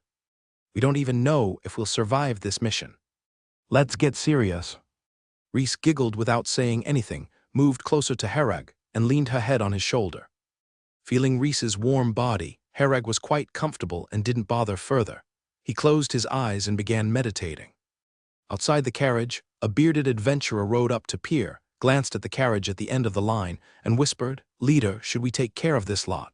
These three can walk through these deserted lands. They might be carrying something valuable." Pierre, with an expression of complete confidence, smiled and said, "No rush. Those are just ordinary people. They don't have even a trace of a life seed within them. Take it slow, I'm quite interested in that chick. Don't spoil my excitement." The big beard nodded and said, "All right, they can't escape anyway. The fact is, this Wind Sword Adventurer group wasn't decent. Or it could be said most adventurer teams and groups were like this. When there are tasks, they earn rewards. When there aren't, they make some extra money on the side. Killing and arson are just routine." In the eyes of the Wind Sword Adventurer group, those three were peculiar, but they just didn't say it aloud. This area was deserted, yet the trio could travel unscathed. Either their strength was very strong, handling all encountered dangers, or they were simply lucky, having encountered no danger along the way. This was the reason Pierre refrained from acting initially. He feared Herag and the others might be masters. However, after some conversation, Pierre realized they were truly just ordinary people, seemingly fledgling adventurers, the typical greenhorns, which put him at ease. From the first moment Pierre saw Reese, he considered her his type. With a backward glance, all the adventurers understood that the leader had his eye on this woman. So they silently kept their heads down. Pierre had had enough of the tough ones, and now found Reese quite interesting, thus wanted to try a softer approach. In his view, once these three joined their group, they'd be easily manipulated. Yet what they didn't know was that their conversation was entirely overheard by Herag. Herag sighed, and Reese, who was leaning against Herag and sleeping with her eyes closed, asked when she heard him sigh, "What's wrong?" "Someone's courting death," Herag said helplessly. Reese instantly understood what he meant and laughed. "No worries, I'll handle it, you just relax then." The adventurer group stopped by a lakeside, planning to camp here for the night. At the current pace, they won't reach Nightfall City until the following afternoon. A group of people started a fire and began cooking by the lake, and several adventurer group members jumped into the lake for a swim. Herag and his companions also got off the carriage, lit a campfire beside it, and prepared to cook some salted meat from the pot they took out of David's backpack. After a while, as night gradually fell and the sky filled with stars, everyone began eating and resting. Pierre, carrying a large pot, came over to Herag and his companions, set the pot on the ground, and said with a smile, "This is fish soup made from the fish they just caught in the lake. I brought a pot over for you, have some." He then lifted the pot lid, and the aroma instantly wafted out. Inside the big pot was several fish with tender white flesh, along with some dried mushrooms, and the fish soup presented an alluring creamy white color. Herag and Reese exchanged a glance and said with a smile, "Thank you, thank you. It's one thing to hitch a ride, but freeloading on food too makes us feel guilty." Pierre laughed and said, no problem, no problem. As fellow adventurers, we should help each other out. It's nothing." After he finished speaking, he didn't leave, but instead engaged in casual conversation with the trio. Herag held a bowl in his hand, filled with creamy fish soup and a small fish. He didn't need to drink it, just smelling it, he detected a very subtle scent. It was from a herb known as lost grass, which only required a tiny amount to render someone into a deep sleep. Generally, it was used as incense to aid sleep. If directly consumed, the medicinal effect would be too strong, risking a sleep akin to death. If lost grass was to be consumed, it's necessary for a professional doctor to compound it into a usable medicine. Herag looked at the bowl of soup. Naturally, Pierre wasn't going to specially concoct medicine for them. It was most likely just thrown in. A regular person would probably struggle to wake up tomorrow if they ate this fish and drank the soup. However, for Herag and the other two, it wasn't a problem. All three were official wizards. Their constitution far surpassed that of ordinary people. This amount of lost grass couldn't affect them much. It might just help them sleep a bit better tonight. Herag thought a lot internally but didn't show anything outwardly, sipping the fish soup and taking a bite of fish. Reese and David noticed Herag's expression and knew there was something wrong with the fish soup. Their sense of smell wasn't as keen as Herag's, and they didn't know what was inside. But seeing Herag eat without saying anything, they understood the contents were harmless to them and began eating too. Pierce smiled and squinted, a flash of cruelty crossing his gaze after seeing Harag eat, but he quickly hid it.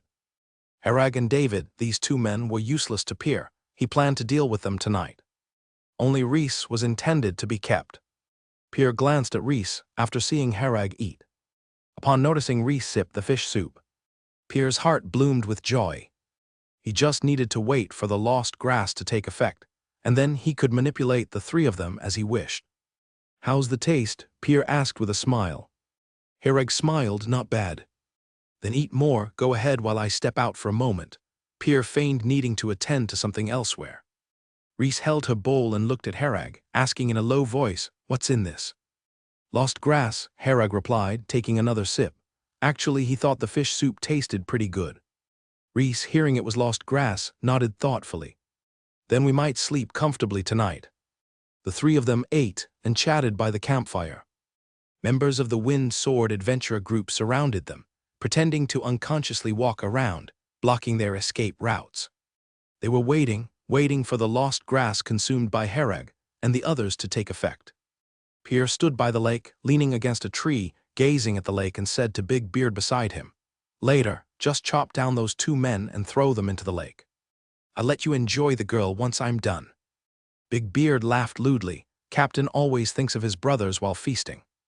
Pierre laughed, "Of course, you follow me, I'll never treat you wrong." "Captain is awesome," Big Beard quickly flattered. "I'm a bit sleepy, I'll go up and rest first." Rhys stretched, her alluring figure instantly highlighted. The adventurers secretly watching were instantly drawn, unable to help but gaze, almost drooling. Rhys seemed unaware and climbed into the nearby carriage to rest. Harag stood up. "I'm also a bit sleepy." David watched the night, then climbed into the carriage too. David nodded, added 2 dry sticks to the campfire, which he had picked up nearby. This action caught the attention of the nearby Wind Sword Adventurer group members, who were delighted, knowing the lost grass was working. Someone quickly reported to Pierre, who responded, "Good, wait a bit longer, once they're deeply asleep we move." Inside the carriage, Harag had just climbed in when Rhys embraced his neck, her red lips pressing against his. The cramped space offered little room for escape. After a moment, Harag pushed Rhys away. "It's a sleeping potion you were given, not an aphrodisiac, don't go crazy." Rhys smiled charmingly, still clinging to Harag. "How's my flavor compared to your little Asuna?" "Asuna isn't little," Harag smiled. Rhys thrust her chest forward. "Compared to me. She's smaller, just try and you'll know." Harag, speechless, said, "Stop messing around, they'll act soon." "No problem, I'll handle them. You always protect us, today just rest. After I deal with them, I'll come back to serve you, sleep tight." Rhys pressed closer, her breath tingling Harag's neck, making him itch. Harag felt his temper flare from Rhys's teasing, reaching out his hand. David sat outside the carriage, hearing movements inside, helplessly gazed at the starlit sky, sighing deeply. By this time, the adventurers of the Wind Sword Adventurer group seemed unable to endure any longer, frequently glancing at David, as if waiting for him to fall asleep. David noticed the surrounding glances and understood it was time to perform, feigningly dozed off against the carriage. Once David was asleep, adventurers began quietly approaching, Pierre joining as well. "Hey, wake up!" Pierre kicked David but got no response. David kept his eyes shut, sighing inwardly. If it wasn't to cooperate with Rhys, he wouldn't put up with such treatment. "Harag, Rhys." Pierre then knocked on the carriage, but there was no response from inside. Once confirmed all three were deeply asleep, Pierre smiled, eagerly anticipating taking Rhys to his carriage. "Kill the men, keep the woman," Pierre ordered directly. The henchmen beside him drew swords, approaching David, ready to cut him down. Just then there was movement from the carriage. The curtain lifted, Rhys's face was slightly flushed, her clothes somewhat disheveled. She adjusted her clothes, then smiled. "What are you all doing here?" "You're okay?" Pierre was surprised, yet attracted by her current appearance. Just seeing her already stirred him. "Okay, what do you mean?" Rhys feigned ignorance and asked. This time Pierre entirely dropped his guise. Seeing David still asleep, and no sign of Harag, he laughed. "Although I'm unsure why lost grass didn't work on you, Rhys. Are you going to come with me willingly, or do I take you forcefully?" "Your choice." Rhys chuckled softly. "I choose neither. But I can give you a choice." "Choose neither?" Then I'll have to use force, Miss Reese. Pierre didn't even listen to the second half of Reese's sentence, only thinking about capturing Reese as soon as possible. Reese smiled. Don't be so hasty. I'll give you two choices. Either all of you commit suicide or I kill all of you.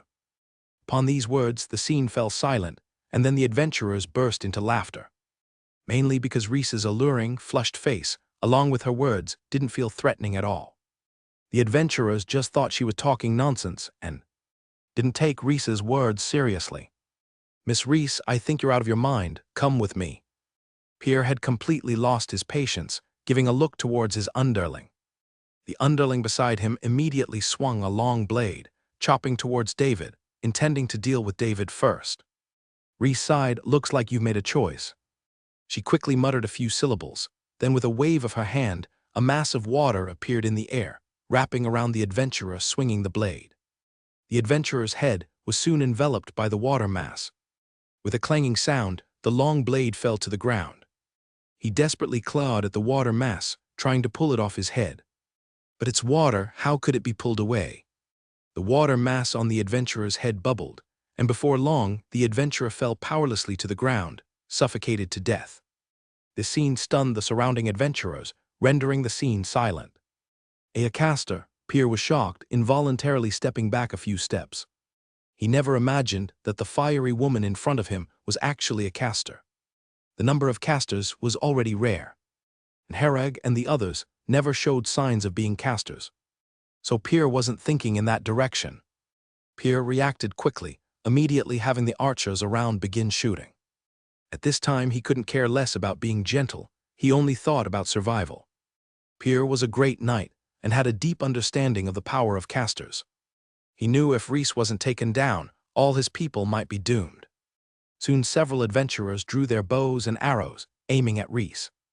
With a wave of her hand, a water shield appeared around Reese's body. Arrows hit the water shield and were immediately deflected, causing Reese no harm. Reese was a wizard specialized in water element, adept at using various water magic.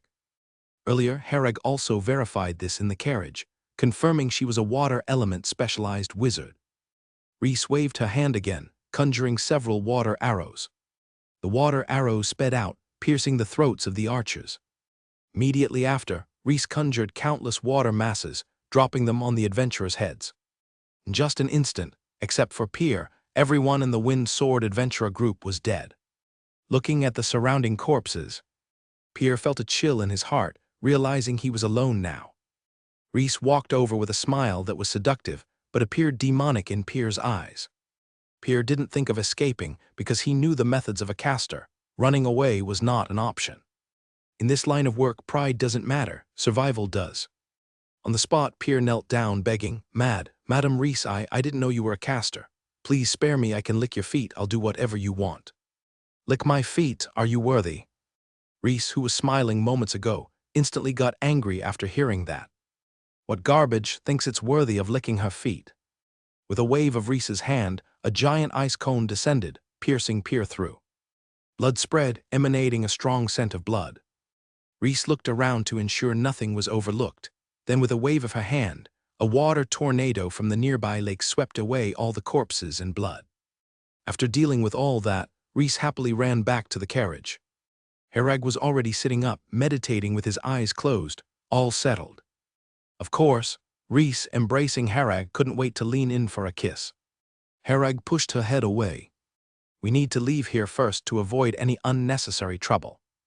After all, with so many dead, if they didn't leave quickly, more trouble could arise. The main goal of their outing was the mission, so any other trouble should be minimized. Reese nodded and shouted to David outside the carriage. You heard that, David, drive us out of here. After speaking, she leaned in again, gently parting her red lips and sticking out her tongue. David scratched his head, got onto the carriage, pulled the reins, and guided the carriage slowly toward the main road, then gradually moved forward. Behind them, the campfire on the ground was still burning. In the nearby lake, several bodies drifted. Pierre, eyes open, stared at the stars and moon above, as if still alive. The carriage moved forward slowly, headed for Nightfall City. After 4 hours of travel, the carriage stopped in a forest. They were now far from that lake, and any trouble wouldn't reach them. By the time others found the bodies in the lake, it would have nothing to do with them. Inside the carriage, Rhys, with a flushed face, sat beside Herag, who whispered, "Stop fooling around, we'll discuss it later."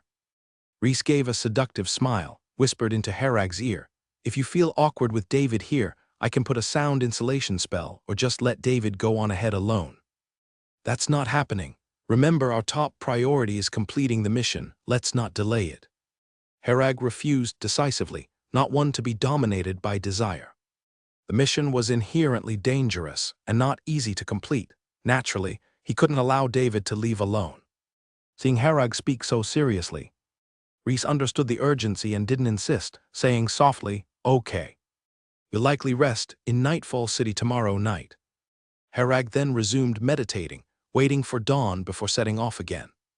The spiritual power in his mind had compressed to near its limit. Herag believed perhaps it wouldn't be long before he entered the liquid stage. His current spiritual power was on the verge of breaking through, just one step away from the liquid stage. Herag wasn't in a hurry, nor did he try to force a breakthrough. He followed his usual training discipline, meditating daily, progressing step by step. Forcing a breakthrough now had a chance of success. But if it failed, the consequences would be unimaginable. On the contrary, with consistent training, he would naturally enter the liquid stage someday. Herag naturally chose the more stable method. In the morning forest, a carriage moved forward slowly, with the sound of hooves tapping on the path, echoing crisply through the entire valley. The carriage moved along gently, surrounded by lush green trees, with pine branches occasionally brushing past the window, filling the air with a refreshing fragrance. The verdant forest, the morning sunlight, and the drifting mist intertwined beautifully. A creek flowed gently between the valleys, with the occasional chirping of insects, awakening the sleeping forest and stream. Herag had long finished his meditation, sitting in the carriage with a map in hand. Rhys was asleep, leaning against him. David drove the carriage towards Nightfall City. 5 hours later, the silhouette of a city emerged on the horizon. The three of them, under the guise of adventurers, entered Nightfall City.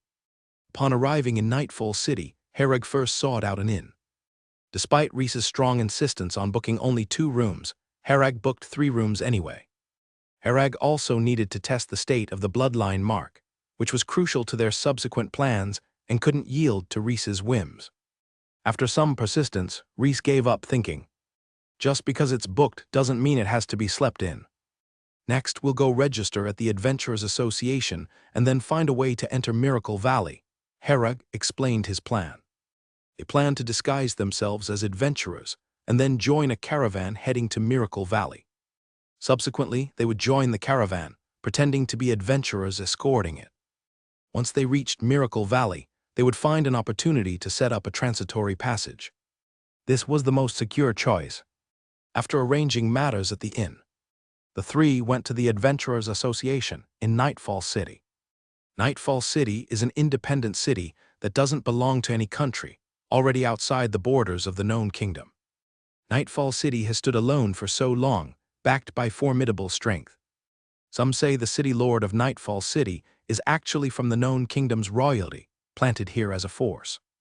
Others say that the elf race is behind Nightfall City to monitor the known kingdom's movements. There are various sayings, but no one can confirm them. However, one thing is certain. The strength of Nightfall City is formidable. No adventurer would cause trouble here, as it would be suicidal. Due to its formidable strength, the order within the city is stable.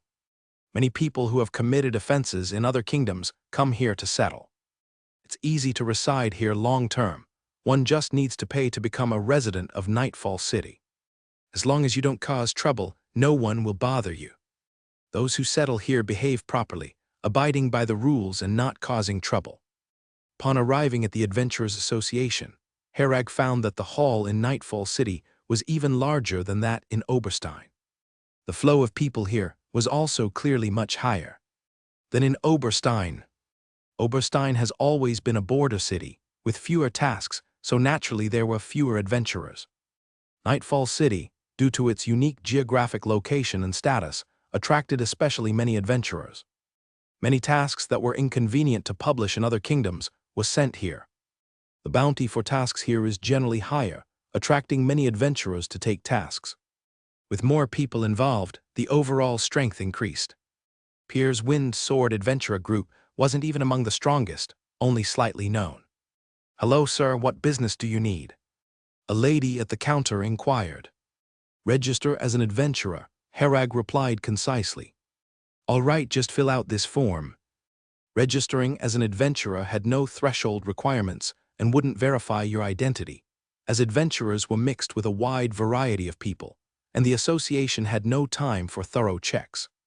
Herag quickly filled out the information for the three of them, though most of it was false. The lady at the counter received the form and was somewhat surprised by the information. A great night and a night. Though only 3 people. This was already considered strong for adventurers. "Mr. Herag, for a great night and night, a strength verification will be needed," the lady at the counter stated. At the great night and night levels, information had to be verified. You couldn't just claim the rank and be believed. "No problem," Herag smiled. The verification method was simple testing power. For both knights and great knights, power was the simplest standard. The 3 came to a small room in the Adventurers Association, where there was a wooden dummy standing upright. Leading them was a young staff member of the association, named Rick. Rick respectfully explained, "Gentlemen, this is a caster-made power dummy. The test is simple, strike it with a punch. If it trembles, it indicates knight-level power. If it sways side to side, it indicates great knight-level power." "David, you give it a try first," Herag instructed.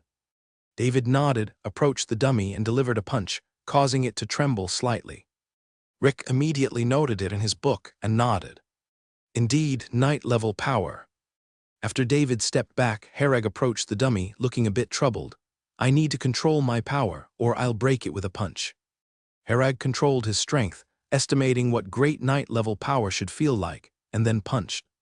The dummy began swaying violently side to side. Herag frowned. "Seems I used a bit too much strength."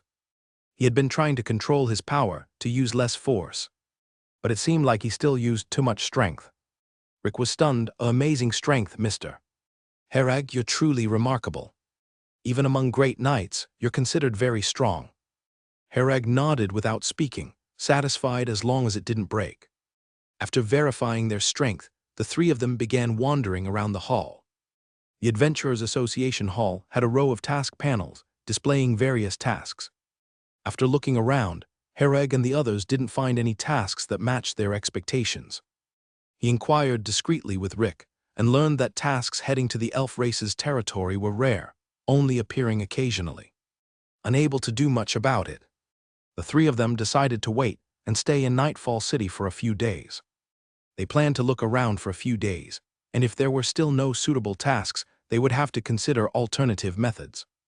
As soon as Reese returned, she slipped into her room, asking the inn attendants to heat up water for her. Her room was right next to Herag's, and he could hear the water running, knowing Reese was bathing.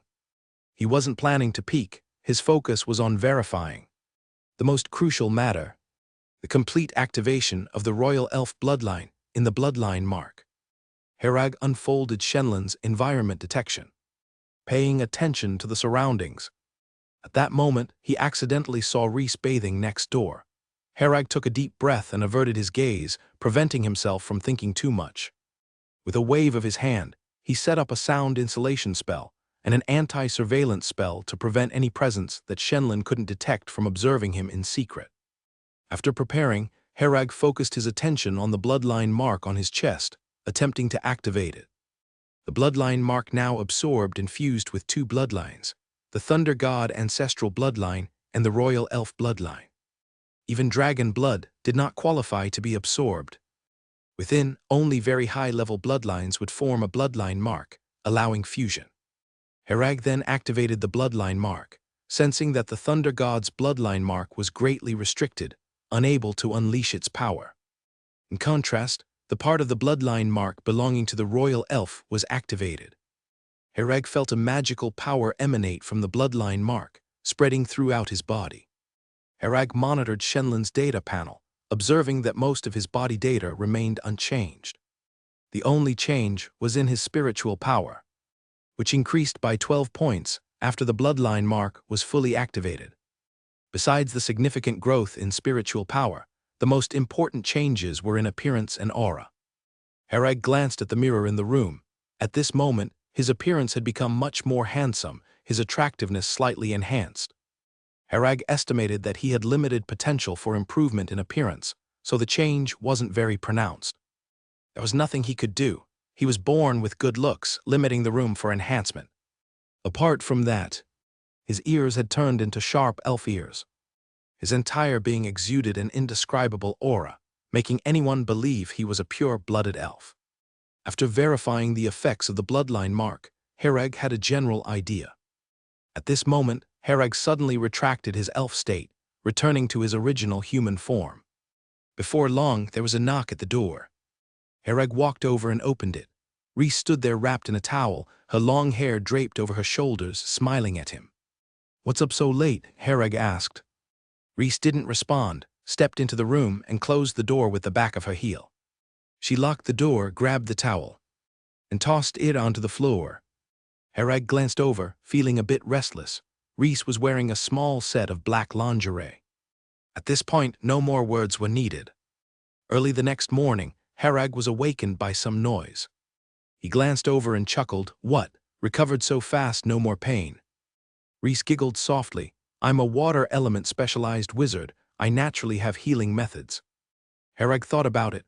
Water magic has many healing spells, so easing pain is simple. He nodded. "Indeed, you have water element mastery.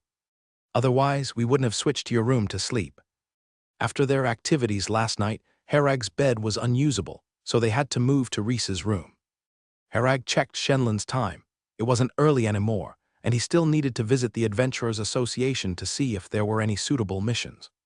Of course, after Rhys played around a bit, Herag continued his morning exercise. Exercising every morning is beneficial for the body. For several days, Herag and his group hadn't found any missions to Miracle Valley at the Adventurers Association Hall.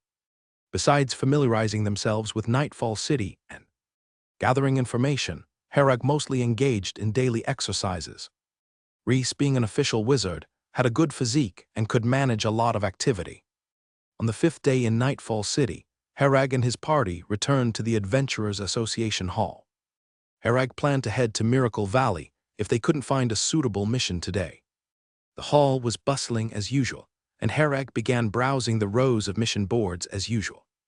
After looking for a while, Herag quickly spotted a newly posted mission. Escort the caravan to Miracle Valley. Requires at least night-level strength. Payment negotiable, posted by Ruby Commerce Association. Seeing this mission, Herag immediately brought Rhys to the mission counter to take it. "Please wait, great night, Herag. Someone from the Ruby Commerce Association will be here soon. If they have no issues, you can take the mission," the woman at the mission counter said. After waiting a moment at the Adventurers Association Hall, a middle-aged man with a small mustache approached them. The Adventurers Association staff brought him in front of Herag's group and said, "Mr. Raydoy, these are the adventurers interested in your mission. Mr. Herag has great night-level strength, Mr. David is at night level, and Miss Rhys is knowledgeable in medicine." "Great night." Raydoy looked at Herag, seeing his robust build and refined aura, quite satisfied. He nodded. "Very good. This escort will take about a month to Miracle Valley with a reward of 150 gold coins. How about it? If you agree to escort the return journey, we can add another 100 gold coins." Herag nodded. "Sounds good. When do we leave?" Raydoy said, "It will take about 5 to 6 more days. We'll depart once everything is ready. We'll continue recruiting more strong adventurers.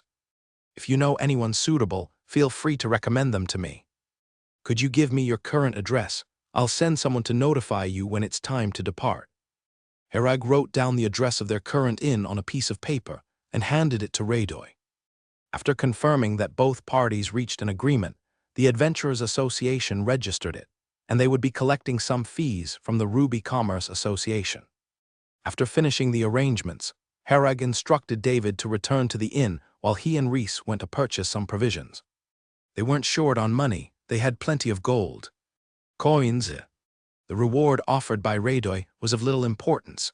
The key was the opportunity to reach Miracle Valley. Herag and Rhys purchased a large quantity of long-lasting food. It wasn't just to ensure they had enough to eat, but to be prepared for any situation. Harag's space ring still had plenty of unused space, so storing food was effortless. As for drinking water, Harag wasn't too concerned. If necessary, they could drink the water Rhys conjured, which was potable. The remaining days, Harag mostly stayed at the inn, avoiding going out unnecessarily. To avoid unnecessary trouble, he acted discreetly and tried not to attract attention. Finally, on the 5th day, people from the Ruby Commerce Association arrived.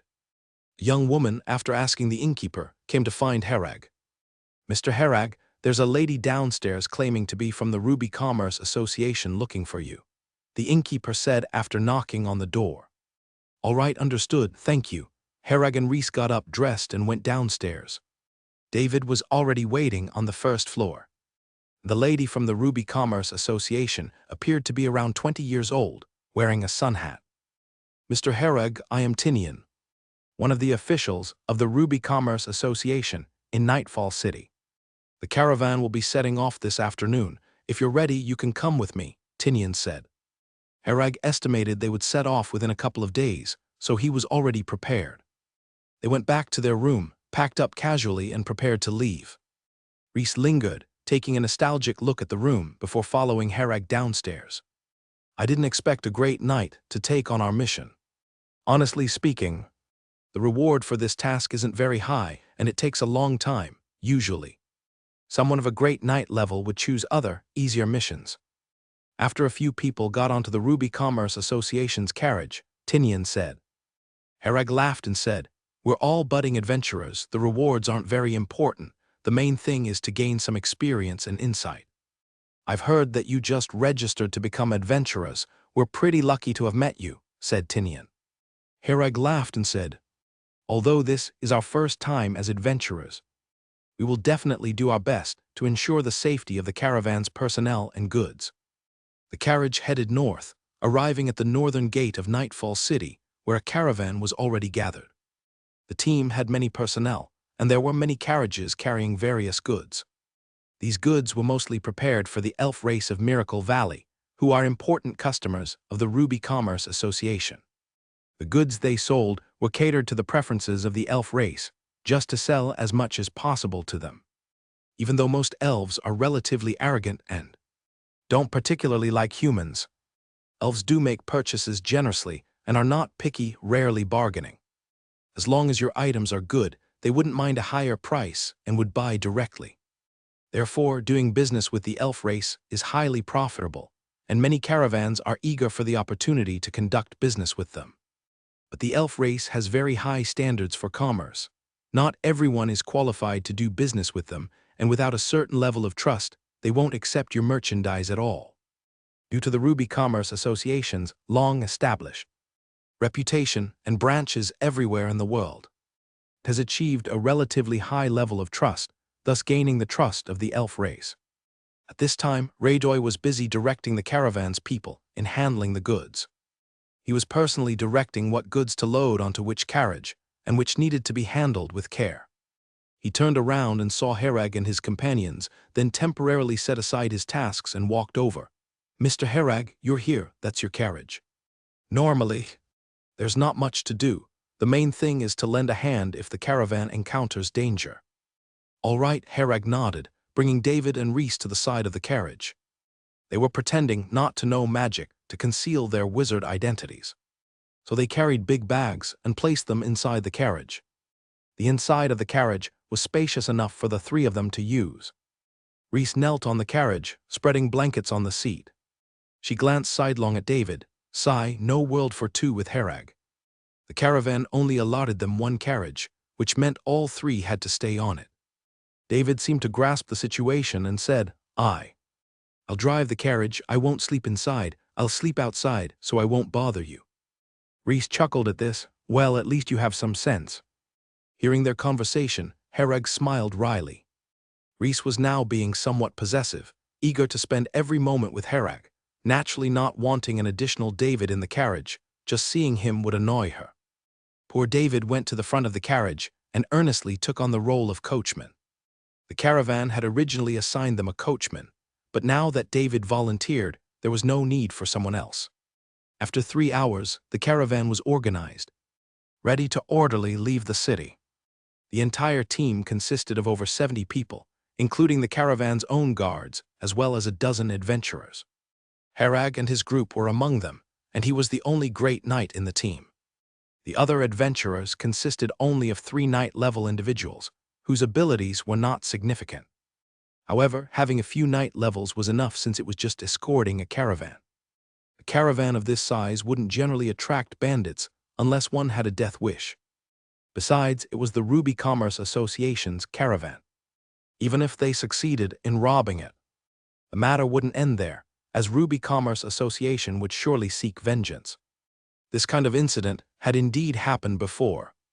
In the past, when a Ruby Commerce Association caravan was robbed, they immediately hired many adventurers to issue an unrelenting bounty on the robbers. Although it cost a lot of money, what they lacked least was money. Spending some money to establish authority was definitely worthwhile. After leaving the city, the caravan entered a monotonous stretch of travel time. Herag activated the environment detection function of Shenlin, constantly monitoring the surroundings.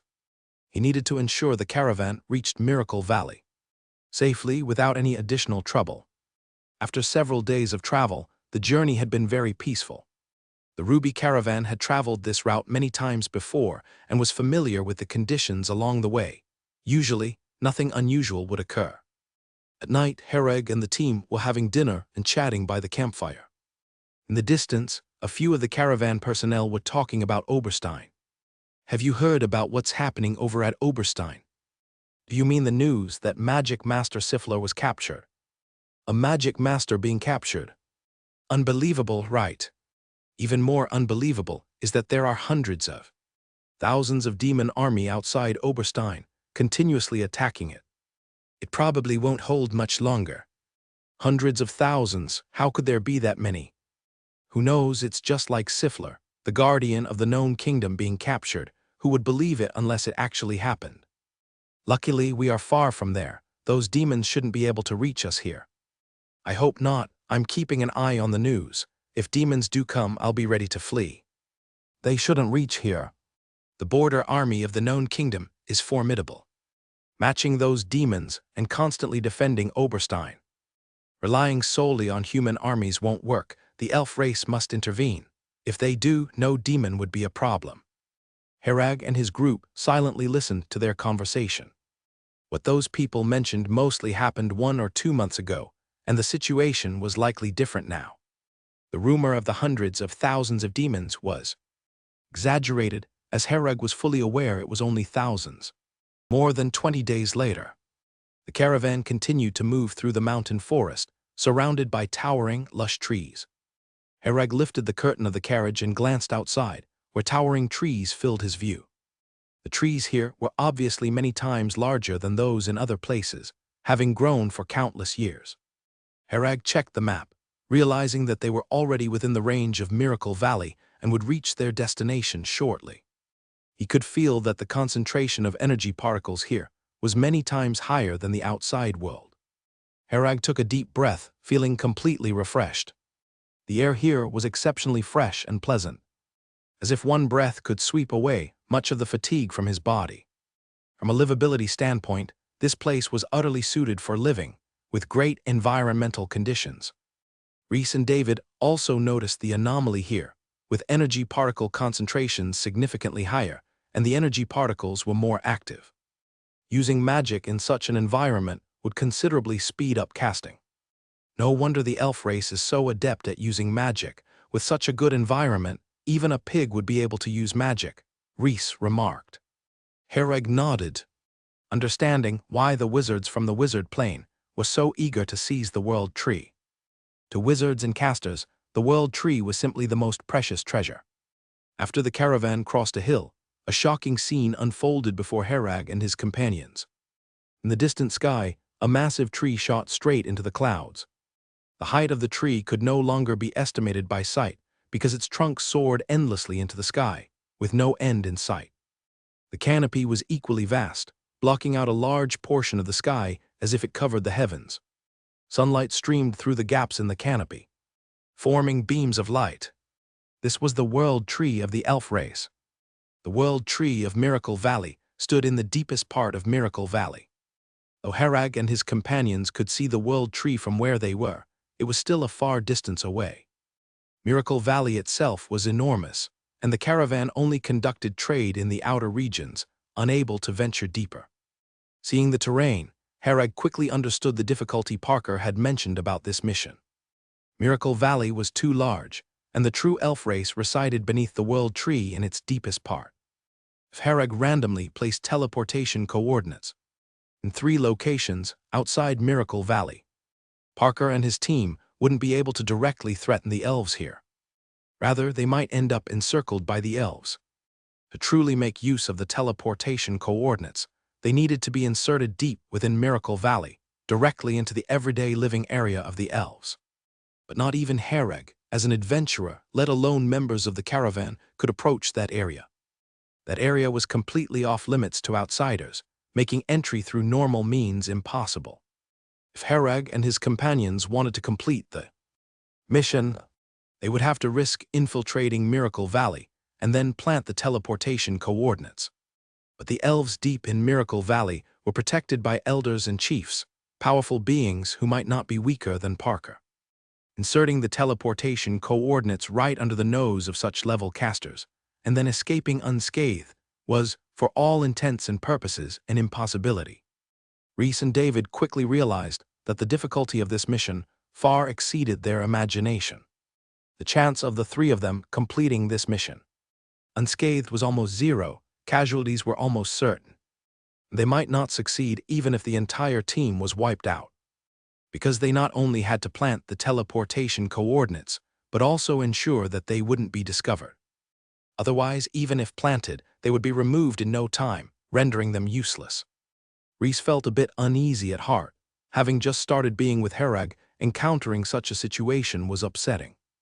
Harag, I'll infiltrate and do the mission. You and Rhys should leave, David said after a moment of silence, taking the initiative. David thought that since he was alone, dying inside didn't matter. They all came from the Checky family. As long as one person could safely survive for a year and return, it would be sufficient to enter the land of dawn. In David's eyes, such a deal was worth it, even though it required sacrificing himself. Rhys was of his cousin's generation, so naturally, he couldn't let her do such a thing. Harag, being Larry's student and not bound by contract with the Checky family, wasn't really obliged. Rhys liked Harag so much that the 2 of them obviously weren't suited for taking risks. Overall, only David was the most suitable to undertake this task. Harag patted David on the shoulder. David, thank you, but there's no need. I already have another way. None of us need to sacrifice, nor will we take risks.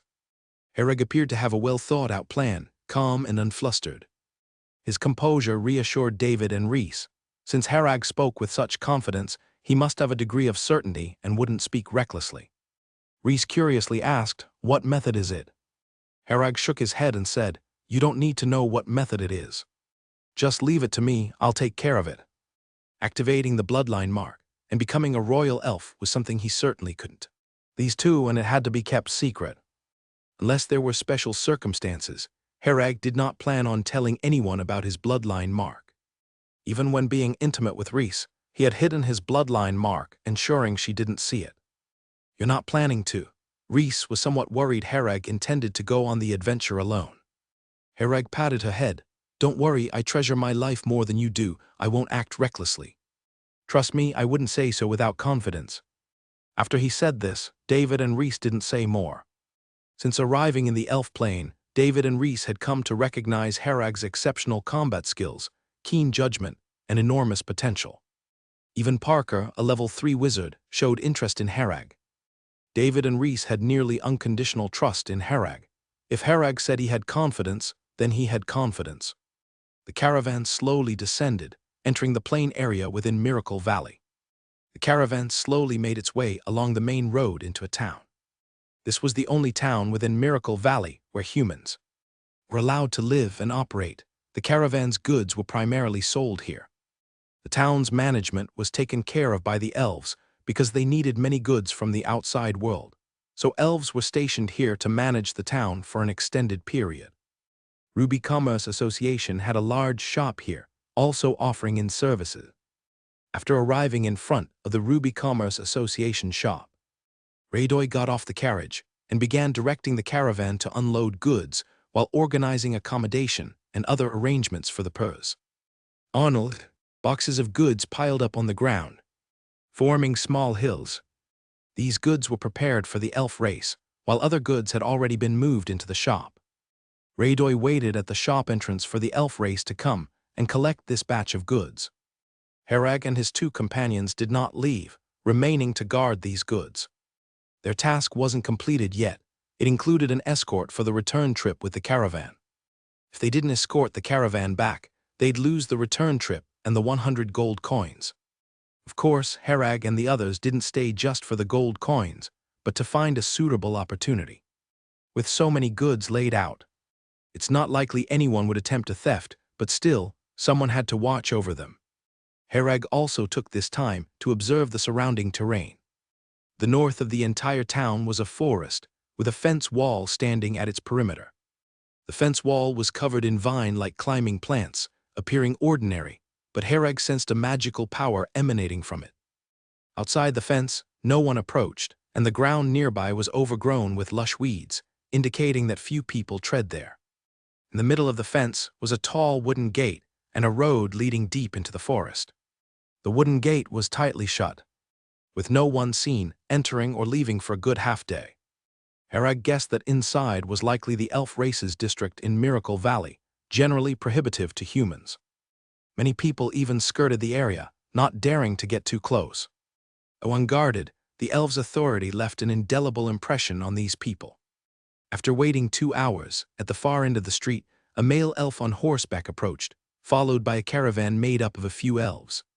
Their carriages were empty, evidently intended for loading goods. Upon seeing them, Radoy immediately approached with a smile. "Bane Lord, you've arrived. The goods you need are all ready, guaranteed top quality." Bane, with an indifferent expression, slowly trotted over on horseback, not even glancing at Radoy, but instead looking briefly at the goods on the ground. He dismounted and casually opened a box to find some cured meat.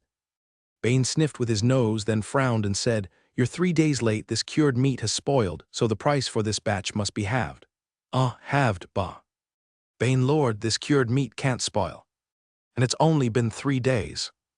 Radoy panicked upon hearing the price cut, fearing not only no profit but losing the costs. 3 days late was just a saying. Travel delays of a couple of days were normal due to various reasons, making consistent timing impossible. As for the cured meat spoilage, that was nonsense. Firstly, cured meat could be stored for a long time, and this batch had gone through a complete curing process. Inspected by Radoy piece by piece, it couldn't have spoiled. It was only 3 days later than the last time, impossible to spoil in just 3 days. Bane was clearly causing trouble, lowering the price to pocket the difference. Radoy knew this but couldn't say much, swallowing his words. He pleaded, hoping Bane wouldn't press the price too hard, as cutting it in half would incur too much loss. Bane's eyes flashed at Radoy's words. "What, are you questioning me?" Bane was displeased, a lowly human daring to question him. If he said the cured meat was spoiled, then spoiled it was.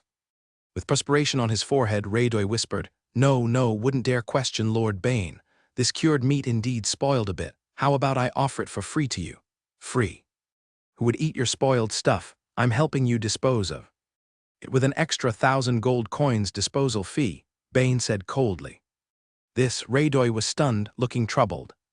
Losing money was bad enough. Why did he have to pay more? Problem? Bane asked. Radoy, his face in palpable discomfort, nodded. No problem. Outsiders envied the chance to do business with the elf race, but Radoy knew the hardships. The elf race, generally speaking, paid well and happily. But Bane, a minor role in trade dealings, was the problem. Bane was an ordinary lower-level elf. Otherwise, he wouldn't be assigned to handle these everyday transactions outside. True figures with standing among elves stayed inside, seldom venturing out, much less dealing with humans. Though Bane couldn't avoid paying, it was common for him to pull small tricks for personal gain. Radoy had no way to complain and no contact with other elves. Moreover, the elf race wouldn't support him. As a human, the elves looked down on him, offering no backup. Radoy swallowed his pride. Despite the loss of this batch of cured meat overall, he'd still profit significantly. Just forfeiting the cured meat's cost and losing 1,000 gold coins. Enduring some grievances was minor, something Radoy did not mind. Bane, not continuing to trouble Radoy, knowing not to push too hard, remained silent after gaining some benefits. The elves he brought began loading the goods onto the carriages. During this, the Ruby Commerce Association members did not help, as they were not allowed to touch the goods. All goods had to be inspected, ensuring no issues, before being transported into Miracle Valley. After the elves finished loading, the caravan slowly departed, heading north of the town, near the wooden gate at the fence wall. A large courtyard lay there, with several spacious warehouses. Bane directed the caravan into the courtyard, storing the goods in the warehouses. Over the next few days, he would have to check the goods thoroughly to ensure no problems. Only after this would arrangements be made to transport the goods inside. Herag attentively observed Bane's elven team throughout, gaining a rough understanding. According to the plan, the caravan would stay here for the next few days. They would buy some goods and then resell them back in Nightfall City. The return trip would be faster because there would be fewer goods, making travel naturally quicker. During these few days, Herag and his companions needed to find ways to complete their task as much as possible. Without the Ruby Commerce Association as cover, they'd stand out conspicuously in this town. The elves looked down on humans and were also wary, considering humans a cunning race with whom they were reluctant to deal extensively. The people in the town all have to register. Herag and his group are under the name of the Ruby Commerce Association, so they won't be questioned. But if they are not under the Ruby Commerce Association, they will seem very suspicious and will definitely attract the attention of the elf race. Normally, when 3 adventurers have finished escorting a caravan and still don't return, what are you staying here for? Most likely it's for some unspeakable secret. When Herag returned to the Ruby Commerce Association's inn, he found Reese already tidying up the room. At her request, the Ruby Commerce Association provided only 2 rooms. David stayed in one room by himself, and Reese and Herag shared the other. After spending a whole month in the carriage, they hadn't slept comfortably at all. Now, with a wide and soft bed, the 2 of them naturally prepared to have a good sleep. Of course, some pre-sleep exercise was indispensable. It would be another fierce battle. Herag experiencedly asked the innkeeper to bring a few more blankets, mainly to lay over the bed for convenience. At dusk, the 3 of them had dinner at the inn and returned to their room. Reese hugged Herag, ready to make a move. When Herag said, "Wait for me here for a while, I need to complete a task first." A task now, Reese was quite surprised. She had observed during the day, and it seemed almost impossible to silently pass through the fence into the forest. The elf race are excellent casters, so their defense techniques are naturally very formidable.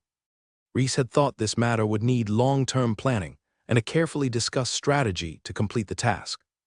Unexpectedly, Herag was already ready to tackle the task as soon as they arrived, and the sky was already nearing nightfall.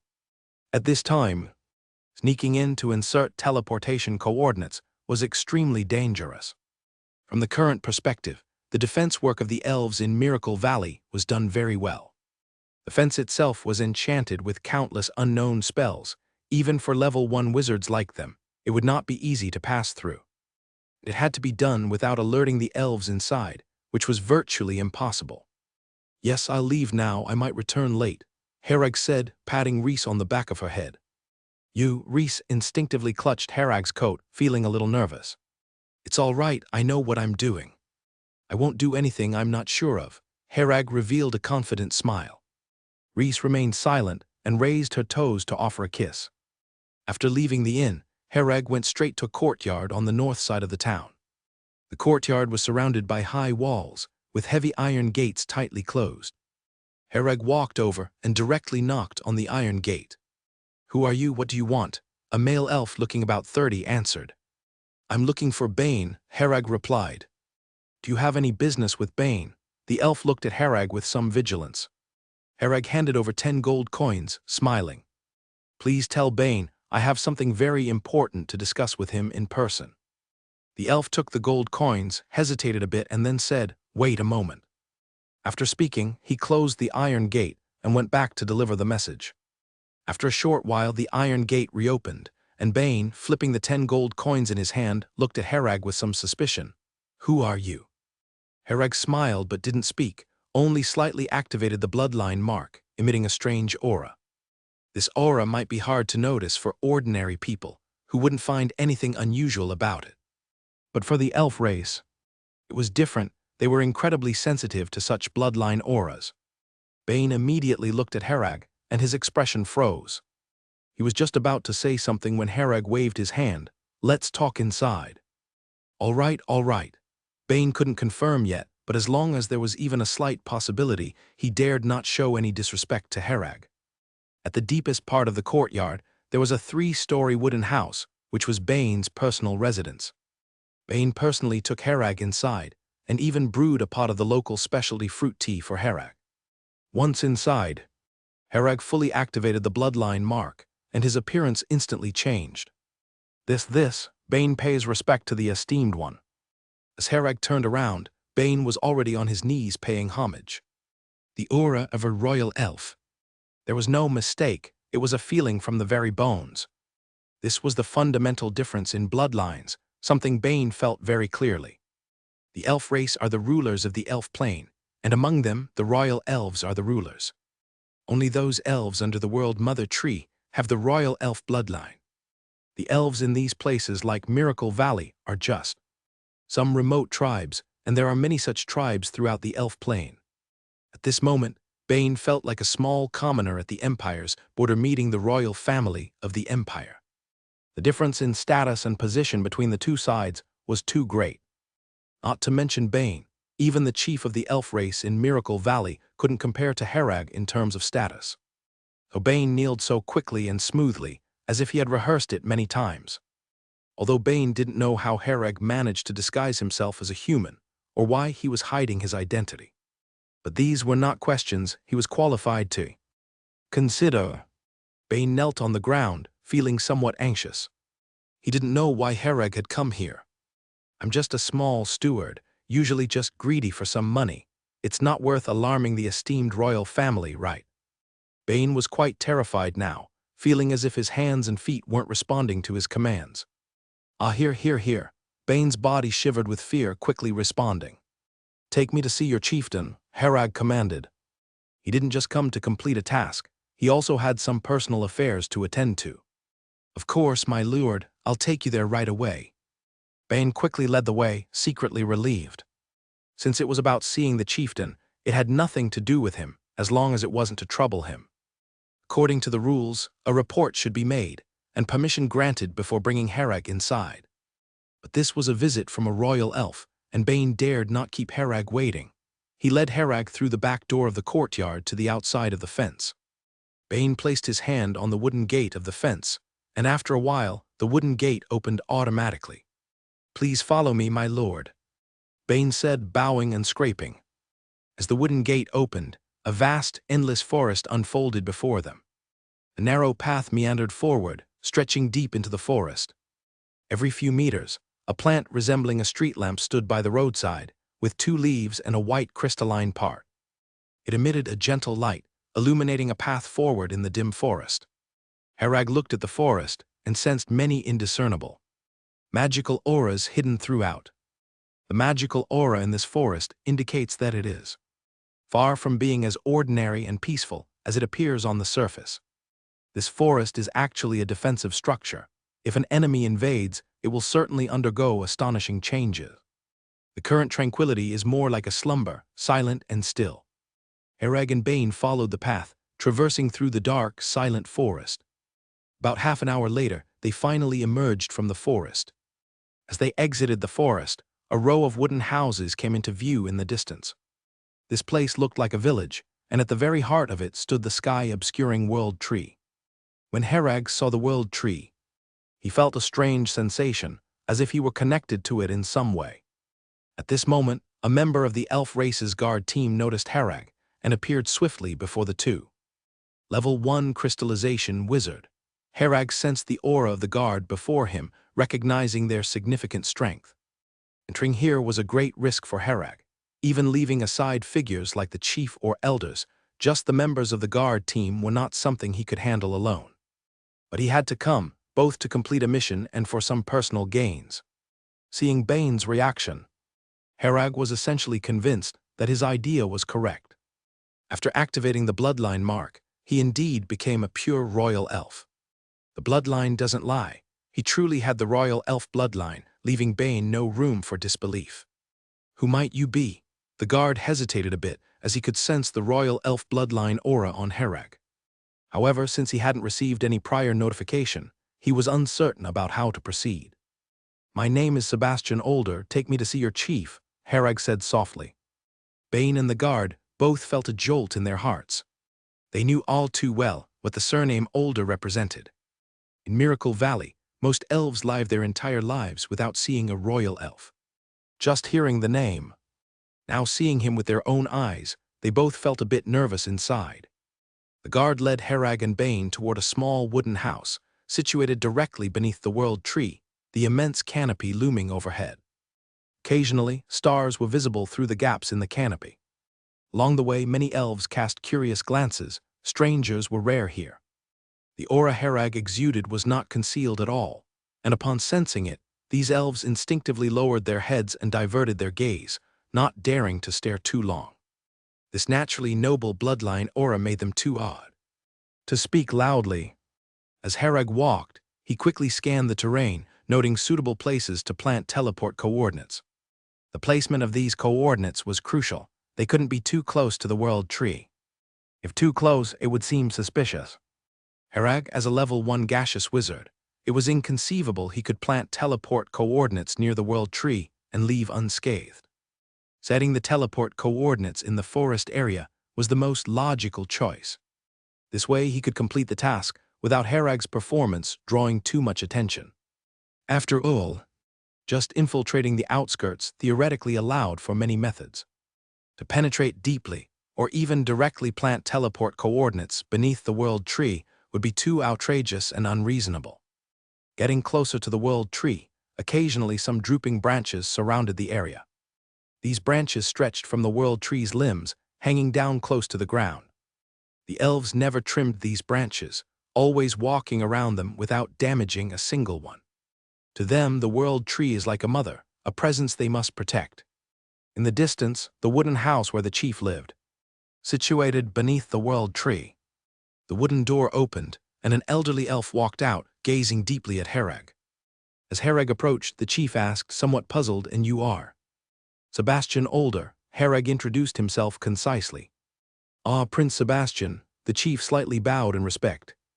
Even though the chief had never been near the world mother tree, he was well acquainted with the royal family's hierarchy and its members. Sebastian was Chadia's elder brother, known as the 4th prince among the royal elves of this generation, while Chadia held the title of 7th princess. The chief, being a magic master level caster and level 3 wizard level power, was even more sensitive to bloodline aura. It was unmistakable that the bloodline on Herag was genuinely that of a royal elf. After Herag stated his name, the chief naturally believed him. "What important matter brings you here, Prince?" the chief asked. Herag did not rush to answer, glancing at Bane and the others behind him. "You all may leave," the chief instructed.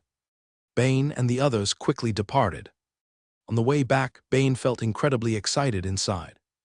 Who would have thought Bane would one day see the prince with his own eyes, and even bring him to meet the chief? Bane was exhilarated, feeling he now had something to boast about in the future.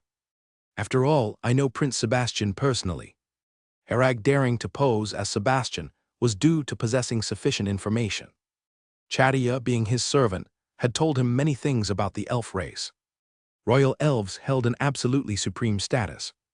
Other tribal elves would never dare defy or disrespect royal elves in the slightest. Moreover, they were inherently bound to obey and protect royal elves. Royal elves grew up beneath the world mother tree, the most venerable existence in the heart of the elf race. When Chadia was initially imprisoned as an ordinary elf, not a single elf revealed her true identity. Even facing defilement, they kept Chadia's identity secret to the very end. This was all because they were born with the duty to protect royal elves. Elves from remote tribes like Miracle Valley rarely, if ever, had the chance to see a royal elf in their lifetime. The roles of chief and elders in Miracle Valley usually stayed within it most of the time. Even if they had visited the World Mother Tree in the past, it was likely many years ago. And back then, Sebastian, like Chadia, was young, naturally having undergone significant changes in appearance. Therefore, the sole risk of this operation was if the chief had recently met Sebastian. That would endanger Herag. However, this probability was extremely low, and after thorough consideration of the elf race's information and customs, Herag decided to take this risk. Fortuitously, the chief of the Miracle Valley elf race had indeed never met Sebastian, nor had he visited the World Mother Tree. He merely knew some information regarding royal elf members, even though the chieftain of Miracle Valley harbored some doubts in his heart that bloodline aura could not be faked. For the elf race, bloodline was a powerful form of identification. Unless Herag was an illegitimate child, but that was not something the chieftain could afford to offend. It was an internal affair of the royal family. After Bane and his companion left, Herag spoke. "I am here regarding the matter of Chadia." Princess Chadia, the chieftain fell into deep thought. Ever since Chadia was taken by the wizards, all elf tribes had received this news. The royal family's orders were to search for clues related to Chadia by any possible means. If Chadia is found, they must at all costs ensure her safe return to the World Mother Tree. "We've been paying attention to Princess Chadia's news all this time, but we haven't found any valuable clues," the chieftain sighed and said. "It is highly likely that Chadia is already in the wizard plane, so it's natural that you can't find any leads," said Herag. Chadia was at a small tribe at that time, and the world tree of that small tribe was tampered with by the wizards, after which the entire small tribe was captured. And because Chadia happened to be there, she was taken away along with them. The royal family of the elf race, they naturally could deduce that Chadia most likely fell into the hands of the wizards. It seems that this information has not been disclosed yet, probably because the elf royal family fears the wizards will find out. The chieftain was indeed surprised, then nodded. "So that's how it is. Prince, are you here because of the wizards from Oberstein?" "Not entirely, but I want to find some breakthroughs there. The wizard base over there doesn't seem to be established for long. Perhaps it could be a breakthrough," Herag said. "We've already sent quite a few people. They're on their way there now." "Prince, we'll do our best to handle the wizards there," the chieftain said solemnly. "Pay more attention to the matters over there. The wizards are very powerful and cunning. Make sure to take them seriously," Herag advised. After saying this, he turned and asked, "By the way, how much World Tree juice do you have left?" World Tree juice is an extremely precious treasure produced by the World Tree, yielding only 3 to 5 drops every 100 years. Just 1 drop of World Tree juice can directly extend your lifespan by 300 years. It can also directly increase spiritual power and enhance a caster's magical cultivation.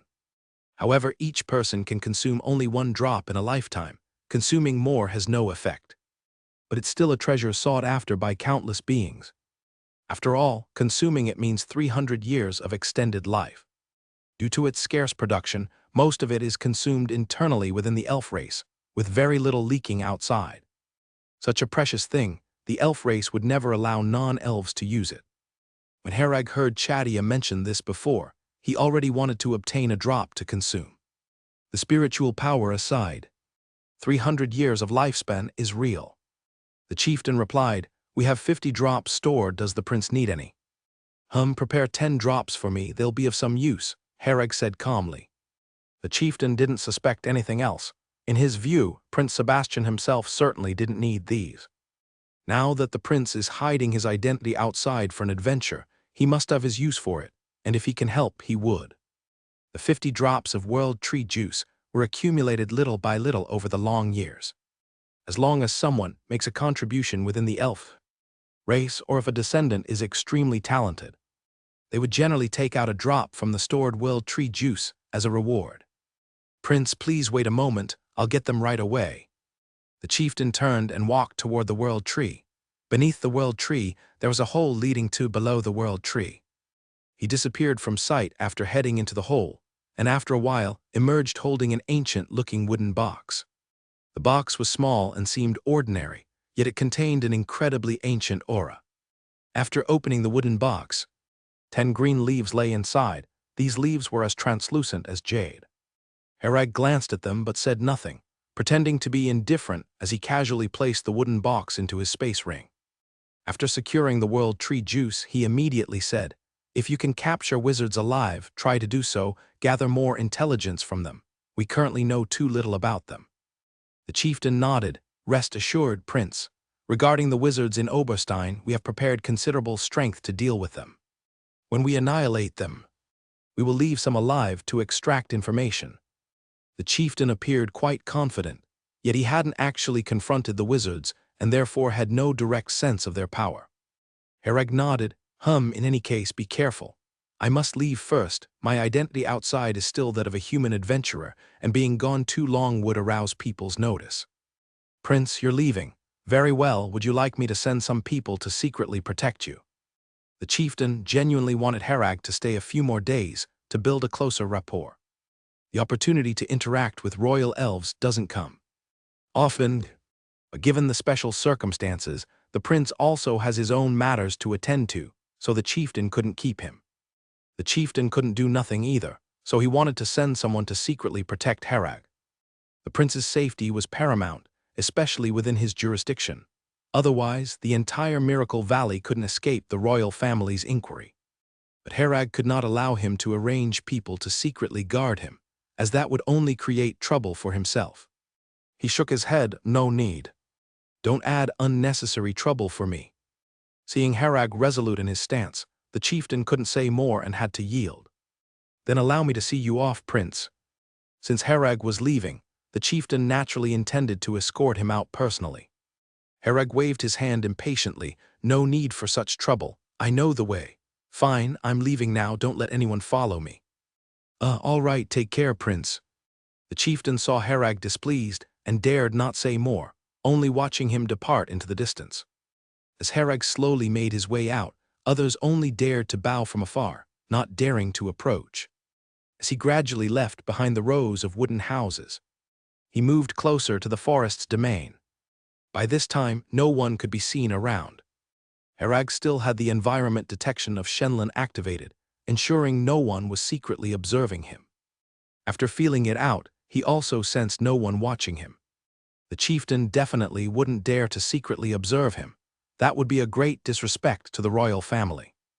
Herag walked idly, bending down to touch a wildflower on the ground. At the same time, a red crystal silently slipped from his loose sleeve, merging into the ground and vanishing without a trace. The red crystal acts as a teleportation coordinate, and it's quite simple to use. Infuse it with magic power and then touch it to the ground. It will automatically merge into the surface. The whole process is quick and silent, without any disturbance. Herag glanced at the ground beneath his feet. There was no change at all. Unless the elf race sends people to check every inch of this area, it's difficult to find this teleportation coordinate. Herag quietly placed all 3 teleportation coordinates down, without attracting any attention. 2 on the ground, 1 inside a large rock. Throughout the process, Herag maintained a natural demeanor, showing no abnormalities. Even though no one was watching him secretly, Herag completed the task Parker assigned him with just a leisurely stroll. All 3 teleportation coordinates are outside the forest, so when they teleport over, they can bypass the defenses of this forest area. The elf race in Miracle Valley, caught off guard, will certainly suffer a devastating blow. Herag followed the path within the forest and walked out. Upon reaching the wooden door, it automatically opened. After Herag stepped out, the wooden door silently closed again. He looked up at the sky. It was already nighttime. The streetlights in town had been lit, with the faint sound of tavern chatter in the distance. Herag dispelled his elf form, returning to his original human appearance, and headed towards the inn. Not far along, a shadow darted over from a corner in the distance. Herag had already noticed him and asked, "What are you doing here?" The man was Bane, who respectfully greeted, "Bane greets your highness the prince." Herag slapped him on the head. "What prince? Don't speak nonsense, or bear the consequences yourself." Bane then realized that the prince deliberately disguised himself as human, and calling him that would expose his identity. He quickly apologized in panic. Master, I'm sorry, I misspoke. Is there anything you need? If not, don't bother me, Harag said impatiently. Bane smirked. Master, this is a little token of my appreciation, along with the 10 gold coins you gave me earlier. Harag glanced at the security box in Bane's hand, which appeared quite heavy and was filled with gold coins and gems. Harag naturally couldn't refuse such a windfall. If there's nothing else, I'll be on my way. He accepted it directly into his space ring and prepared to leave. Bane quickly said, Master, I didn't know the Ruby Commerce Association had dealings with you today. I apologize for any offense. I will immediately compensate and offer some amends. Harag scolded him directly. Fool, do not take unnecessary actions and do not let anyone know you are acquainted with me. I'm just an adventurer escorting a caravan, understood? Harag's cold tone frightened Bane, causing him to break out in a cold sweat. In his eagerness to impress Harag, Bane realized he almost made a mistake. Since the prince disguised himself as a human, naturally he should not be exposed. If Bane senselessly compensated and offered amends without reason, it would be far too conspicuous. Bane was relieved that he did not carry out those actions directly, otherwise he would have messed things up. Thinking of this, cold sweat broke out on Bane's forehead. If he ruined the prince's plans, not even 10 lives would be enough to compensate. While Bane trembled in fear, Harag had already walked far away, leaving Bane with just the sight of his back. Only after Harag completely disappeared from view did Bane breathe a sigh of relief. The pressure from the prince was immense, especially after realizing he misspoke and mishandled the situation, causing great anxiety. Fortunately, perhaps the prince did not want to reveal his identity, so he let him off without punishment. After leaving the area near the fence, the crowd on the streets began to grow, the surroundings becoming livelier. The area close to the fence was quite desolate, with no one daring to approach. Returning to the inn, Harag opened the door to find Rhys leaping onto him, hanging on his neck. He naturally caught Rhys into his arms. The mission is complete, Harag said. Rhys exclaimed, already completed. Harag nodded, correct. In a few days, we'll head back with people from the Ruby Commerce Association. Once we return to Nightfall City, we'll go back to the Lime Mountain Range. Considering the time after our return, it should be about a year. Rhys smiled, then can I later go with you to the Land of Dawn? She didn't ask how Harag completed the mission. There must be a reason for Harag's silence. If he intended for her to know, he would tell her, and she knew not to ask otherwise. It seems so, Harag chuckled. The two embraced tightly, the atmosphere turning intimate with just a slight movement. Rhys gazed at him seductively, slightly parting her red lips. A few days later, Harag and the three of them began the journey back with the trade convoy. The returning goods was significantly fewer, allowing the convoy to move much faster. After 20 days, Harag and the others returned to Nightfall City. Mr. Harag, thank you for your escort during this time. We may set off again in a month, and if you're available, feel free to find me at the Ruby Commerce Association, said Laddard, offering 30 gold coins as a gesture of goodwill. Harag replied, if we're not assigned to other tasks at that time, I'd be pleased to cooperate with the Ruby Commerce Association. Harag uttered these words merely as a formality. They certainly wouldn't be in Nightfall City by then, but there was no need to mention this to Laddard. After parting ways with the people from the Ruby Commerce Association, Rhys asked, Harag, are we taking the same route back? Yes, let's take the original route back for now. The situation on the other side is still unclear. Many paths could take them back, but having never traversed them, unforeseen problems might arise. Returning via the initial path could help minimize uncertainties. They had been in the Elf Plane for 10 months, with about a month left once they returned to Base 27. Harag's current strategy was to prioritize safety, ensuring the trio could return to the Wizard Plane and secure entry into the Land of Dawn. Thus, returning by the original route was the safest choice, as other paths might present various unforeseen circumstances. The situation in Oberstein was surely becoming more tense, with the elf race already reinforcing their forces. Traveling via other normal routes could inevitably lead to encounters with them. Herag and his companions stayed in Nightfall City for a day, replenishing necessary provisions, before leaving the city early the following morning, beginning their journey back via the original route. Herag and the other two stood in the mountains, looking at the familiar mountain range in the distance, feeling a sense of relief as if they had returned home. They intentionally slowed down on their way back, giving off a vibe similar to slacking off at work. Originally, it would have taken about 10 days to return, but they dragged it out to a month. After all, they only needed to get through the year. Returning too early would mean other tasks. With the current escalation in the war, most tasks came with a certain degree of danger. If something went wrong near the end of the year, it would be a big loss. Facing danger aside, they might even lose the qualification to enter the Land of Dawn for not completing the task. Hence, Herag thought it through clearly, as he had extensive experience in slacking. Normally, they would be back around this time. It was just Herag completed his task too quickly and too easily. Herag and his group enjoyed the landscapes and relaxed whenever they felt a bit tired, setting up camp to rest for a day or two. Anyway, the supplies in the space ring were abundant, with plenty to eat and drink. David didn't know, but Herag and Reese went wild during this time. A while ago, they discovered an open-air natural hot spring on a mountaintop, and Herag and Reese properly experienced what a hot spring bath meant. Of course, David didn't get to enjoy it, and conscientiously took on guard duty at the foot of the mountain. Herag and Reese soaked in the hot spring all night since there was no one around. They rarely let themselves loosen up. When Herag's group returned to the Lime Mountain Range area, they found that the number of altars had increased significantly, appearing to be about 40 or 50 in total. When they left, there were only 20 altars. And 3 months had passed, the number had more than doubled.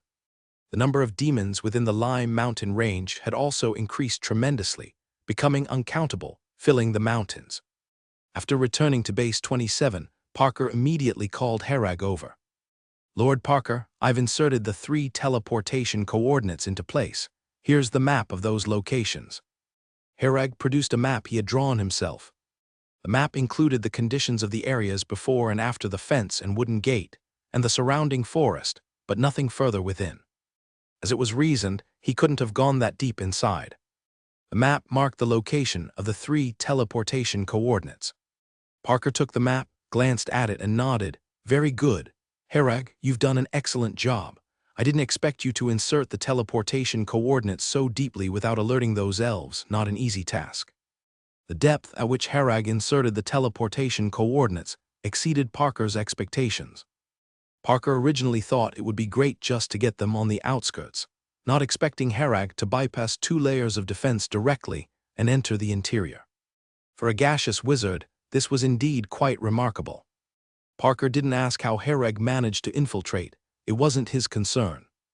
Parker only cared about results. As long as the task was completed well, the rest didn't matter. He possibly wouldn't have imagined that Herag was taken inside by the elf race, and even transformed himself into the elf prince. "It seems there are no issues with your group's evaluation. I'm very satisfied. Once the time is right, the teleportation witch array will activate again, and I'll send you back," Parker said with a smile as he put away the map. "Thank you, Lord Parker." Herag respectfully bowed and said. Parker looked at Herag and said, "In the following month, I won't assign you any tasks. Strictly speaking, Herag, you've already become one of us. Before you accepted this task, I promised that as long as you complete this task, I would let you join the wizard organization behind me. I, Parker, always keep my word. From now on, you are part of Surlindir. I will arrange your affairs, and someone will receive you when you enter the Land of Dawn. As for your 2 companions, it'll depend on their own abilities after entering the Land of Dawn. Honestly, I only had my eye on you. The likelihood of them passing the war initiation evaluation is very slim as per the norm. But for me, this is all trivial, just a matter of a word." Herag gratefully said, "Thank you for taking care of me, Lord Parker." Herag had never heard of, nor does he know, about the Surlindir organization. But without needing to ask, the wizard organizations in the Land of Dawn are surely strong. Given that they have a level 3 wizard like Parker, it suggests that the organization behind this Surlindir wouldn't be weak. Herag didn't have much choice, being able to join a wizard organization in the Land of Dawn ahead of time was quite an achievement. Hereg indeed had many questions in mind, but some were not suitable to ask. For example, the Sixth Ring Tower. No information about the Sixth Ring Tower could be found in the barren land on this side. He felt that he should be able to find some related information once he reached the Land of Dawn. However, Hereg wasn't clear on what exactly the Sixth Ring Tower was, so he didn't dare inquire rashly. He could only wait until he reached the Land of Dawn to understand the situation first, and then make other plans. Parker smiled and said, "No worries. Base 27 is actually entirely controlled by us, Sirlandir. Now the base has some personnel from our organization, and some from other organizations, all results of interest exchanges. You all rest during this period, this privilege I can afford, and I call the shots," Parker chuckled. Hereg nodded and asked, "Can we come back in the future?" "Of course, the War of Conquest has just begun for us. Conquering a plane is difficult and requires a long time, often spanning over 1,000 years. We've only been here for a short while, so it's early yet. During the course of the conquest, you can notify the organization whenever you wish to enter, and someone will arrange it for you. However, it's advised not to come here before becoming a level 2 wizard, as there is indeed some danger, and a level 1 wizard is still too fragile in the realm of plane warfare." Parker shared his advice candidly, treating Hereg as one of his own. Hereg and his group were genuinely fortunate to be assigned to Base 27. Initially, they experienced an extended period with minimal danger. Soon after, conflict began with the indigenous life of the elf plane. A year had passed. Overall, Hereg's group hadn't encountered any real life and death crises. Most challenges were manageable within their ability. However, even so, without Hereg, David and Reese, given their abilities, probably wouldn't have survived safely until now. At least, for them to pass Parker's evaluation on their own merits would have been near impossible. "Mr. Parker, what's the current situation on Oberstein's side?" Hereg asked. Parker said pretty much the same as before. The elf race has brought over a batch of Tree-Man Legion for support, which has significantly bolstered their defensive power. But it doesn't matter. Our goal was to deplete their power, and we're not in a rush. The Shadow Altar summoned so many demons just to drain the power on Oberstein's side. Summoning demons only requires magic power, which is very low cost. But the Tree Men from the elf race are not summoned. The Tree Men are a race themselves, only with not very high intelligence, under the jurisdiction of the elf race. Parker continued, "The 3 teleportation coordinates you planted play a decisive role. With these 3 teleportation coordinates in place, it means they are doomed to lose. As long as we are ready, going in would certainly lead to the complete annihilation of the elf race in Miracle Valley, without any chance for them to resist. If Parker's group of wizards teleported directly inside, there's no need to elaborate on the outcome. Parker is not ready yet and lacks absolute certainty. In the future, several powerful wizards will enter Base 27, so he won't be the only level 3 wizard then. With such a level of power, launching a surprise attack, it's impossible for the elf race in Miracle Valley to withstand it." Hereg listened silently to Parker discussing these matters, without saying much. It's never wrong to speak less, it's enough to remember these things in your heart. After leaving Parker, Hereg returned to his cabin. "Master, you're back." Asuna, dressed in casual attire this time, greeted, unlike her previous more alluring outfits. She didn't know when Hereg would return. With Hereg absent, she naturally wouldn't dress so alluringly. Asuna would only dress up for Hereg. Today, Hereg's sudden return surprised and delighted Asuna greatly. She was sitting by the fireplace, reading books, all of which were spellbooks previously left by Hereg. Asuna had been diligently studying these magic principle and spell models. Although some principles were different, they were mostly similar. Asuna put down the book, ran over, and leapt into Hereg's arms, hugging him tightly. Hereg stroked Asuna's back and asked, "Have you encountered any trouble during this time?" Asuna shook her head and said, "No, I basically don't go out, and the food is distributed on schedule just like before. During this time, the wizards in the base have been very busy, so no one comes to bother me." Hereg nodded, having some understanding. With the war escalating during this period, there must be a lot to do, and these wizards couldn't possibly have time to idle.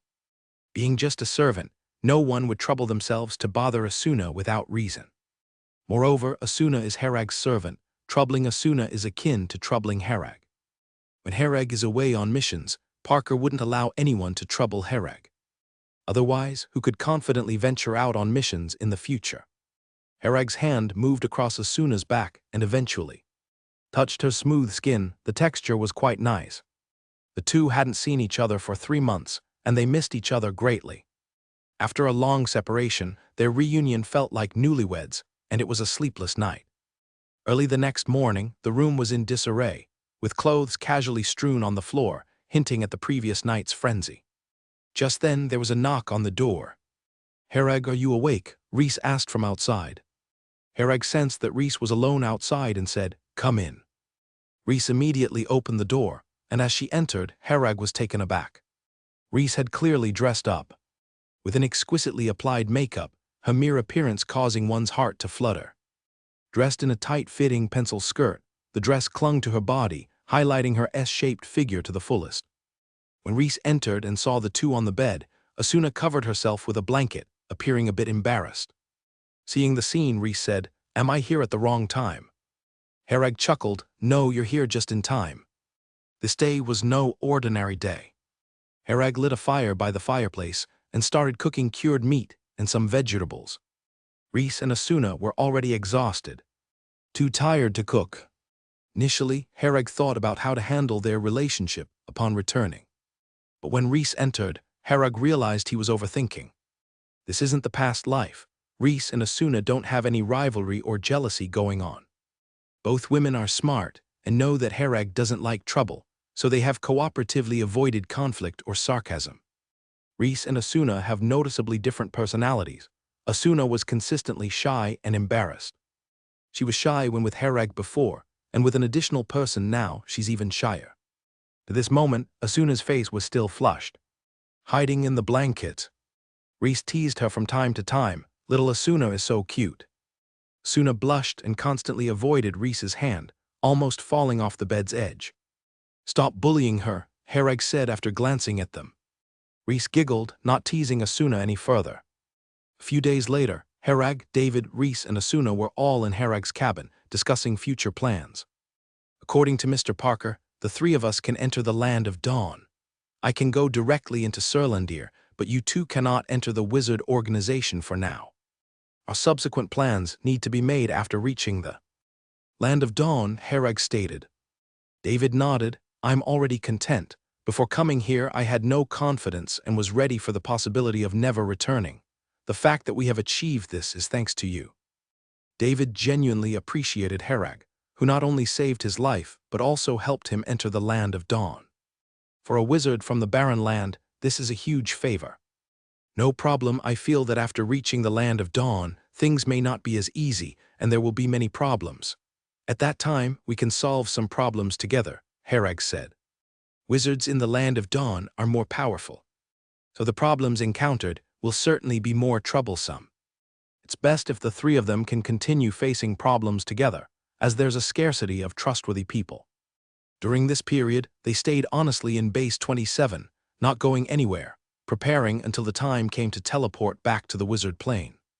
Parker indeed hadn't assigned them more tasks, even though other wizards were quite busy during this time. Parker had his own private reasons, as in his view, although Herag had great potential, his current strength was still too weak. He didn't assign tasks to Herag, and the 3 also to prevent Herag from dying while breaking out in war, which would be a loss for Parker. Over 20 days later, Herag and the 3 others stood in front of the teleportation altar, with Parker beside them. They had arrived here via teleportation, and now it was time to return. Asuna was also by Herag's side. He was Herag's servant. Due to the master-servant contract they signed, Asuna was considered Herag's personal property and could be taken along. "I've already informed them of your situation over there, and your assessments have been passed. Herag, wizards from Surlandir will contact you later to help arrange the details of entering the Land of Dawn. David and Rhys, you 2 can enter together with Herag at that time to minimize trouble." Parker was explaining the subsequent matters on the side. According to previous regulations, David and Reese were supposed to wait for other bases' wizard assessments to be completed before entering the Land of Dawn together. These people are uniformly arranged. Unless someone like Herag catches the eye of a wizard organization, then they can make individualized arrangements. But now, due to Herag's connections, Parker offered a favor, allowing David and Reese to enter the Land of Dawn together with Herag, without waiting for others. Thus, David and Reese can arrive at the Land of Dawn ahead of time. According to the arrangement, those like David and Reese, who are not noticed by a wizard organization, will obtain resident status upon entering the Land of Dawn. However, they will need to solve their living and accommodation issues themselves. Of course, they can still join major wizard organizations as long as they're capable. Thank you, Mr. Parker, for your care over the past year. Herag and the three others bowed to express their respect. Parker warmly rubbed the back of his head and smiled. All right then, go ahead. After Herag and the others stepped onto the teleportation altar, Parker took out a purple gemstone and placed it into a recess on the altar. Following that, the altar began to emit a purple glow. Herag saw the surrounding space starting to ripple, as if a stone had been thrown into a calm water surface. Reese suddenly grabbed Herag's hand, supporting her forehead with the other, appearing somewhat dizzy. Suna looked even more uncomfortable, with a shaky posture, as if she could faint at any moment. Herag felt entirely fine due to his high constitution. Seeing Reese and Asuna feeling unwell, he took hold of both of them with a hand each, keeping their balance steady. During the teleportation, the surroundings were not dark but full of multicolored, distorted scenes. However, these images flashed by so quickly that even with Herag's vision, he couldn't discern their details. The process seemed both lengthy and swift. In the blink of an eye, Herag noticed that the surroundings had changed. In front of them was the huge Colosseum of Augustus Academy, with vacant tiered seating all around. Behind them stood the massive light gate, which, once passed through, led to various bases of the elf plane. Reese and David both sighed in relief as they took in their surroundings. Having reached here, they felt genuinely safer. In the elf plane, even in Base 27, they were constantly on edge, uncertain of when an accident might occur. The base contained too many powerful figures, creating a formidable sense of pressure. For wizards in the gaseous stage like them, it was quite overwhelming to stay there. Returning here allowed them, as level 1 wizards, to walk with their heads slightly raised. In the barren land, level 1 gasification wizard was already considered quite strong. Suna was curiously observing the surroundings. She knew this was the wizard plane, so everything captivated her interest. In front of the teleportation gate was a small table, behind which sat a level 1 wizard, a slightly overweight middle-aged woman. She looked up at Herag and the others, asking, "Which base are you returning from?" "Base 27, Herag said as he approached, indicating it was a registration area. Suna felt shy and instinctively held onto Herag's hand, following behind him. This was a completely unfamiliar world to her. And in this world, the only person she knew and could rely on was Herag. Herag tightened his grip slightly, giving Asuna a sense of security. The middle-aged woman glanced at a booklet and then asked, "Are you Herag, David, and Reese? According to information, you've brought a servant named Asuna." Herag nodded. "That's correct, I am Herag." The middle-aged lady handed Herag a sheet of paper, saying, "Fill out these details. Congratulations to you 3 for qualifying to enter the Land of Dawn. According to regulations, you can bring servants as well as relatives and spouses into the Land of Dawn. However, I have a small suggestion here. After you've established yourselves there, then bring over your relatives and spouses." "Thank you for the advice, Miss Shanna, much appreciated." Herag noted her name from the table. Shanna smiled kindly and said, "Herag, take note that people from Serlandir will come to fetch you in about 2 months. Use this time to prepare. Lastly, congratulations again. Serlandir is indeed a very powerful wizard organization." Shanna's friendly demeanor towards Herag was mainly because he belonged to Serlandir, those already part of a wizard organization in the Land of Dawn were always treated kindly by Shanna, and she would seize opportunities to build relationships if possible. Herag then penned some information on the paper, followed by David and Reese recording their own.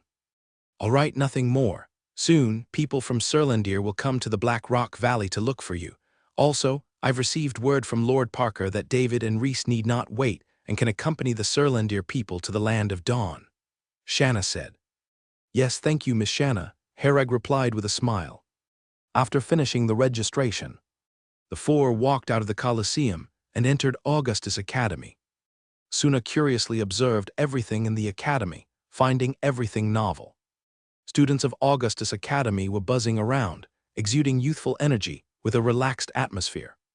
The scene was something Asuna had never encountered before, as she'd never seen so many peers gathered in one place. Since childhood, she had struggled for survival, and the journey to become a caster was filled with hardship. Only after enduring many hardships did she finally save enough money to buy a small house in Oberstein, achieving a place of solace. Suna had always envied the children who could attend the academy. She had never set foot inside one. While her peers were living under their parents' care and attending school, she was already struggling for a living. So everything before her felt very beautiful and relaxing to Asuna, and she envied those people too. Hereg noticed Asuna's expression, patted her head and smiled. Suna turned to see Hereg, smiled shyly, and then tightened her grip on his hand. Hereg took out a talisman stone, wanting to check the messages. The first one was from Lillian, who had left many messages. Lillian has already gone to the Land of Dawn. Even faster than me. After reading, Hereg realized Lillian was no longer in the Barren Land. He had hoped to chat with her. Lillian went to Augustus Academy in the Land of Dawn, which is the true power behind the Barren Land's Augustus Academy, the real Augustus Academy. Due to the barrier between the Land of Dawn and the Barren Land, it was no longer possible to use the magic net to communicate here. But Lillian left another talisman stone number, her talisman number in the Land of Dawn. Once Hereg reached the Land of Dawn and obtained a talisman there, he could continue to contact her. Hereg memorized the number quietly, then began to check other messages. Next was a message from Bessie. After glancing at it, Hereg found that Bessie seemed to treat him like a tree hole. The number of messages reached into the hundreds. The content was mainly some of Bessie's daily life shares. Even though Bessie knew Hereg couldn't reply right now, she still sent him messages. Hereg couldn't read all these messages quickly, only leaving them for later. Since someone took the trouble to send so many messages, Hereg felt that not reading them would be letting Bessie down. Hereg opened Bessie's chat box and sent a message. I'm back. The talisman stone lit up instantly and Bessie replied at lightning speed. You're back, are you hurt? No, everything's fine. I've earned the qualification to enter the Land of Dawn and join the Surlandir organization. Hereg replied. Glad you're not hurt? I knew you could do it. I don't know much about the wizard organization in the Land of Dawn, but it must be powerful. If you become a powerful wizard in the future, don't forget to pull me up. Bessie joked. If you want, I can pull you up right now. Don't forget. I can bring a spouse into the Land of Dawn, Hereg said. I'd love to, but I have a contract with the Moonlight Forest for the next 100 years. Let's talk then. Bessie sighed. Back then, she had no choice. Signing a contract with the Moonlight Forest was the only option.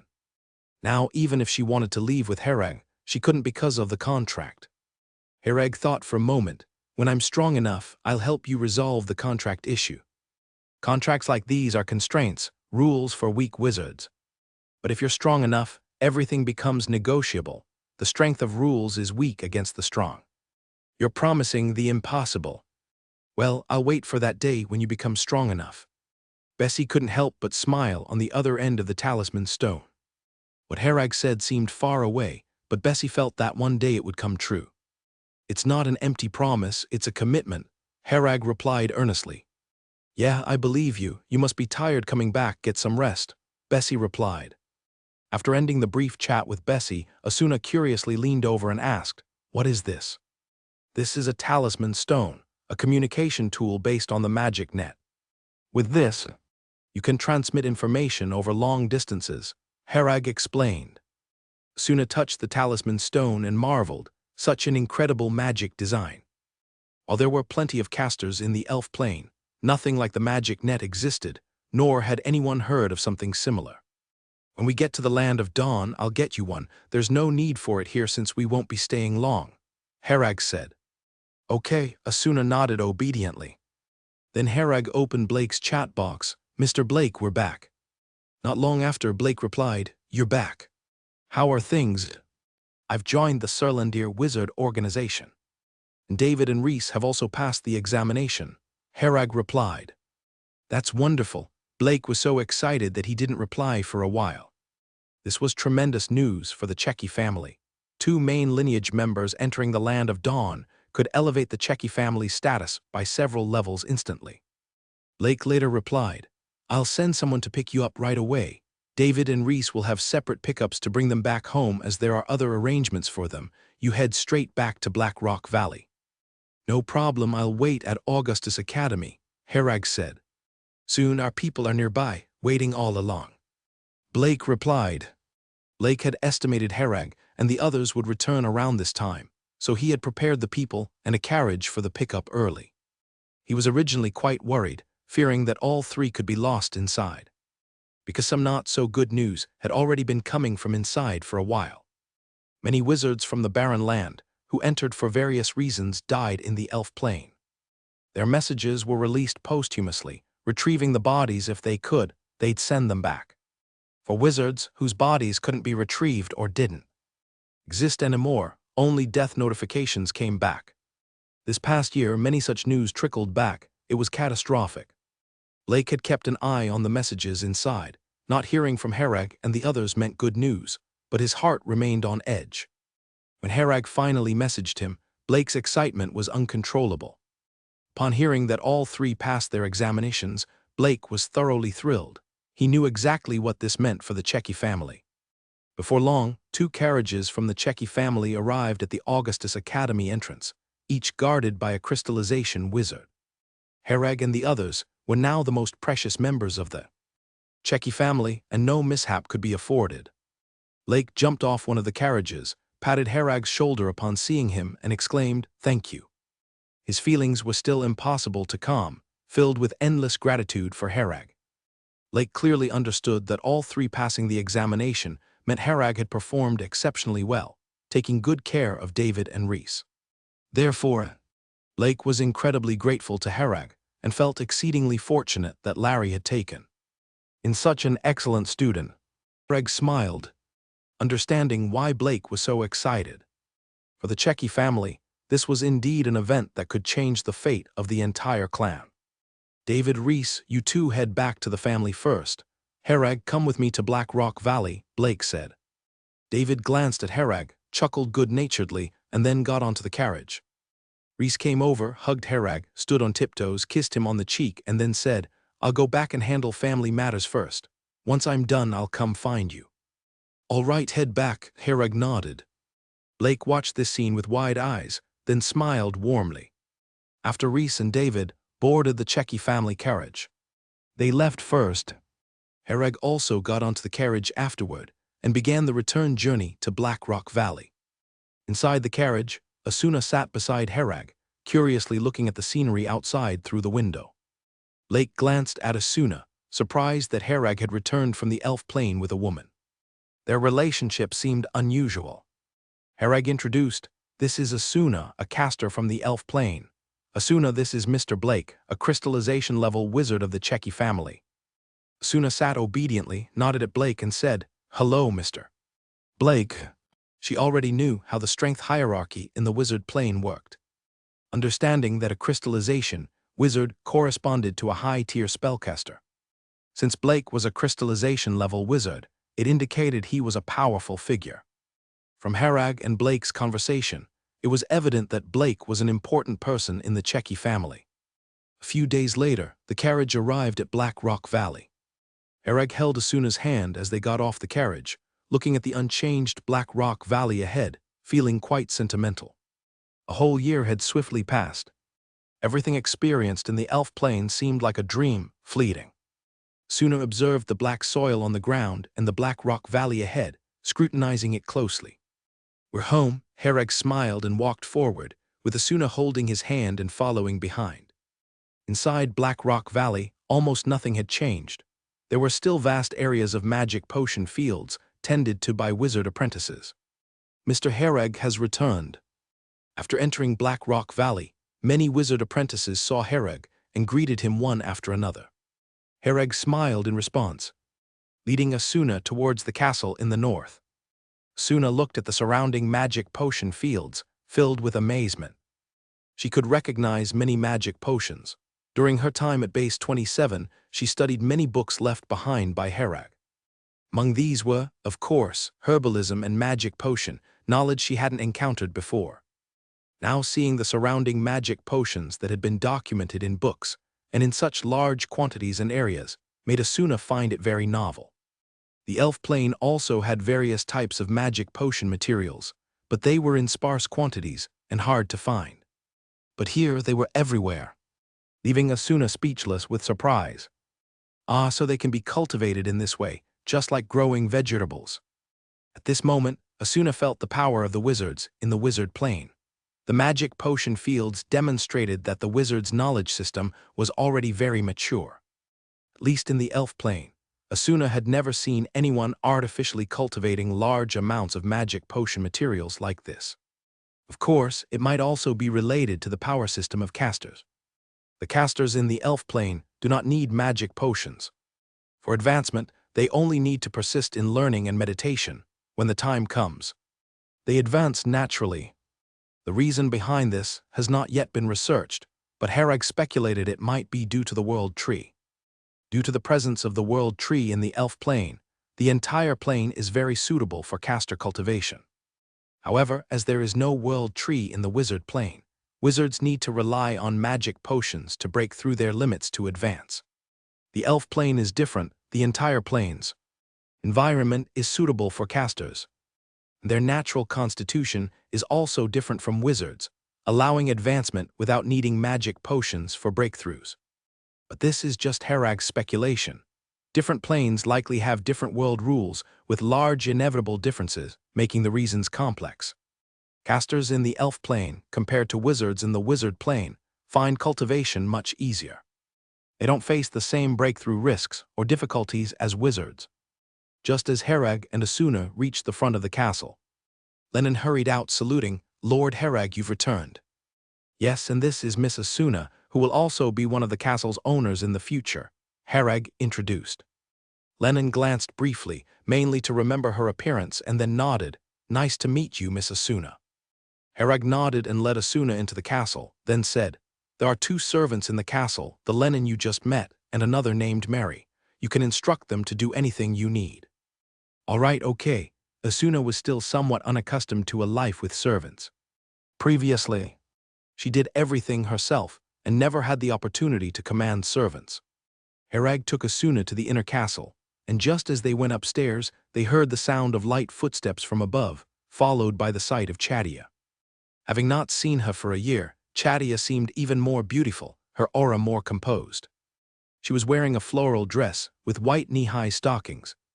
Hereg felt Chadia was the girl he had seen who could best pull off white stockings, neither making her legs look fat nor clashing with her aura. The elf's beauty and temperament were indeed unmatched, whereas humans struggled to compare. "Master!" Chadia dashed over and buried her head in Hereg's chest. During the year Hereg was away, Chadia stayed in Black Rock Valley, not daring to leave due to her status as an elf. Life in Black Rock Valley was quite dull. Especially in the large but sparsely populated castle, it felt empty. Aside from learning to cook and a few spells, Chadia had little entertainment and found the days incredibly boring. After she began studying magic potion, Blake bought her a harp and other instruments, which finally made life less monotonous. Ever since Hereg left, due to the master-servant contract, perhaps, Chadia felt a constant emptiness without seeing Hereg. It was not until later she understood this feeling as longing. Upon seeing Hereg's return, Chadia immediately ran downstairs to tightly embrace Hereg. Feeling the warmth in Hereg's arms, Chadia felt a sense of security. An elf, Asuna looked at Hereg shocked. She could never have imagined encountering such an extraordinarily beautiful elf, maiden in the wizard plane. More importantly, in Asuna's eyes, Chadia's bloodline power was extraordinarily strong, surpassing the other elves she had seen before. Asuna was about to speak when Hereg covered her mouth with his hand. You just need to know about Chadia's identity. Don't reveal it, keep it a secret for her. Herag knew Asuna had probably noticed something, hence he spoke this way. Asuna nodded, quickly understanding Herag's intention. Chadia's identity was certainly not ordinary. She was likely a legendary royal elf. Thus, by keeping Chadia's identity a secret, Chadia could be relatively safer, and it would also mean less trouble for Herag. After introducing themselves, Chadia excitedly said, "You also come from the elf plane." Suna smiled. "Yes, I'm from the known kingdom. I've met some elves before, but I've never seen an elf maiden as beautiful as you." Chadia looked at Asuna with shining eyes, feeling a kind of excitement of meeting a fellow countrywoman. Since arriving at the wizard plane, Herag was her only support. Now she had encountered a girl from the elf plane, seemingly around her age, who had also signed a master-servant contract with Herag. This meant she would have a companion in the future. "Known kingdom, I know it. I've heard some fairy tales from there before." This made Chadia very excited, grabbing Asuna's hand and chatting non-stop. Asuna, though also excited and thrilled, was clearly much more mature than Chadia and only covered her mouth and laughed. Despite being over 100 years old, Chadia was not as composed as Asuna. The three of them chatted happily as they went upstairs. Herag opened his room and said, "This is my bedroom. You can stay here with me from now on." Asuna looked at the spacious room and nodded, "All right." The conditions here were much better than at Base 27. Base 27 was just a wooden cabin, with nothing in it. The living conditions inside the castle far surpassed the simple wooden cabin at Base 27, with all the furniture and facilities being very luxurious, unlike the base's simple cabin. Suna had never seen such a luxurious room in her lifetime, and was momentarily unsure of where to step. The floor of the room was covered with a layer of carpet, the quality of which was evidently very luxurious, making Asuna afraid to dirty it by stepping on it. With a wave of his hand, Herag placed Asuna's clothes on the giant bed, and some of her personal belongings were also placed to the side. There were several luxurious wardrobes and cabinets in the room, enough for Asuna to store her clothes. Herag later planned to prepare a small space ring for both Asuna and Chadia, just enough for their use. "Chadia, help me see what this is." Herag took out the World Tree bow. He was still unfamiliar with this bow, only knowing its name. Chadia paused upon seeing it, then exclaimed in wonder, "The World Tree bow. Master, how did you obtain this?" "Got it from a caster on the elf plane. Do you know anything about it? Tell me," Herag said. Chadia thought for a moment and said, "This is made from the branches of the World Tree. Yours is likely from the branches of a particular tribe's World Tree branch. If it were from the World Mother Tree, I could sense the aura, but yours is not." "Is there a difference?" Herag asked. "Of course, there's a difference. The World Tree bow made from the branches of the World Mother Tree is many times more powerful, while the effect is significantly reduced when made from the branches of other World Tree branches." Chadia continued to explain. "The World Tree bow can only be used by someone of T. He elf race. Using it without the bloodline of the elf race will consume life energy and has a great cost." Looking at this wooden longbow, Herag pondered, "I see. He had the royal elf bloodline within him, allowing him to use the World Tree bow normally.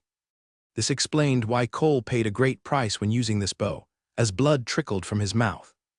If he had shot a few more arrows, Cole probably wouldn't have been able to bear it." There was a bathroom in Herag's room, with a large bathtub filled with hot water, white steam rising, filling the room. After staying inside for a while, even your eyebrows would be condensed with droplets of water.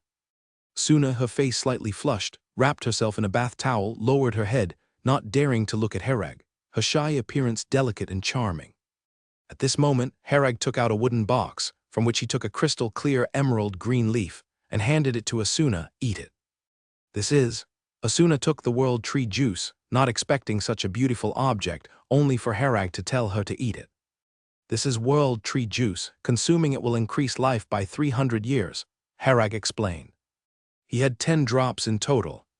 1 drop for himself was enough, more would be of no use. The remaining drops could certainly not be sold for the time being, so they might as well be used for those around him. Chadia mentioned she used to eat them like candies when she was little, so she certainly didn't need them anymore. Suna was still human, the lifespan of a caster from the elf plane was not as long as that of a wizard. So Harag took out a drop for Asuna to consume. 300 years of life. This beautiful object could unexpectedly increase a person's life by 300 years. Asuna was a bit dazed, as in her eyes. This was a supreme treasure, and Harag was willing to give it to her, making Asuna feel touched. "Don't freeze up, eat it quickly, and don't tell others," Harag said. Asuna nodded, opening her small mouth and swallowing the world tree juice. While she was eating it, Harag also took a leaf and ate it. The world tree juice quickly melted in the mouth, becoming a stream of liquid flowing into her body. As this stream of liquid entered her body, it immediately transformed into boundless energy, endlessly spreading throughout her entire body. Harag immediately felt warmth flowing through his body, with his cells seemingly cheering in celebration, feeling unprecedented comfort. Besides the physical changes, more importantly, there was an earth-shaking change happening in his mind. In Harag's mind, the gaseous spiritual power had already condensed into a small mass, being at the brink of advancing to the liquidation wizard stage. It had been at this stage for several months, but there had been no real breakthrough. Harag was not in a rush to break through, instead going through meditation practice in a methodical manner, taking one step at a time. After just consuming the world tree juice, that mass of spiritual power began to change. This mass of spiritual power started to automatically shift, transforming like twisting clay. Soon after, this mass of spiritual power began to liquefy, its form gradually changing until it turned into a single drop of water. Entering the liquefaction stage, Harag felt the changes in his body, with improvements in every aspect and also some enhancement in spiritual power. In his mind, a single drop of water floated silently, quietly. "Shenlong, check my current body data."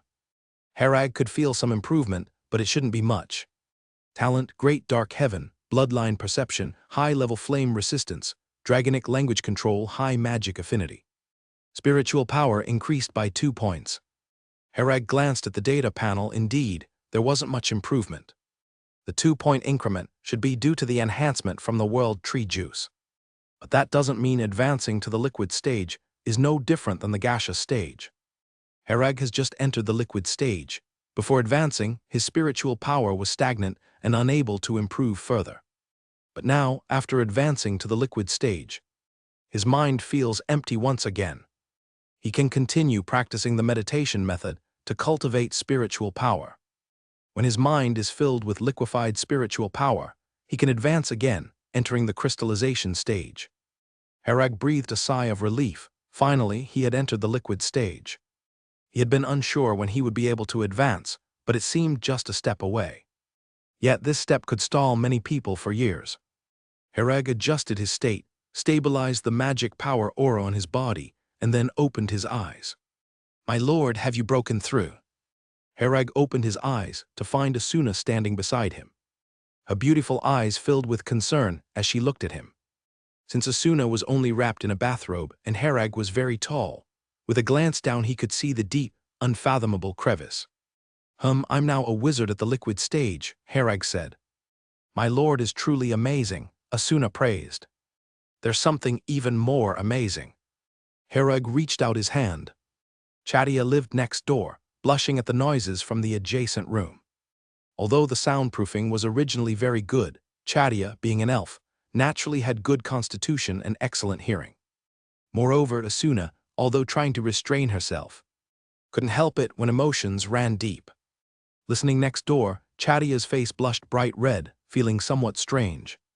The noise next door didn't cease until almost dawn, and Chadia listened for the entire night. The next midday, Harag cautiously got out of bed. Asuna was still deeply asleep, exhausted from the night's activities. After closing the door to his room, Harag found Chadia next door, also in a deep sleep as if she had just dozed off. Do elves like to sleep in late too? Contemplating, Harag walked out of the castle to Blake's vegetable garden. "Harag, so early, why not rest a bit more?" Blake greeted with a smile as Harag arrived. "It's already noon, how is that early?" Harag smiled and then stated his purpose. "Mr. Blake, may I borrow the family's messenger?" "Messenger, of course you can," Blake readily agreed. Hereg is now considered an important figure in the Cheki family, not only having made great contributions, but also possessing an extremely bright future. In fact, even the Cheki family needs to curry favor with Hereg now. Hereg is now a genuine member of the Surlandir organization.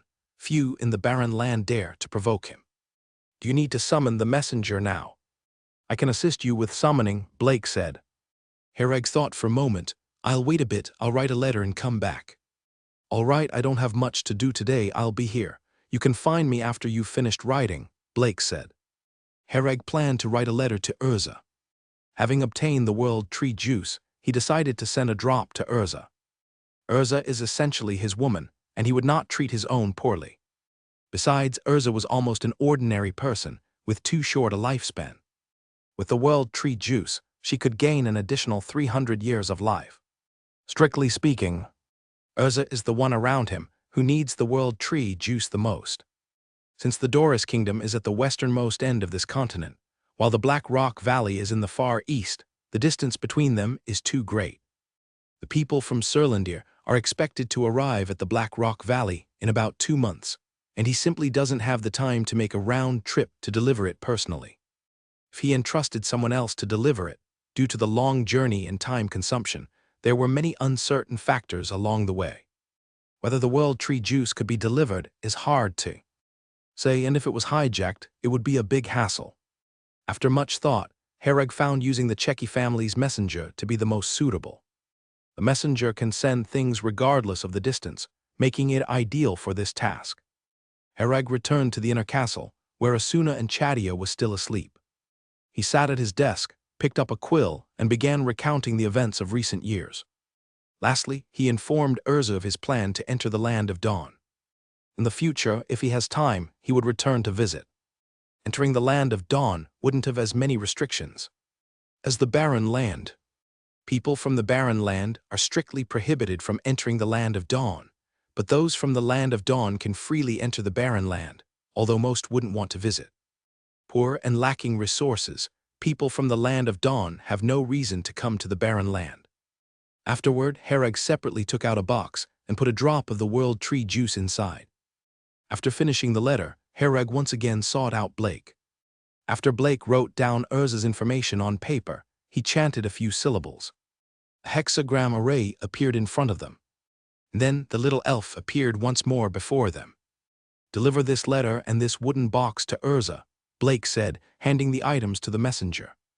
The messenger glanced at both the letter and the box, took them, and then said, 1 magic stone. Blake gave her a magic stone, and satisfied, the messenger received it and then jumped into the hexagram array, disappearing once again. Originally, Hereg also wanted to send 2 drops of world tree juice to Emil and Melissa, but thinking it over, they were both ordinary people. Living for more than 100 years without aging would surely draw attention. Until he had the capability to look after them. He could not easily send the world tree juice, or he would end up harming them. Elsewhere in the Doris Kingdom, Ryan City, Urza sat in the courtyard of the city lord's mansion, enjoying the breeze and taking a nap with her eyes closed. 2 maids stood by her side, ready to follow her orders at any time. On a small table beside Urza were many fruits. Urza rested her eyes, continuously stroking a ring, Hereg's fireball ring. Since receiving this ring, Urza had never used it, as she had never encountered danger. Yet Urza always wore this ring, despite having many prettier and more luxurious ones. She knew that man might never return in this lifetime, but Urza always held a sliver of hope, hoping that one day he would appear before her. "City Lord, be careful," the maid suddenly exclaimed. Urza opened her eyes to see a hexagram array floating in front of her, with a cute little elf emerging from it. "Miss Urza, this is a letter, an item Mr. Hereg sent to you." "The commission is complete, I'll be off," the little elf said, putting the letter and box on the table, then turned and disappeared into the hexagram array. "Miss, are you all right?"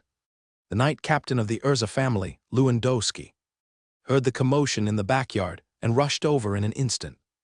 He was a servant of the Urza family and had watched Urza grow up since childhood. He was both a guardian and, in a way, an elder.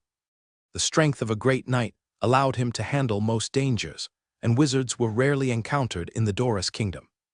Urza and her companions were under the protection of the wizard organization on Dream Island. Ordinary wizards would not bother them unless they had a death wish. Urza shook her head. Nothing, Harag sent me something. Harag Lewandowski was somewhat surprised. Although Harag was a powerful wizard, Lewandowski never liked him. Urza nodded, yes, nothing else. Seeing that there was no issue, Lewandowski withdrew. Urza opened the letter and began to read. The letter was long, with Harag detailing some of the events after leaving Ryan City. Liquidation wizard. Urza did not expect Harag to advance so quickly. He was just a wizard apprentice when he left, and in no time he had become a wizard at the liquid stage. What surprised her even more was that she did not realize this part of the continent was called the Barren Land, where wizard organizations were exiled to. There were more powerful wizard organizations in the Land of Dawn, which Urza had never heard of before. Dino might have known, but he never told her about these things. Now that Harag could enter Surlandir in the Land of Dawn, his future prospects were naturally bright, and Urza sincerely felt happy for Harag. After reading the letter, Urza understood why Harag hadn't had a chance to visit her in these years, and her slight resentment faded away. More than anything, she was worried. It was clear from Harag's experiences that his life was full of dangers and challenges, and she herself was just a first-class wizard apprentice with a little magic power, unable to offer much help. In a few years, even if you come, I wouldn't want to see you. By then, I'll already be old, Urza thought to herself. She wanted to remain the most youthful and beautiful image in Harag's heart, and did not want him to see her in her old age. After reading the letter, Urza still felt unsatisfied, feeling that the letter was too short. Some things and sentiments could never be fully conveyed in a letter. Only speaking face to face through an entire night or day would suffice. Urza put down the letter and looked at the wooden box, wondering what might be inside, as the letter did not mention it. She opened the wooden box and found an emerald, translucent green leaf, along with a small note. The small note was folded, with a message saying, "Open it only when no one is around." Upon seeing this, Urza's soft fingers closed the wooden box, and she gently said, "You two may leave now." "Yes, City Lord," the two maids quickly withdrew. When there was no one around, Urza opened the wooden box again and unfolded the small note. "Read, this is world tree juice. Consuming it can increase your lifespan by 300 years. Remember, this is a precious item and should not be mentioned to anyone. After reading this, burn this note." Urza hesitated for a moment, then clenched the note into a ball in her palm and threw it into the small fireplace nearby. She picked up the leaf and murmured to herself, "Such a ruthless man. I thought after 100 years of missing you, it would all turn to dust, yet now you want me to miss you for another 300 years. Urza lightly parted her red lips and consumed the world tree juice. She closed her eyes, feeling the mysterious changes occurring within her body. Already voluptuous and alluring, she seemed to become even more beautiful and charming now. More importantly, Urza noticed she had become more acutely aware of the free energy particles around her. Her wizard qualifications had always been poor, and meditation practice had little effect, with her spiritual power barely increasing. The main reason was her weak perception of free energy particles and her body's low efficiency in absorbing and converting energy particles, resulting in poor meditation effects and a lack of increase in spiritual power. But now it was different. Urza experienced a sensation completely unlike before. She felt that now she could try to continue her meditation practice. Urza began to meditate immediately, practicing the boundless sea meditation method taught by Dino, a high-tier method rarely available to others on Dream Island. Several hours later, Urza opened her eyes again, her expression somewhat excited. She found that the process of practicing the meditation method was completely different from before and now produced real effects. This discovery immediately gave Urza a goal.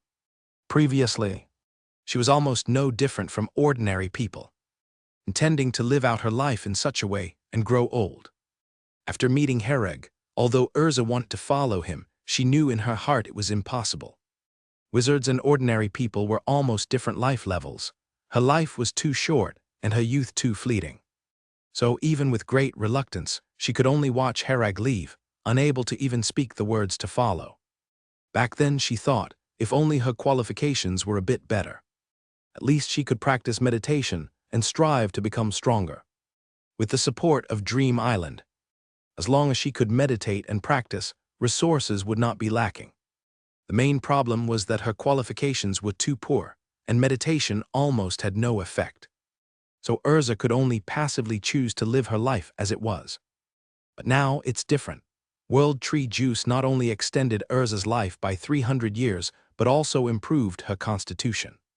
In fact, World Tree Juice inherently has such an effect, but Harag and Asuna both had good innate qualifications, so the improvement was not noticeable, and they did not feel any particular effect.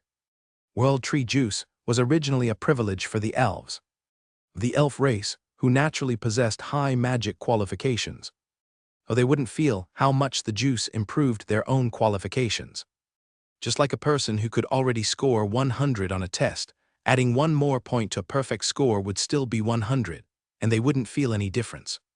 But Urza was different. Her natural qualifications were poor. Consuming the World Tree Juice immediately raised her practice qualifications above the average line. The extent of this improvement brought an experience of transformational change, making Urza's perceptions particularly sharp. This was something Harag hadn't anticipated before, not expecting that World Tree Juice could enhance Urza's qualifications. Urza couldn't help but smile, now having a new goal. It was to practice diligently and become stronger, so that the next time she appeared before Harag, she would give him a real surprise. Urza suddenly thought that perhaps she could advance to become an official wizard. Typically, advancement to an official wizard needed to be completed before the age of 18. Because human lifespan is only about a century, Manda's potion would burn a person's life to stimulate potential, to break through to the level of an official wizard. If you're too old, Manda's potion might just burn your lifespan away without breaking through to an official wizard. Of course, this is not absolute. There are also quite a few who break through to official wizards after the age of 18. But statistically speaking, breaking through to an official wizard before 18 has the highest probability and is the safest. After 18, the lifespan is not enough, and breaking through becomes very dangerous. Urza knows all this. Dino has mentioned it before, and she has read many related books. Urza thought that since her lifespan has increased by 300 years, she no longer fears this age limitation of 18. She has enough lifespan, and the probability of breaking through to an official wizard is very high. Thinking of this, Urza started her subsequent training plan. Of course, the first thing is to contact Uncle Dino and have him quickly send some resources. The matter of the World Tree Juice cannot be mentioned. Harag doesn't allow her to disclose any related information, so she doesn't plan to tell anyone, not even Uncle Dino. It was not until 3 or 4 in the afternoon that Asuna woke up. She stretched lazily as she got out of bed, only to find a black stocking still hanging on her leg. She was too tired last night, fell asleep right after exercising a few times. Asuna sat at the edge of the bed and took off the black stocking from her leg. Looking around, some clothes were scattered messily by the bedside. Asuna picked up all these clothes, planning to wash them later. There were some pastries on the table in the room, still warm, obviously just placed there not long ago. After tidying up the room for a while, Asuna took a bath and washed the clothes. When she took the basket of clothes downstairs, she still couldn't see Harag's figure, not knowing where he went. Asuna hung the clothes out to dry in the backyard of the inner castle. As she was about to go back upstairs, she suddenly heard a voice from behind. "Asuna, just in time, come with me to the basement. I need to take some of your blood for an experiment," Harag said. "Okay," Asuna replied, her long hair draped over her shoulders, still a bit damp from the bath. She had wanted to look at Harag's laboratory, having learned herbalism and magic potion before but never having had the chance to practice. Harag had wanted to study Asuna's bloodline before, but had been unable to do so while at base 27. Now that they're back at Black Rock Valley, he could study it without worry.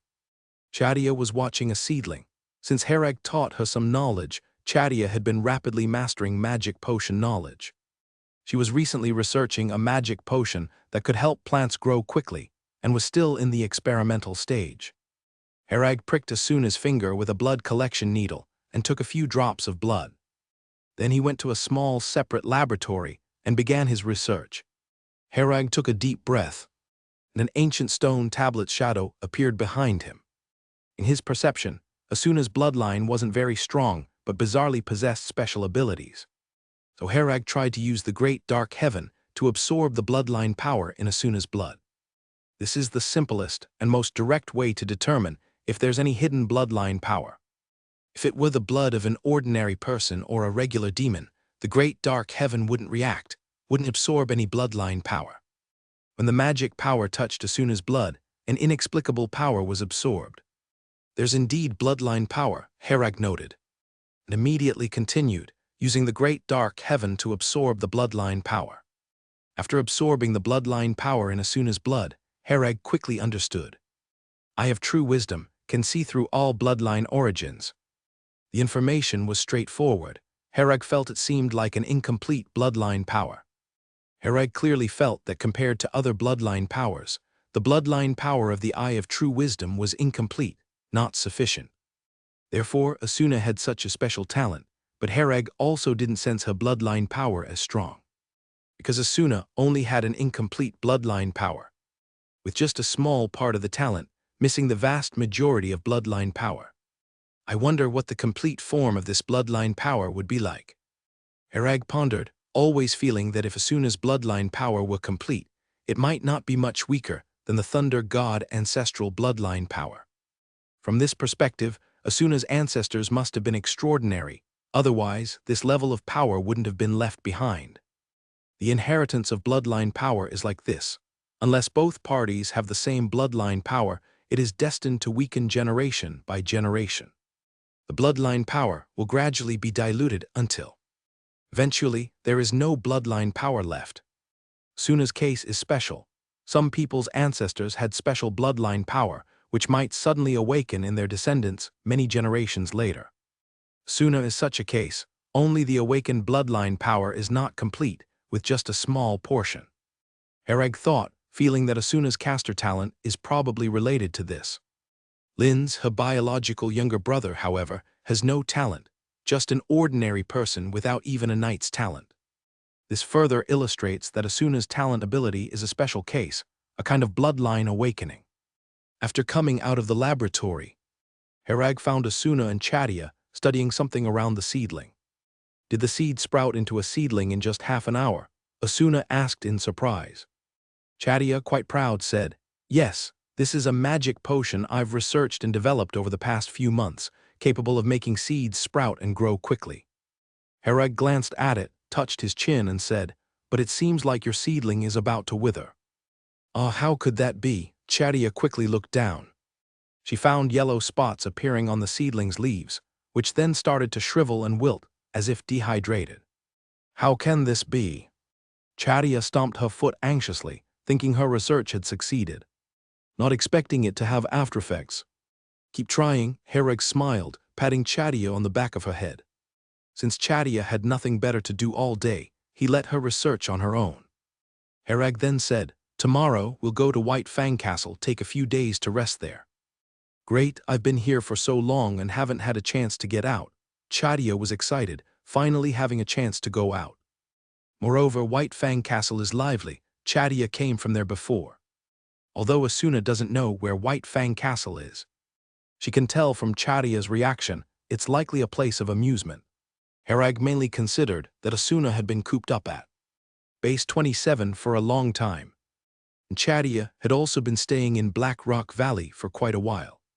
The two of them were probably terribly bored, so Herag thought that since there was nothing going on for a few days, they might as well stay at White Fang Castle for a period of time. Once they entered the Land of Dawn, they might have to return to a busy and tense lifestyle. Early the next morning, Herag and his companions boarded a carriage to head to White Fang Castle, with Blake also on board. Herag was very important to the Checky family, and ensuring his safety was a must. Blake was basically following him at all times, ensuring Herag wouldn't encounter danger. After the group arrived at White Fang Castle, Chadia and Asuna walked arm in arm next to Herag, while Blake played the role of a bodyguard from behind. Dignified Checky family crystallization level, wizard willingly acting as a bodyguard. naturally drew a few more glances from the people on the street. Blake didn't mind these things. As long as Herag was okay, that was what mattered. As for those wizards who looked at him with odd eyes, they simply didn't understand. Do you know what Surlandir is? Do you know what a wizard of Surlandir is? You simply don't understand how bright the future of our Cheki family is. Being a bodyguard for Herag was entirely worth it. In the future, such opportunities might not even be available. The streets of White Fang Castle were bustling with people. Suna rarely showed the smile of a young girl in her teenage years, chatting and laughing with Chadia as they shopped. Within just a few days, they had become close sisters. Wow, such beautiful ladies, we just got a new batch of clothing in our store. They'd certainly suit you well. Would you like to come in and take a look? A saleswoman in her 20s at the door of a clothing store said, her eyes lighting up upon seeing Chadia and Asuna. She had been working there as a sales assistant for several years, and it was the first time she'd seen such beautiful girl. The first part was genuine praise, and the latter part was professional instinct. Chadia and Asuna looked over at the sound and saw a large clothing store filled with a variety of clothes, with all kinds of styles available. Seeing all those beautiful clothes, the two couldn't help but stop in their tracks. Then, Chadia and Asuna simultaneously turned to look at Herag. Herag smiled helplessly. Go on in and take a look, buy whatever you like. The trip was meant for leisure, so Herag naturally had no objections. Hearing Herag's agreement, Chadia and Asuna happily walked inside. The saleswoman respectfully saluted Herag and Blake, aware that these two were the main figures. Herag glanced at the nameplate on the saleswoman's chest, which read Tobka. After saluting, Tobka followed behind Chadia and Asuna, starting to introduce the clothes in the store. This beautiful Miss Elf, our newly launched dress suits you perfectly. The main color is pure white, matching your temperament. Herag followed behind the three, idly looking around. Blake sat down on a bench at the entrance, idly watching the street. Herag finally understood why Blake had directly found a bench to sit down. It was evidently out of seasoned experience. Chadia and Asuna had shopped for a full hour, buying an unknown number of clothes and still not stopping. Judging by their excited expressions, it seemed they could keep going without noticing the passage of time. Herag underestimated the enthusiasm of women for shopping, and even more so, two women. Given their excellent figures, they looked beautiful in anything, making it hard to stop. Herag smiled and sat at the entrance. Since they came out to have fun, let them enjoy it without interrupting. Another hour passed before Asuna realized they might have shopped a bit too long. She glanced at Herag sitting at the entrance and whispered in Chadia's ear, Chadia, isn't this enough? We've shopped for too long. Chadia pondered, it seems so, but it doesn't feel like we've shopped that long. Still, it's not good keeping Lord Herag waiting, so let's stop. Herag heard their conversation and got up to say, no worries, if you want to keep shopping, continue. There's nothing pressing to do. And it's okay to buy a bit more. Asuna, holding a dress in her arms, said, no, we've shopped for a long time already. Let's stop here. That's enough, Chadia agreed. Herag nodded, all right, then let's settle up. Miss Tobka, what's the total cost? That will be 1,300 gold coins in total. Tobka quickly stated the price. Asuna's eyes widened. She didn't expect the clothes they selected would cost so much and immediately said, Lord, it's too much. Let's return some, I can't wear so many. Herag waved his hand, no need, buy them all. With that, he waved his hand and placed a pile of gold coins on the table. Herag currently had tens of thousands of gold coins, 7,000 or 8,000 magic stones, and hundreds of magical energy crystals on him. For Herag, there weren't many places where he could actually use gold coins. He rarely lived in the world of ordinary people, and most shopping transactions were conducted using magic stones, rarely settling with gold coins. This had led to an accumulation of gold coins over the years. If he hadn't come to White Fang Castle, he'd really have had no place to spend these gold coins. Behind Tobka were 2 carts with small piles of clothes, belonging to Chadia and Asuna.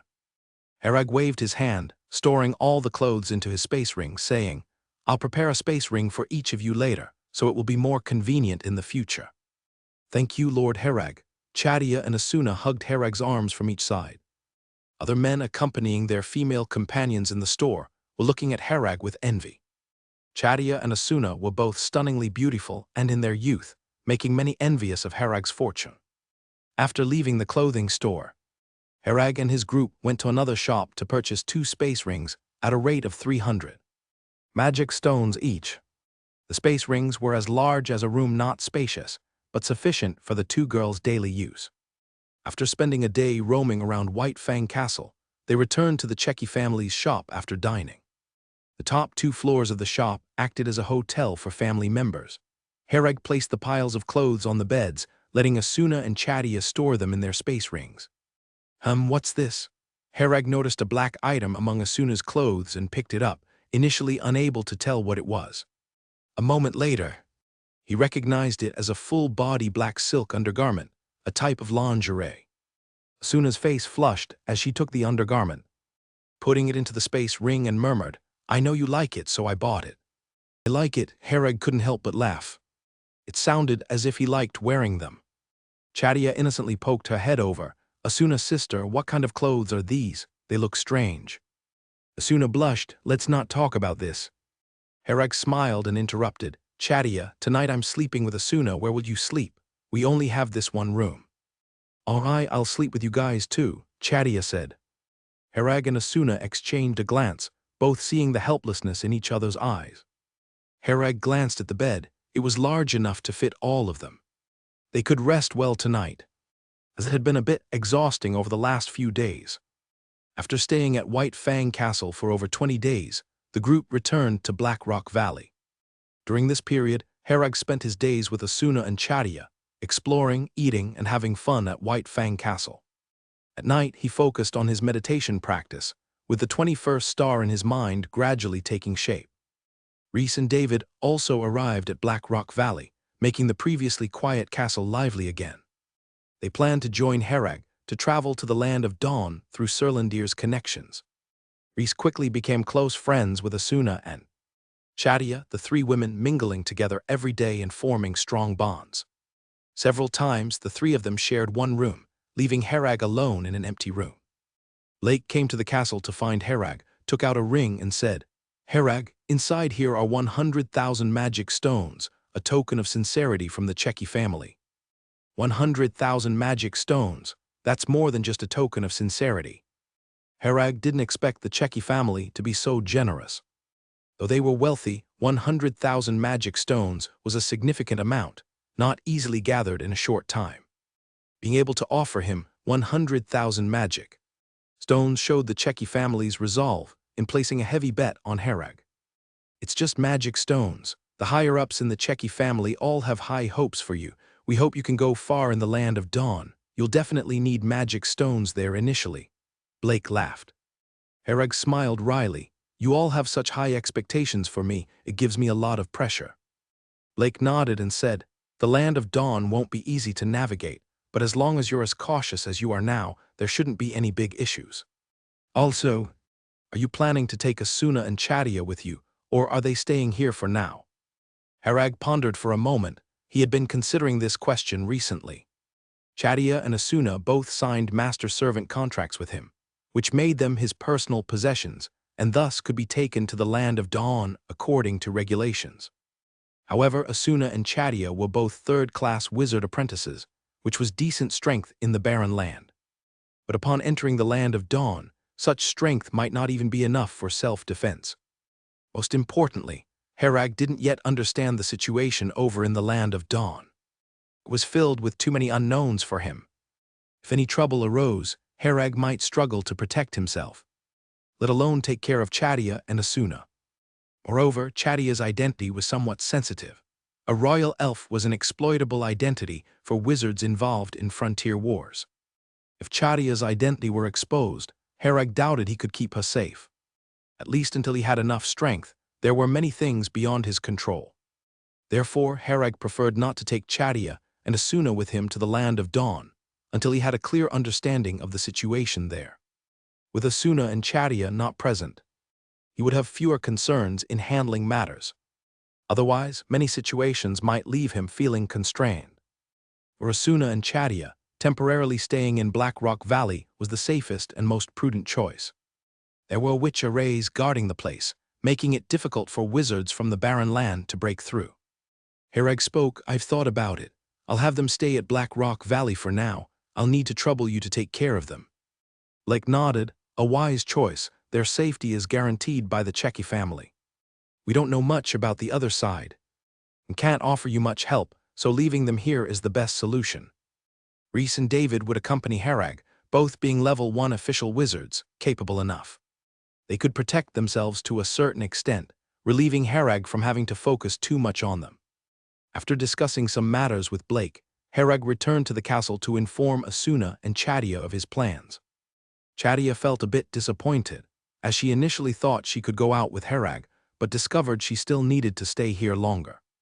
Asuna seemed to have anticipated this, showing no change in her expression as she comforted Chadia. "It's all right, Chadia.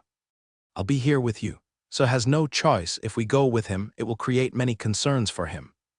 Chadia understood the rationale, but couldn't help feeling somewhat reluctant. Reese laughed behind her hand and leaned on Herag. "Don't worry, sisters, I'll take good care of him by Herag's side."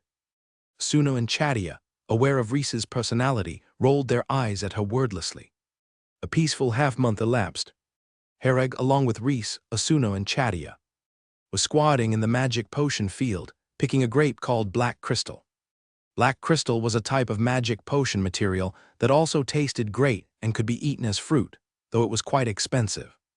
Herag suddenly heard a buzzing sound from outside. He looked up and saw a black dot emerging from the clouds in the distant sky. Others in Black Rock Valley heard the sound too, looking up at the sky. As the black dot drew closer, people gradually made out what it was. It was a ship, an airship. From afar it appeared small, but as it approached, it became clear that the airship had 7 full decks. Both sides of the airship were equipped with what looked like cannons, similar to those found on seafaring ships. The ones here were obviously not ordinary cannons. Their appearance and aura were distinct. As the airship got closer, the roar became louder, echoing throughout Black Rock Valley. Blake tensed up immediately but soon relaxed, recalling something. It should be an airship from the Land of Dawn. I've heard about it before. An airship? Herag continued to observe the airship. Just from this airship, the magical industrial level of the Land of Dawn appeared to be from a time far advanced. Compared to the barren land, this airship embodied multiple technologies. None of them seemed to have been passed down to the barren land. Herag, with his experiences from a previous world, naturally understood that behind any industrial product was a combination of multiple technologies. This airship encapsulated an unknown number of technological systems. With the current situation in the barren land, it is feared that for many years to come, there will be no ability to manufacture this kind of airship. The gap between the Land of Dawn and the barren land was unmistakably revealed just by this airship. Herag recalled his experiences at Base 27, and it was no wonder those wizards didn't even have the thought to converse with him. In their view, the 3 wizards from the barren land were probably akin to primitives. Shenlin recorded all data regarding the airship in detail. Herag issued the command. Task archived, recording relevant data. When the airship reached the front of Black Rock Valley, it slowly descended, and Herag's group moved to the valley entrance to assess the situation. Only then did they fully experience the enormity of the airship, like a moving fortress. Herag and the others stood at the entrance of the valley, not rushing to leave. Inside the valley, there was a witch array for protection, which could shield them in case of any special circumstances. The airship didn't land directly on the ground, but hovered 100 meters above the surface. From below, traces of people coming and going could be seen above, and a figure stood at the rail, glanced down, then stepped into the air, descending like a feather.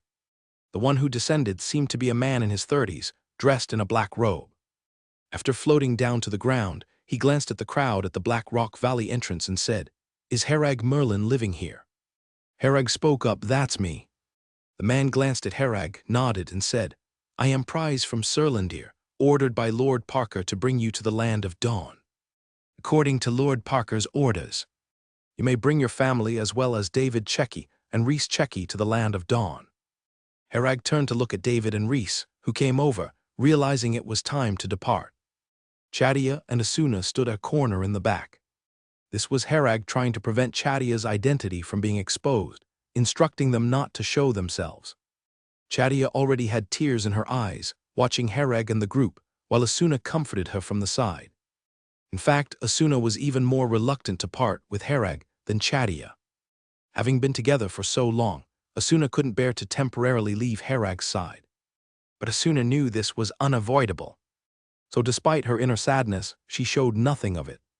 Prize spoke, "If you are ready, you can come with me now. If not, we will stay here for 3 days. No need, we've been ready for a long time. We can leave at any time," Herag replied. Then come with me, Prize said with a smile. Herag nodded, turned to look at Black Rock Valley, and saw Chadia crying in the distance, with Asuna holding her and waving a small hand at him. He waved back with a reassuring smile for Asuna. Chadia raised her head, pouted, swallowed back her tears, and waved to Herag. Herag waved, then turned to leave, with David and Reese following behind. Lake also followed behind, ready to see the 3 of them off. "It's just the 3 of you, no one else," Prize confirmed finally. "Yes, that's right," Herag responded. David and Reese were not planning to bring their families for the time being, intending to wait until they established themselves before considering it. For the entire Cheki family, they were the pioneers in the land of Dawn. Prize nodded, then said, "Let's go then." With a wave of his hand, a breeze appeared, lifting Herag and the 2 others. Then Prize, along with the 3, floated up, flying higher and higher. Looking down, Herag saw Blake gazing at him, as the ground grew further away and Blake's figure became smaller. Prize led the 3 to the 3rd deck of the airship, and once they landed, he said, "Mission accomplished. We will start our return now, expected to reach Surlandir in about a month." He then walked into the cabin saying, "Let's go, it's windy outside, let's talk inside." The 3 followed Prize inside. After passing through a narrow passage, their view opened up. They entered a place that looked like a lounge, large like a hall. Sofas were irregularly placed all around, each with a small table in front of it. The room was luxuriously decorated, with a gramophone in the corner playing soft music. Prize found a spot by the wall with a window, through which the outside scenery was directly visible. They sat down there, and Herag glanced at the window. It wasn't made of glass but was very transparent, an unknown material. Prize waved his hand, and a kettle from the distant counter floated over to the table, followed by 4 cups. Prize opened the kettle, and steam rose, followed by the aroma of coffee. He poured a cup of coffee for each of the 3, finally pouring one for himself. "Thank you, Mr. Prize," the 3 quickly expressed their thanks. They had already realized that Prize was a level 2 wizard. But Prize didn't have the airs of a level 2 wizard at all, being very approachable. The 3 had encountered many level 2 wizards at base 27, but none were willing to engage with them. "Let me first introduce the basic situation of the Land of Dawn, then if you have any questions, feel free to ask me. How does that sound?" Prize suggested. "Please go ahead, sir." The 3 naturally had no objections. Prize nodded, took a sip of coffee, and said, "Let's first talk about the Barren Land. The Barren Land is actually just a corner of the Kala continent near the sea. North of the Barren Land lies the 10,000 mountains as a natural barrier, and beyond them is the Land of Dawn.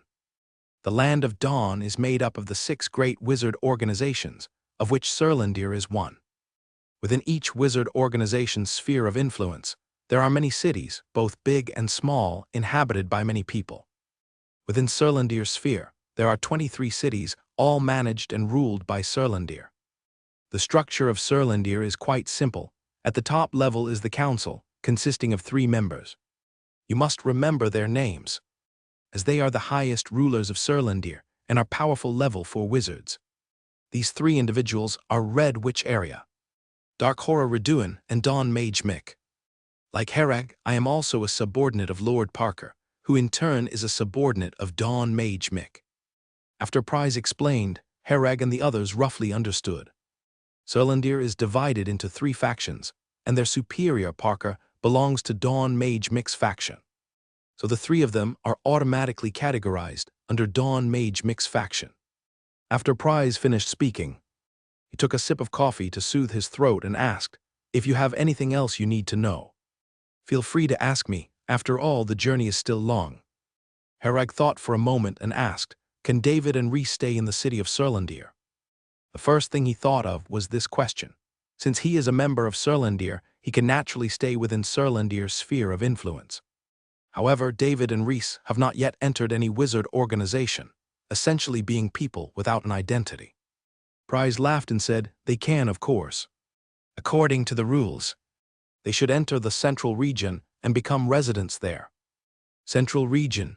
Herag was somewhat puzzled, as Price hadn't mentioned it before. Oh, forgot to mention. The Central Region is managed jointly by the 6 great wizard organizations, belonging to a neutral public territory, not any specific wizard organization.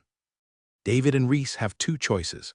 One is to send them to the Central Region upon arriving at Surlandir. The second is to stay by your side as your followers. Since they are already qualified to remain in the Land of Dawn, they can follow you as followers. Of course, this depends on whether David and Rhys are willing to stay. If they are not, they can wait for the uniform allocation opportunity later. At that time, all those who pass the examination from the Barren Land will be gathered, allowing the 6 great wizard organizations to select them. If any wizard organization takes an interest in you, you can join another wizard organization. If not, you will have to settle in the Central Region. Price explained the pros and cons in detail.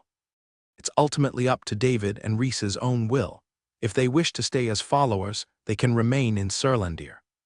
This is actually a good choice for them, who are not so outstanding, as it means they indirectly stay in Surlandir. But since they are not official members of Surlandir, they will not have access to the benefits that Herag enjoys, effectively making them non-staff. So if David and Rhys want to enter a formal wizard organization, they have to go to the Central Region and wait for the subsequent unified distribution selection to see if there's a chance. However, with Parker and Rhys's qualifications, it might not be easy to join other wizard organizations. Otherwise, Parker would have taken them in from the start. Actually, Parker's willingness to let David and Rhys travel with Herag was to have them stay by Herag's side. Even if they don't have the status of official members of Surlandir temporarily, there will always be a chance in the future. Rhys first spoke up. "I am willing wherever Herag is, that's where I want to be." "Me too," David nodded and said. They both actually had no objections. They definitely wanted to follow Herag. David and Rhys are very aware of their abilities, and without Herag, they might not survive for long. But by staying at Herag's side and assisting him, there's more opportunity to do better. They have been at Herag's side for a long time and are impressed by his strength and means. It seems like all troubles get resolved around Herag. As for the follower status, David and Rhys don't care. It's just a title, and without the benefits of being an official member of Surlandir, they are okay with that. Having slightly fewer benefits is tolerable. They don't ask for much. For Rhys, none of this matters. She just wants to be with Herag. Price nodded and said, "All right, just register it when we arrive, and later you will also have a chance to enter Surlandir. As long as you perform excellently or improve your strength, you will have the opportunity to enter Surlandir." Herag continued to ask, "What is our daily work mainly after we get there?" There are many types of work, depending on what you are good at or interested in choosing from. Our Surlandir is a very large organization, so there's work of all kinds. Generally, there are tasks like magic potion refining, witchcraft artifact crafting, witch array crafting. There are also tasks involving dealing with irregular events in certain areas or capturing certain wizards. These are common tasks, and sometimes the organization will issue some mobilization tasks or mandatory tasks. If a task is assigned to you, unless there are special circumstances, you must execute it. As for mobilization tasks, they are rare, usually involving wars like those of the Elf Plane or conflicts with other wizard organizations. After Price finished, he took another sip of coffee and continued. Of course, besides these, there are also many benefits. Official members of Surlandir can buy properties in any city in Surlandir at half price and settle there. The organization will also provide monthly salaries based on your strength and provide most resources needed for advancements. For example, magic potions needed for advancing from the wizard apprentice stage are provided for free by the organization. Also, for the rule power needed by crystallization wizards to advance to official wizards, members within the organization can exchange it once their contribution points meet the target. However, this level of item requires an application and review. Additionally, organization members' lives, families, and properties are protected by the organization. If you are killed by people from other wizard organizations, after investigating the situation clearly, we will avenge you or demand compensation. Herag nodded, listening carefully. He didn't care about revenge or compensation because once a person is dead, those things are pointless. It seems like the land of Dawn indeed isn't that safe. He needs to be more cautious. No matter how powerful Serlandir is, it isn't the same as his own strength, and he cannot rely too heavily on external power. His strength is fundamental. As long as he is strong enough, everything can be in his control, and he can protect everything himself. The internal organizational structure is quite simple overall, but it is also complex. Even I can't figure out how many small organizations and small departments there are. The expedition team where you stayed for a year is one such organization jointly established by the 6 great wizard organizations, with members from each of the wizard organizations inside. If you want to go to Lord Parker afterward, you can also submit an application. Herag nodded and said, Lord Parker mentioned before that he suggested I advance to level 2 wizard before participating in the Pioneer War. Lord Parker is right. Level 1 wizards indeed face some dangers in the Pioneer War. Actually, this time we're deploying the airship not just to pick you up, but to deliver some special equipment to Lord Parker and increase manpower over there, Price said. Herag nodded and said, no wonder. From the beginning, he felt that dispatching such a large airship just to pick up people seemed a bit exaggerated. The value they, 3 level 1 wizards, could create in the coming years might not even match the cost of a single trip of this airship. Herag speculated that the airship must have another purpose, and it seemed his guess was correct. For 3 insignificant figures like them, it wasn't possible for Serlandir to mobilize such a big effort. The deployment of such a large-scale airship by Serlandir must mean that the things being transported and the additional personnel are not simple. The local inhabitants of the Elf Plane facing Base 27 are probably about to suffer a major blow. However, for now, this has nothing to do with Herag. Herag glanced out the window, where clouds had already surrounded them, occasionally revealing glimpses of the land below through small gaps. Unknowingly, the airship had already flown into the clouds. About 2 hours later, Herag saw the endless mountain ranges beneath the clouds. These mountains looked a bit strange, but Herag couldn't pinpoint exactly what was strange about them at the moment. Reese also looked out the window, muttering about how strange the mountains appeared. Price poured himself a cup of hot coffee and smiled. It feels strange, doesn't it? Did you notice that the mountains below are a bit too orderly? Herag suddenly realized why the mountains below seemed so odd to him. The mountains below were unusually orderly. Normally, each peak would differ, with a more natural arrangement.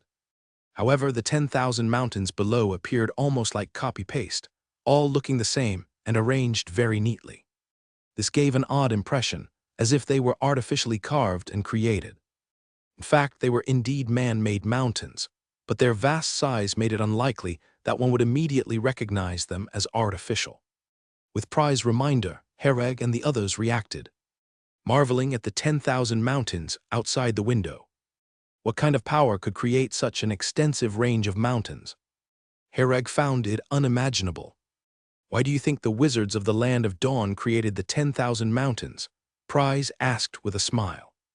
Why? Herag thought for a moment and then said, I heard before that they were created to prevent the wizards of the barren land from entering the Land of Dawn as a kind of natural barrier. Price smiled but didn't speak, taking a sip of coffee before saying, right, but it's not entirely correct. To be precise, hindering the wizards of the barren land from entering the Land of Dawn is just a secondary function. More importantly, it's to prevent the spread of desolation. Desolation? What is desolation? Herag asked. Reese and David also looked puzzled, not understanding what Price meant by desolation. From Price's tone, this desolation was likely quite extraordinary. Otherwise, the wizards of the Land of Dawn wouldn't have created such an extensive range of mountains. Price thought for a moment and said, You're aware, aren't you, that the wizard plane is but a trivial plane among many, and many planes are far more powerful than ours. The Abyss Plain is one of these. Reese and David nodded slightly at the mention of this term. They had heard of the Abyss Plain in various stories and legends, though they had never encountered it personally. Of course, they didn't know that the power coursing in Herag's veins originated from the Abyss Plain. In many tales from the Barren Land, the Abyss Plain is a being of immense power, with varied and formidable demons within. Pry's mention of the Abyss Plain suggested that desolation was most likely related to it. Pry's continued, "A long time ago, the Abyss Plain launched a large-scale invasion against our wizard plane.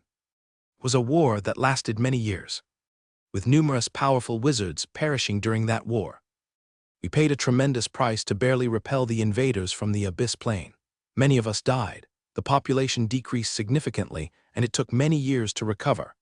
I believe you in the Barren Land have a rule against excessive slaughter of ordinary people, which is actually a legacy from that time. Wizards are very powerful. Even a casual strike can kill many ordinary people. In the distant past, ordinary people held a status similar to pigs and dogs. After that war, the wizards realized the importance of ordinary people to the wizard plane and established rules prohibiting their slaughter. Although we barely repelled the Abyss Plain invaders at that time, many residual issues remain unresolved to this day. I believe you all have seen the map of the Barren Land. This is the current map of the Land of Dawn." Pry's unfolded a map on the table. Herag and the others looked down, finding the location of the Barren Land after a while. On this map, the Barren Land was just a corner of a continent extending into the sea, extremely inconspicuous. Without labeling, Herag wouldn't have found it. To the north of the Barren Land lay the 10,000 mountains, beyond which lay the territory of the 6 great wizard organizations. Serlandir was in the south, the wizard organization closest to the 10,000 mountains, while the other 5 wizard organizations were spread in various directions. In the center of these wizard organizations lay the place known as the Central Region. This was the extent of the Land of Dawn, with just Serlandir alone being several times the size of the Barren Land.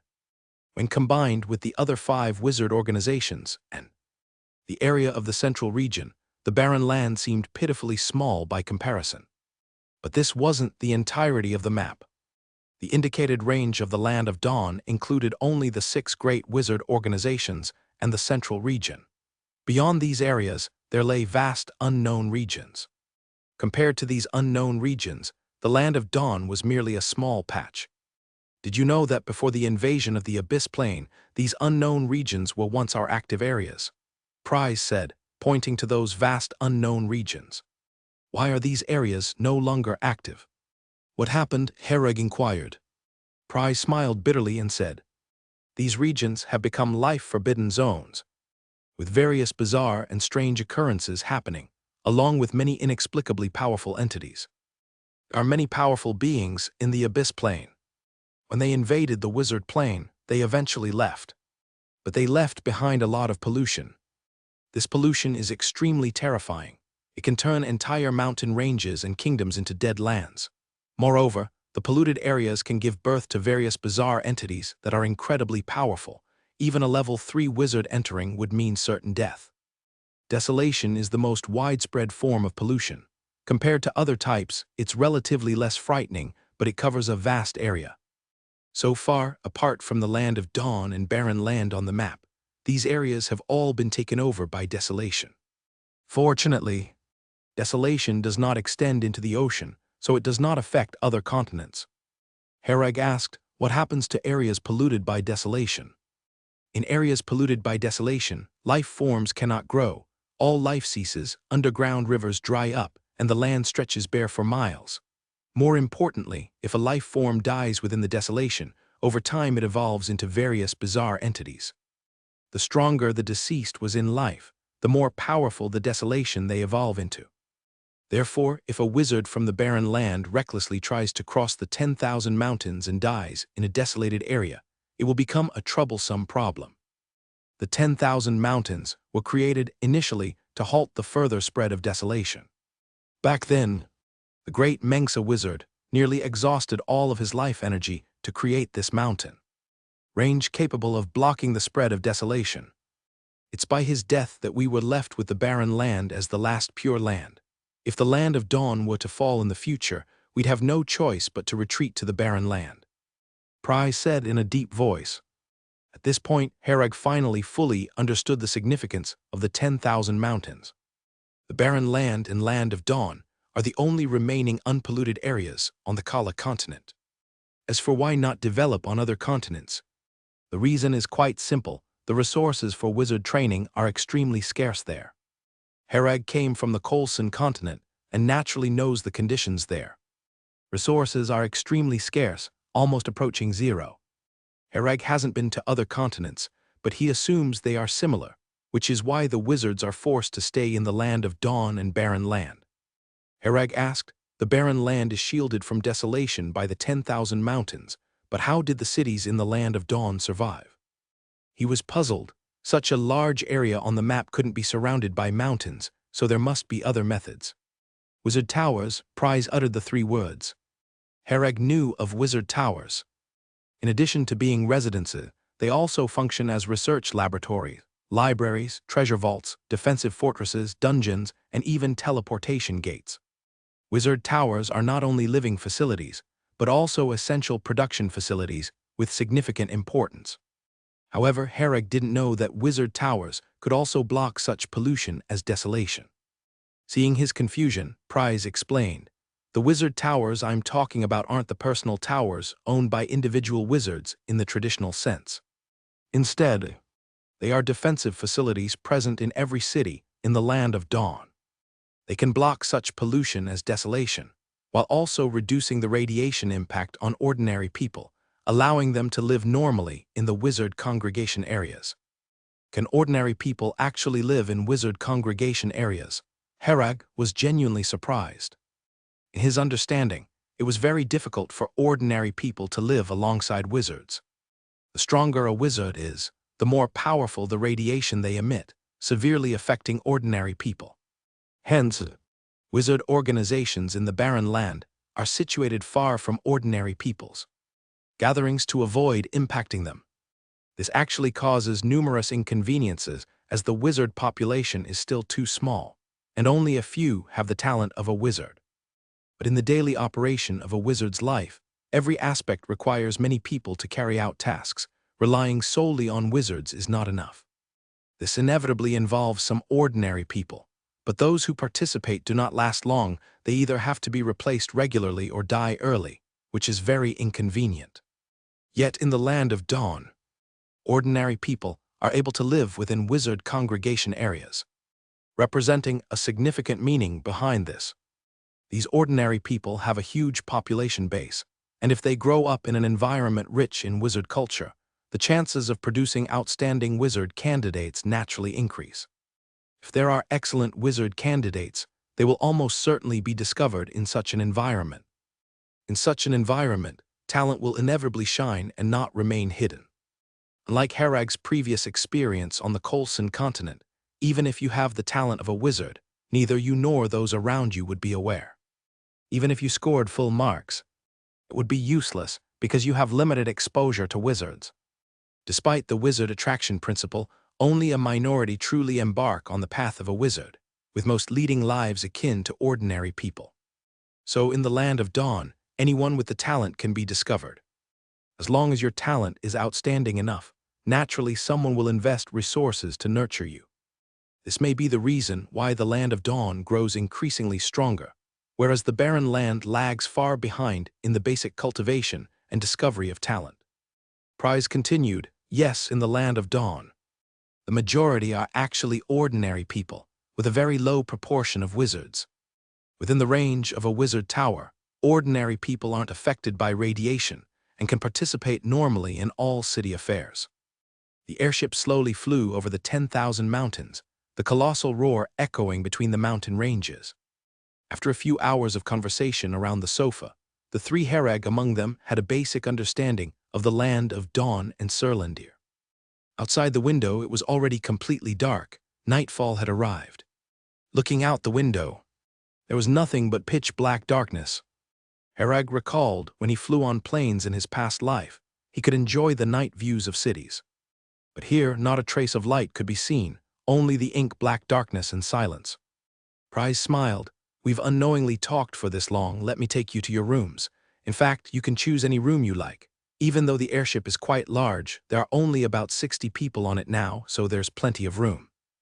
Only about 60. Herag had been absorbed in the conversation and hadn't had the chance to explore the airship situation.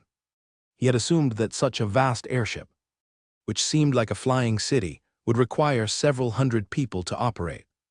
Plus, with other passengers, it would be perfectly normal to have over 1,000 people, easily accommodating that number. But he hadn't expected there to be just over 60 now. Price explained, most people already disembarked at Augustus Academy. They had to participate in the pioneering war, reinforcements from various wizard organizations. Now it's the return trip, and naturally, there aren't many people, just the three of you added. Herag chuckled, realizing the three of them really were just catching a ride. The structure of the third level of the airship was complex, with several residential areas. The three picked 2 rooms near the windows, so they could enjoy the scenery and not feel stifled during the long journey. Herag once stayed at sea for several months, stuck at the bottom of a ship, aware of how unbearable that oppressive feeling could be. After spending a few days on the airship, Herag discovered there was a library on board, and it was quite large. When he learned that all the books in the library were free to read, Herag felt like he had found a treasure and wished he could stay in the library 24 hours a day. Every morning upon waking up, Herag would dive into the library to start reading the books there. The collection was quite extensive, covering topics like magic potion, magic principle, elemental magic, and spatial magic. Most importantly, Herag found a book titled Basic Introduction to Witchcraft. In the barren land, there was no knowledge passed down about witchcraft. But here on the airship, this basic introduction to witchcraft was casually placed on the shelf like a tabloid magazine accessible for anyone to read. Of course, Herag wouldn't pass up this opportunity to learn, especially since it was free. With not much else to do on the airship, he decided to sit in the library and start learning. His enthusiasm soon led Reese and David to begin studying as well, each quietly immersing themselves in some books within the library. Herag recorded all the library books into Shenlin, and then delved into Basic Introduction to Witchcraft. After fully reading the book, Herag roughly understood. The foundation of witchcraft is runes, of which there are many types, numbering in the thousands. Each rune has different properties and functions. By arranging these runes systematically, one can form witchcraft with various effects. Due to the vast number of runes, the combinations are numerous, forming all sorts of completely different witchcraft. The basics for beginners is first to recognize, become familiar with, and master a variety of runes. The more runes one can master, the better, since runes are the fundamental units for designing witchcraft, the most basic tools. The more runes, the more tools you have, making it obviously advantageous when designing and setting up witchcraft. Indeed, Basic Introduction to Witchcraft only contains introductory content, recording only 16 basic runes. For novice wizards delving into witchcraft, these 16 can actually sustain a long period of learning and usage. To master runes, one needs to construct their structures in the mind through spiritual power meditation. This process requires spiritual power throughout, demanding high spiritual power and control. Ordinary wizards need a long time to observe rune structures and slowly use meditation to build them in their minds. However, Herag has Shenlin. Shenlin begin constructing these 16 runes, Herag commanded. Task registered, execution in progress, estimated time is 31 minutes. In Herag's mind, Shenlin manipulates spiritual power, beginning the precise construction of rune structures. In just half an hour, the 16 runes had been entirely engraved in Herag's mind. Herag opened his eyes, spread his right hand, and magic power amassed in his palm, instantly depicting a basic rune. Naturally speaking, when ordinary wizards start learning witchcraft, just the step of depicting runes takes a significant amount of time, as it requires spiritual power to intensely focus. The control of spiritual power to depict runes must be flawless. Slight deviance would cause the runes to immediately dissipate. For beginners, this is a high-difficulty process that requires time to get familiar. But currently, the rune in Herag's hand was seamlessly evolving, with the 16 runes emerging in succession, and Herag depicted them effortlessly. He had fully mastered these 16 basic runes. The most basic witchcraft is to combine different runes to form a mini witch array. Herag glanced at his clothes, then engraved and branded 3 runes into the fabric. Then Herag picked up the coffee beside him and dripped a drop of coffee onto his clothes. As the coffee landed on the sleeve, it quickly seeped into the fabric, leaving a blob of coffee-colored stain. But immediately after, a barely perceptible ripple appeared on the surface of Herag's clothes, and the coffee stain vanished instantly. One of the most basic witch arrays, a cleaning array. Herag successfully set up an array for the first time, albeit a simple basic witch array, but it brought him some joy. He thought of the witch arrays in Black Rock Valley and the ones he had encountered before. In retrospect, he realized the tremendous power those witch arrays held. For instance, the Guardian witch array in Black Rock Valley could cover such a large area. Who knows how many runes were involved in constructing that array? The knowledge here is very profound, and Herag increasingly felt that he had much to learn and a long way to go. Prize came to the library after, saw the 3 of them immersed in their books, and sat across from Herag. Hearing the movement, Herag lifted his head and greeted, "Good morning, Mr. Prize."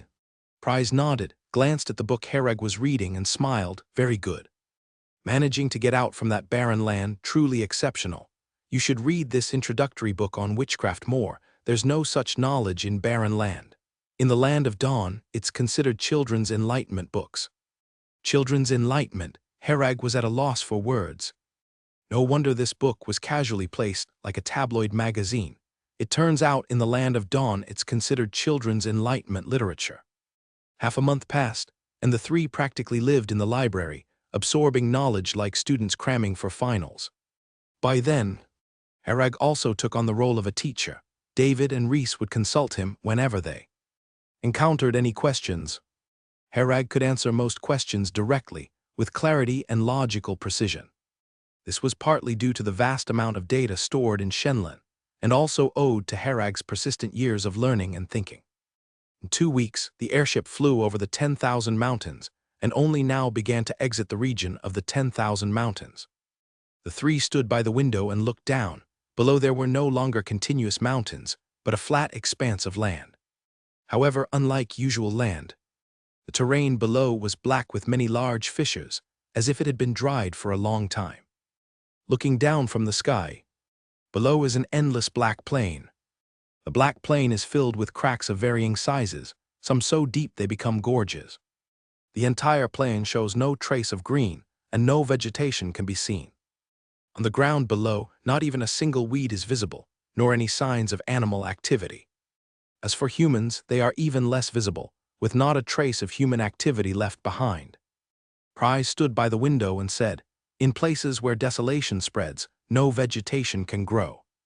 If we hadn't preserved the land of dawn and the bare land, we wouldn't even have places to plant crops.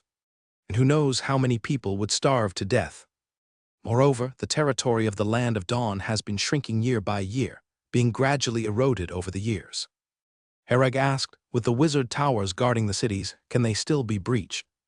If the territory is getting smaller, it means that there were once cities protected by wizard towers that still succumbed to desolation pollution, or were breached by demons. Now the various wizard organizations in the land of dawn are very powerful, yet even they can only retreat step by step." Prize smiled bitterly. "Yes, every so often. Unavoidable anomalies occur.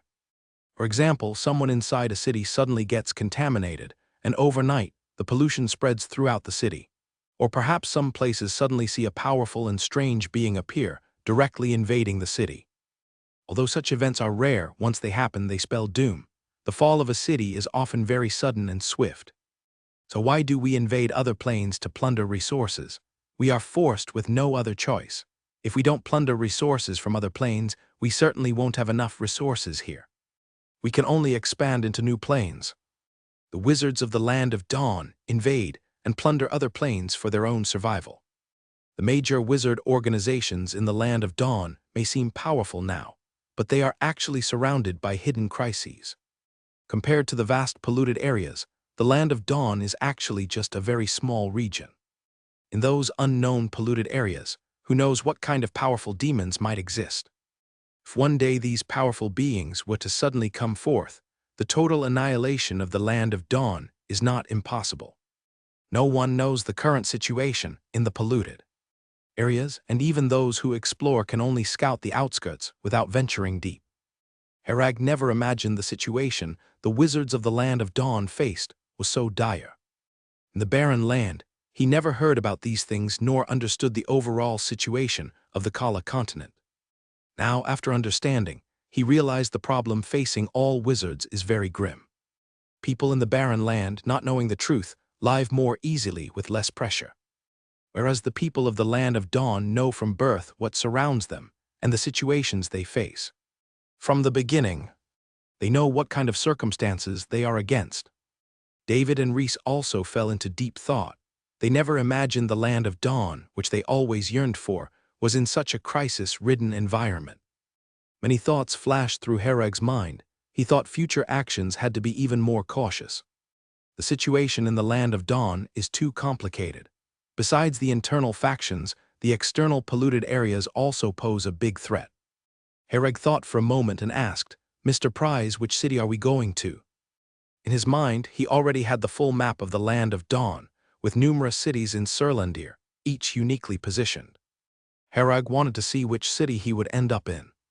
Theoretically, the closer to the central region, the safer it would be, because it is further from the polluted areas.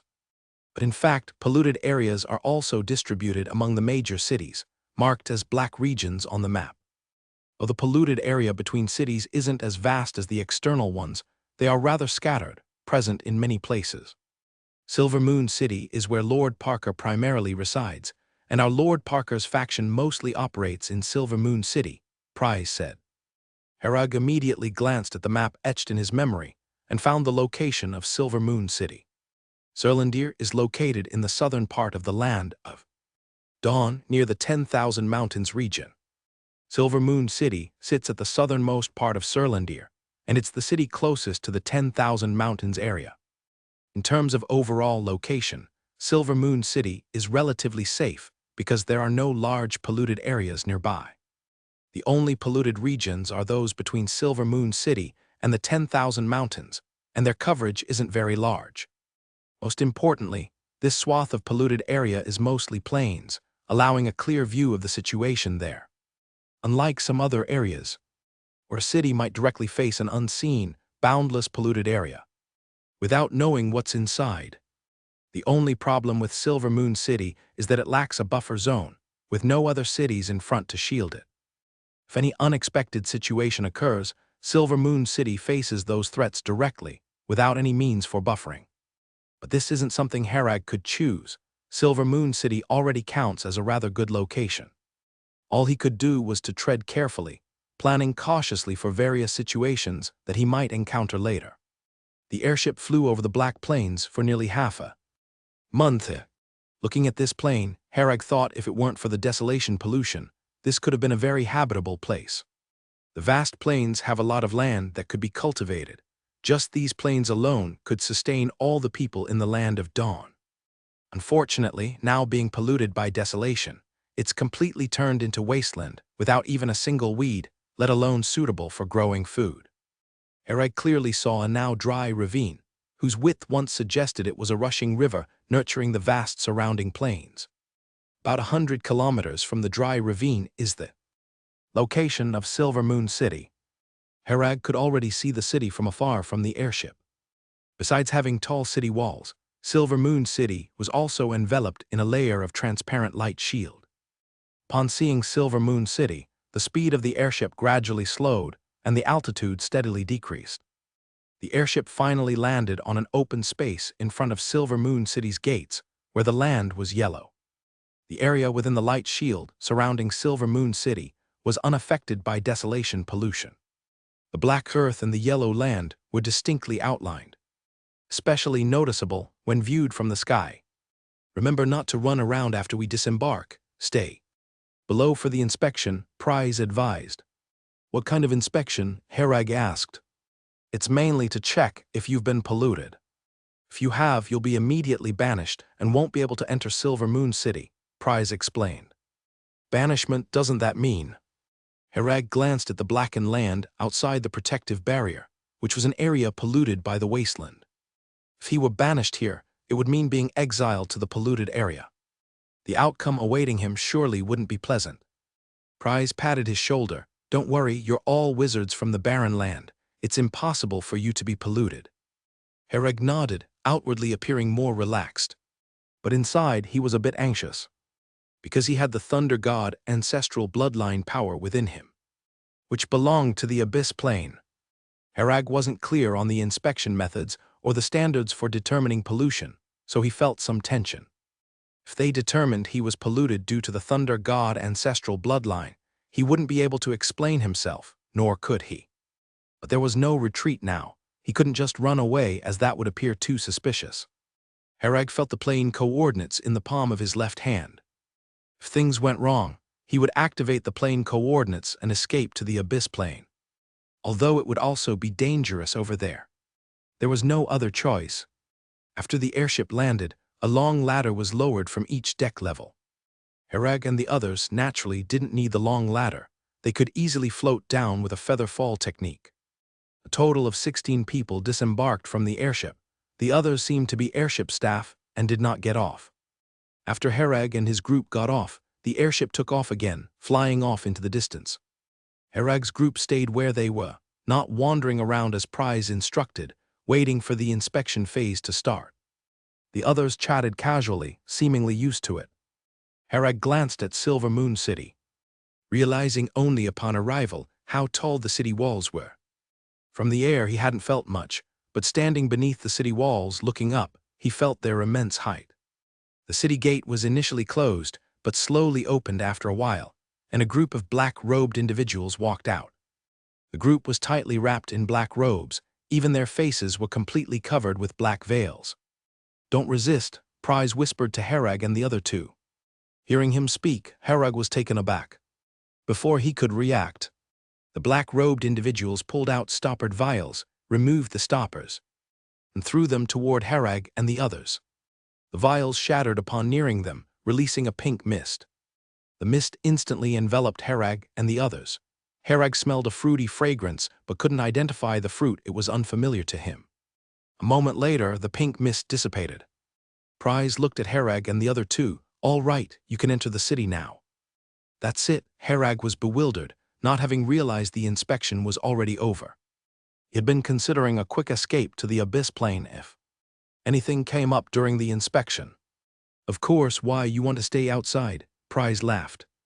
The black-robed group had already turned and left, their movements smooth and practiced, likely done many times before. Herag exchanged a glance with David and Reese, then followed Prize into Silver Moon City. Prize explained as they proceeded, "The pink mist earlier is called rain dew reagent. It's highly sensitive to various sources of pollution like wasteland contamination. Even a tiny trace turns it blood red. Even if a slight bit is hidden in you, the rain dew reagent would detect it. If you haven't come into contact with any pollution sources, it just disappears and nothing happens." Herag nodded. No wonder they left without a word. Following Prize past the city gate, the heavy, massive gate closed behind them with a dull thud. Herag looked into Music City, where many tall structures came into view. If not for the architectural style differing from his previous world, Herag could have thought it was a modern city. The roads were spacious and clean, all paved with white stones. Many 10 to 20-story buildings stood within the city. Looking down the street, he was relieved to see carriages was still the mode of transportation, although the horses were not ordinary.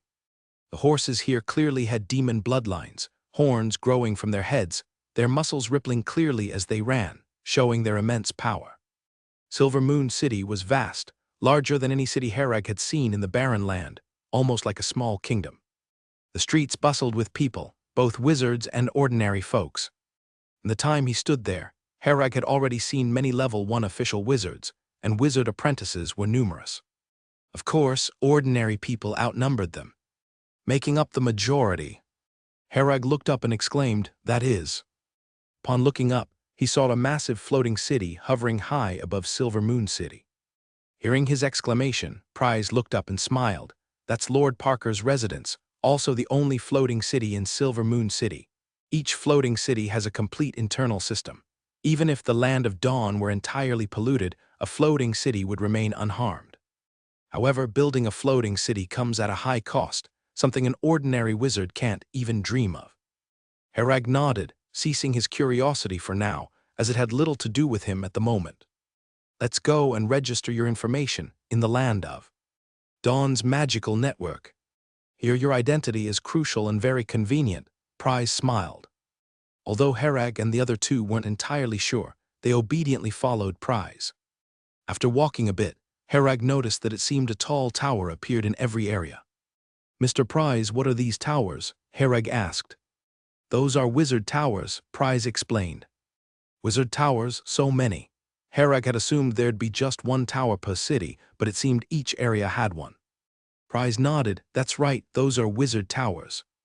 Their design is to increase resilience and the city's risk mitigation. If there was just one wizard tower and it fell, the city would be doomed. But with many wizard towers, each is independent and has its own functions. Even if a few wizard towers encounter issues, the other wizard towers can operate normally without significantly impacting the entire city. After Prize explained it, Herag understood. Each wizard tower can protect a district, so if one tower has problems, it only affects a small area. From the perspective of the entire city, this design is undoubtedly the best, enhancing the city's risk resistance. Of course, this method is costly and expensive to implement, but it is certainly worth it. Prize led Herag and his companions to a palace, or at least it looked like a palace. There were only 2 great knights fully armored at the palace entrance. Herag always felt that their symbolic significance outweighed their actual guarding role. Because there were many people coming in and out at the palace entrance, many wizard apprentices and official wizards among them, any of whom could easily be stronger than those 2 guards. In front of the palace, there were wide and long steps, and at the foot of the stairs lay a boulder inscribed with several words in Sivir language, translating to Silver Moon City Hall. Let's go up. Prize stepped on the stairs first, starting to enter the city hall. Once you ascend the stairs, you arrive at the first floor of the city hall. The first floor of the city hall is vast, resembling a giant plaza. Herag glanced up and saw 6 or 7 more floors, though there appeared to be fewer people up there than on the first floor. The first floor of the city hall had countless rooms and counters, making Herag feel dizzy. There were several benches scattered around with people sitting on them, all here to conduct business affairs in the city hall.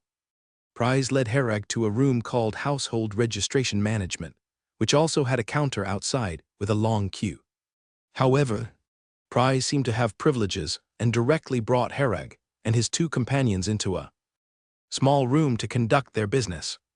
This area is primarily for household registration. Herag, you are an official member of Surlandir, so your household registration is in Silver Moon City. David and Reese will be registered under your name as attendants. Later, if they have the chance to enter Surlandir, they can establish their own household registration, Prize explained. Herag nodded, got it. The city hall staff took out several long forms for Herag, David, and Reese to fill out in detail. This time Herag was cautious and checked the forms. Finding no magic power presence, he had Shenlin scan them, and nothing abnormal was found. He had already gotten to know Prize better during the airship ride. Members of Surlandir don't need to sign any contracts, which is very different from the management style of Moonlight Forest.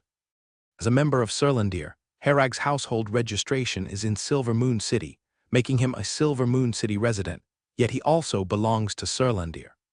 If Herag prefers, he could do nothing all day and stay in Silver Moon City without anyone complaining.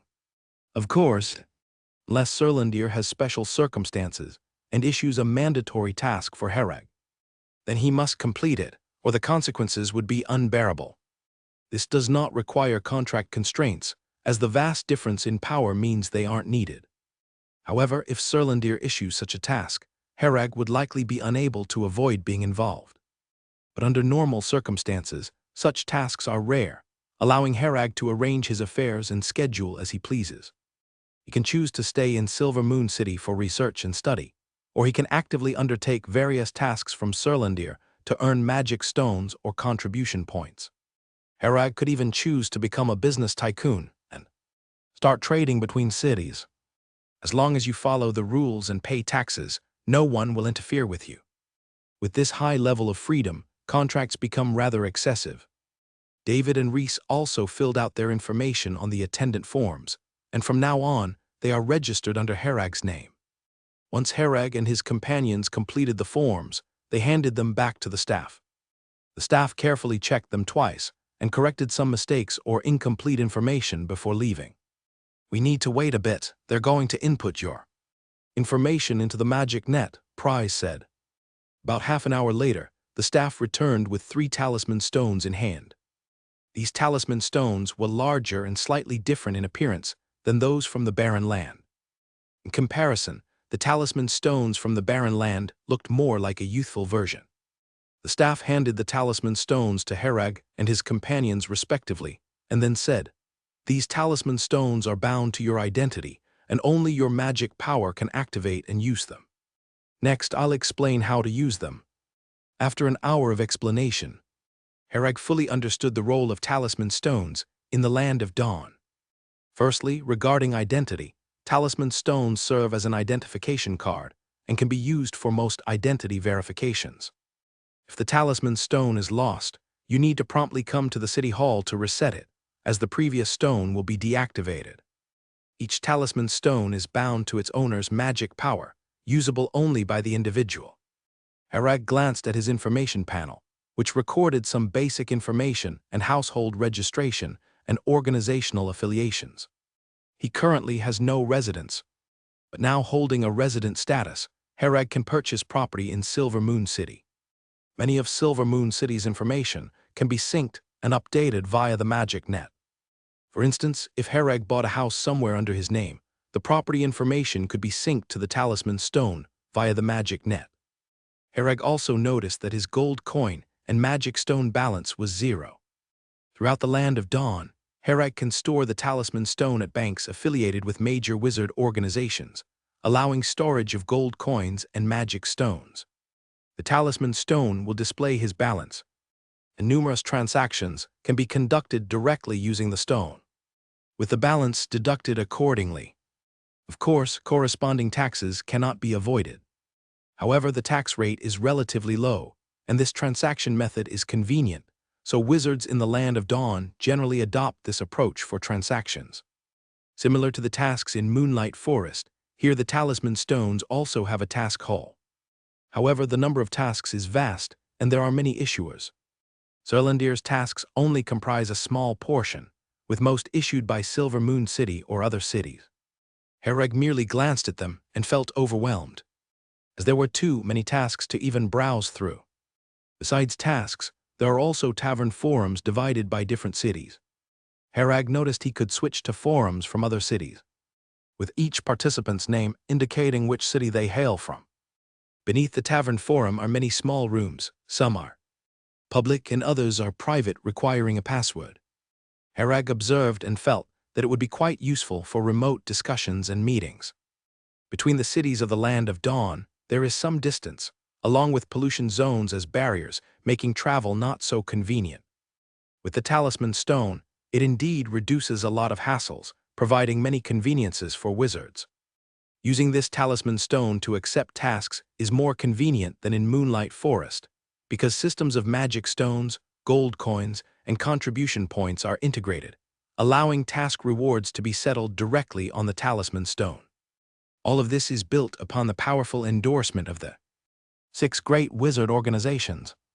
Unless the 6 great wizard organizations desert us, those gold coins and magic stones won't just disappear. But if all 6 great wizard organizations are gone, then gold coins and magic stones will be useless too. Herag plans to store some magic stones and gold coins in the Celestial Bank later. He is very accepting of these novelties and adapts quickly, with few doubts. After all, these are merely remnants of what he played with in his past life. Herag glanced at the friend interface, searched Lillian's talisman stone number, and immediately Lillian's brief information appeared. He promptly sent a friend request, waiting for approval. The talisman stone uses a real name system, without any nicknames, and name information cannot be changed. Once Lillian sees the message, she'll naturally know it's Herag. What puzzles Hereg is that Lillian already had a talisman stone here before coming to the Land of Dawn. It seems Augustus Academy and Celestial Bank are somewhat different. The organization behind Augustus Academy in the Land of Dawn is also called Augustus Academy, or rather, this here is the true Augustus Academy. The influence range of Augustus Academy is the northern part of the central region, and also the northernmost part of the entire Land of Dawn. The large area in the north of the Land of Dawn all belongs to Augustus Academy. Hereg's location, Surlindir, stands apart in the south, gazing at Augustus Academy in the north. The talisman stone of the Land of Dawn does not have many restrictions and can be used freely for external communications. Though the 6 great wizard organizations frequently have conflicts overall, they are cooperative and united. Because they face the same problems, they believe they can only deal with the threats of the pollution zones by working together. The immense external pressure leads to internal conflicts being controlled within a reasonable scope, avoiding grand confrontations. This is roughly how it's used. Any other issue? The City Hall staff asked. No issues, thank you. Hereg quickly picked up the ropes, fully comprehending these things. The group stood up and left the small room. Prize suggested, I recommend you store some magic stones and gold coins in the Celestial Bank for easier access later. All right, Hereg naturally had no objections, as he was planning to do just that. The Celestial Bank is present in every city, even those of other wizard organizations. The bank in Silver Moon City is not far from City Hall. All are in the city center area, just across the street. The Celestial Bank is also very large, comparable to City Hall, with many people coming and going. The security forces here are visibly stronger. Hereg saw at least 6 level 1 wizards dressed in the bank's uniform patrolling back and forth in the hall. In the deeper parts of the bank, certainly more powerful beings guard. Prize easily found a familiar staff member at the bank who helped Hereg, and the others with the necessary procedures. Hereg stored 60,000 magic stones, keeping over 40,000 magic stones on him. Reese and David also stored some magic stones as well. Gold coins were stored directly as 10,000, enough for expenses for a good length of time afterward. Hereg glanced at the talisman stone, and the data of gold coins and magic stones was quickly displayed. Only the contribution points section remained. 0 contribution points can only be awarded for tasks officially released by Surlindir. If there are any special contributions or merits, contribution points will be rewarded as well. If one participates in tasks like pioneering wars, the contribution point rewards will be high. Hereg's earlier performance at base 27 earned quite a few contribution points. But regrettably, he wasn't a member of Surlindir at the time, unable to earn contribution points. Many things inside Surlindir cannot be bought merely with money. One must meet the contribution point requirements. This is considered a kind of test mechanism by Surlindir, where one can easily and clearly see the value each person creates through contribution points. Simply idling inside without contributing anything, relying on time to accrue credentials, will not suffice. Only your actions count, and contribution points reflect this well. Upon completing the procedures and opening the bank account, Price said, Hereg, your current salary is 1,000 magic stones per month, to be deposited monthly on the 1st into your account. Any additional rewards will be credited to your account. Later, in the Barren Land, 1,000 magic stones a month is already a high income. However, in the Land of Dawn, it seems inadequate, especially to support him, David, and Reese, the 3 level 1 wizards. Hereg, who had understood from the airship, knows the cost of living in the Land of Dawn is relatively high. Due to the limited usable land area, the yield of vegetables and fruits is quite low. Wizards utilize knowledge of magic potion and herbalism to artificially cultivate food in large quantities. It merely ensures food sufficiency for everyone. But various vegetables and fruits become luxury items since they are not mass cultivated, with yields much lower than staple food. Suddenly, Hereg felt that ordinary people in the Barren Land perhaps live better than those here. Because resources are distributed from top to bottom, those at the lowest levels here are undoubtedly worse off than the ordinary folks in the kingdoms of the Barren Land. At least ordinary folks in the barren land can afford vegetables and fruits if they wish to. However, the Land of Dawn guarantees a bottom line, ensuring no one starves to death, whereas starvation is common and not rare in the barren land or Coulson continent. Herag believes that being able to feed everyone and prevent starvation in this era is a remarkable achievement by the wizards in the Land of Dawn. I've arranged a free half-month stay for you in an inn. Afterward, you'll have to solve your accommodation issues yourself, whether renting or buying a house. It's up to you, Prize said. Herag thought that if he stays longer in the Land of Dawn, buying a house might be better than renting. Of course, this is if he can afford it. Herag thought for a moment. If he remembered correctly, the formal members of the Surlindir faction have a once-in-a-lifetime opportunity to buy a house at half price. He then asked Mr. Prize, how much does a house in Silver Moon City generally cost? Prize pondered, it depends on the district, the price varies quite a bit. Let's head out first, I'll take you to an inn to settle in. Buying a house isn't something that can be done in 1 or 2 days. Thank you, Mr. Prize. Herag expressed his gratitude. Prize waved his hand and laughed. No worries, we're all from the same faction, no need to stand on ceremony. Besides, your guidance task is worth 20 contribution points. And such easy points are not something you can just pick up without effort. Prize led them through a series of twists and turns, and after crossing several main streets, they arrived in front of a tall inn. The inn was located at the intersection of a busy cross street, with a lot of foot traffic, suggesting it wouldn't be cheap to stay here. However, Herag and his companions had their accommodation covered for half a month by the Surlindir faction, so the expense wasn't an issue. Prize helped Herag and the other 2 register and complete the check-in process at the inn's reception, then went upstairs to become familiar with the route. The rooms here were quite small, smaller at least compared to those Herag had stayed in before, likely due to the location, making them more expensive and thus smaller. But the basic facilities were present. Apart from a bathroom, there was even a small kitchen. After checking the room to ensure everything was in order, Prize said, Herag, I'll give you the talisman stone number of someone from the property management center. He's also a member of Surlindir and won't overcharge you. Of course, to be safe, check with me before any transactions. Only pay if there are no issues. He finished speaking and sent a number to Herag through the talisman stone. After memorizing it, Herag added the person as a friend and discovered his name was Jamie. Thanks for your help, Mr. Prize. If there's anything I can help with in the future, feel free to ask. Prize was genuinely responsible, and Herag was very grateful to him for helping him avoid being clueless upon arriving in the Land of Dawn. Prize laughed, no problem, no problem. I'll be off now.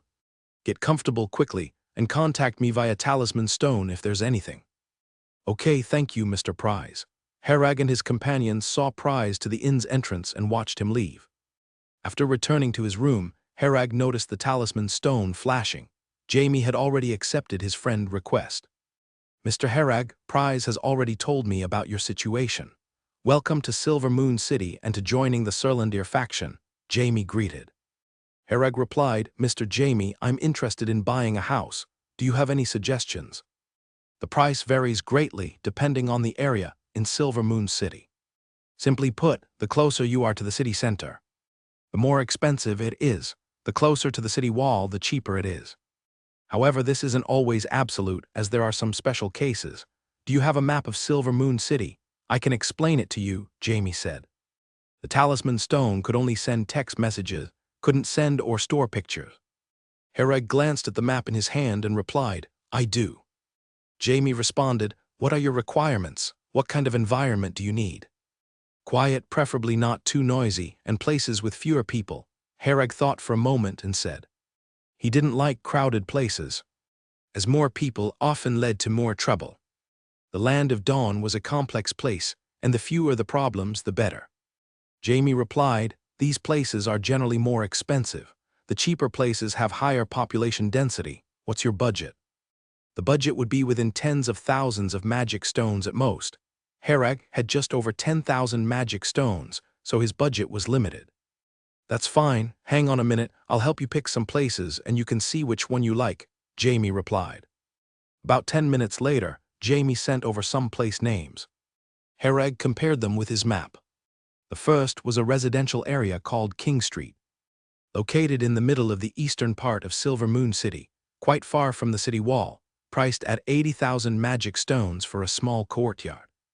The second option was a small courtyard in the southern part of Silver Moon City, relatively cheaper at 50,000 magic stones. The third option was a small courtyard in the northwest of Silver Moon City, priced at 70,000 magic stones.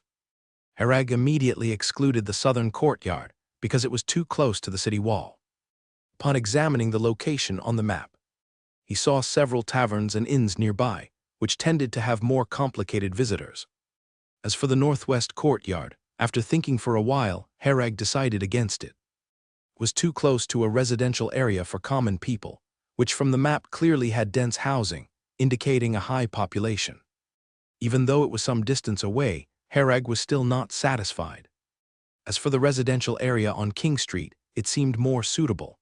The surrounding buildings weren't dense, and there were no large residential areas, so foot traffic wouldn't be high. The only downside was that it was more expensive, requiring 80,000 magic stones. Herag replied, "Mr. Jamie, could you please send me more property introductions? I'd like to compare a few more." "No problem." Jamie quickly sent over more place names. Herag invited Reese and David to discuss and settled on 3 candidate locations.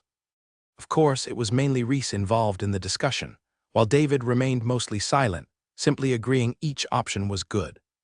To him, everything seemed fine. "Mr. Jamie, could you take us to see these houses tomorrow?" Herag asked.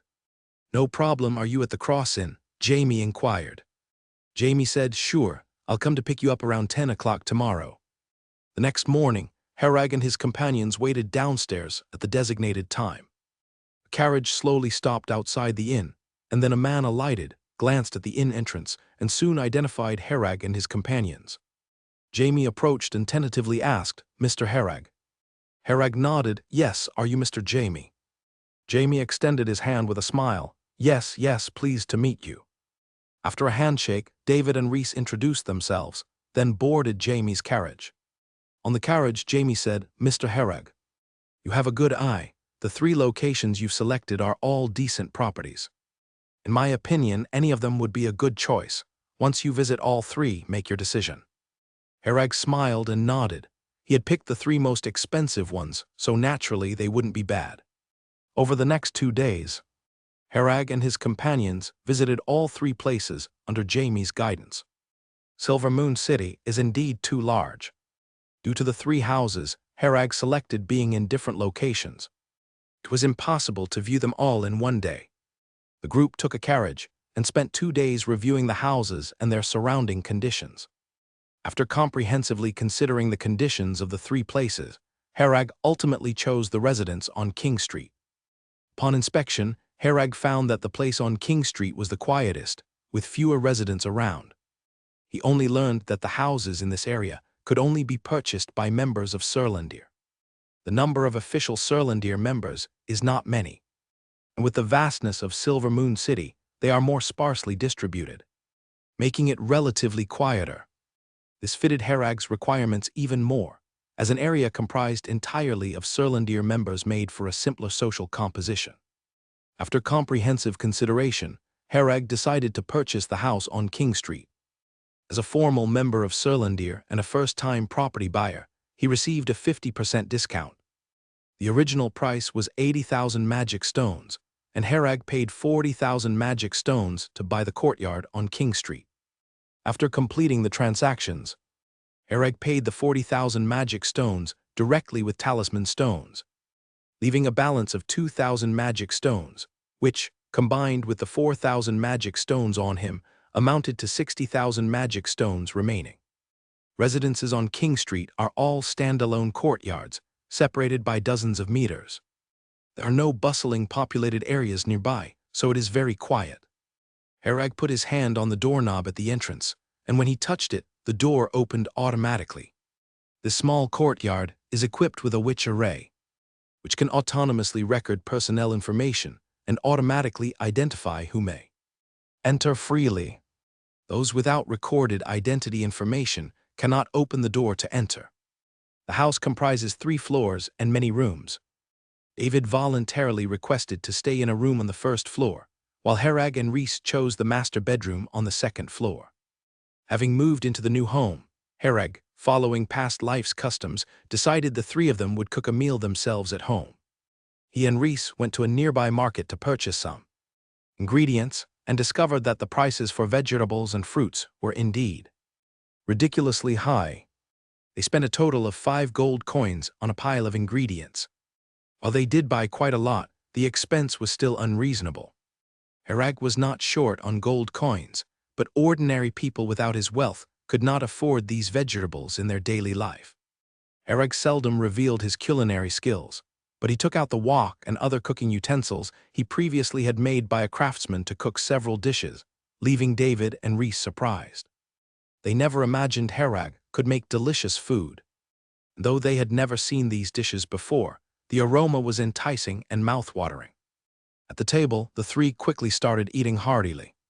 After eating for a while, Herag said, "We currently have enough magic stones to last us for some time, so during this period, let's focus on diligently improving our skills." "Aren't we going to take on tasks?" Reese asked. "We can take on tasks, but it depends on the situation. Avoid dangerous ones as much as possible. We must focus on making ourselves stronger during this time," said Herag. Herag's subsequent strategy was simple: grow steadily. First, use the existing magic stones to exchange for resources, while also taking on some low-risk tasks to earn magic stones and contribution points. Once strength has increased, and if resources become inadequate, then consider taking risks. "Tomorrow, we go to Silver Moon City's library to enrich our knowledge base as much as possible," Herag said. Okay, David and Reese had no objections and followed Herag's lead. At night, Herag glanced at the talisman stone. Lillian's friend request still hadn't been accepted, leaving him wondering what she was doing. The library of Silver Moon City has a total of 5 floors, and the first 3 are open to the public, requiring just a card, costing 10 magic stones a month. The price isn't too high, and most people can afford it. As an official member of Surlandir, Herag can use the first 3 floors of the library for free. The 4th and 5th floors are more special. Herag discovered that entering the 4th floor requires 100 contribution points to borrow books, which are charged per book. The 5th floor requires 500 contribution points to enter, and it is also charged per book. Herag browsed the tavern forum, searching for information related to the library. He learned that the first 3 floors of the library mostly hold foundational knowledge, lacking advanced or profound content. The 4th and 5th floors of the library contain more advanced and profound knowledge, with each book needing separate payment of magic stones to borrow.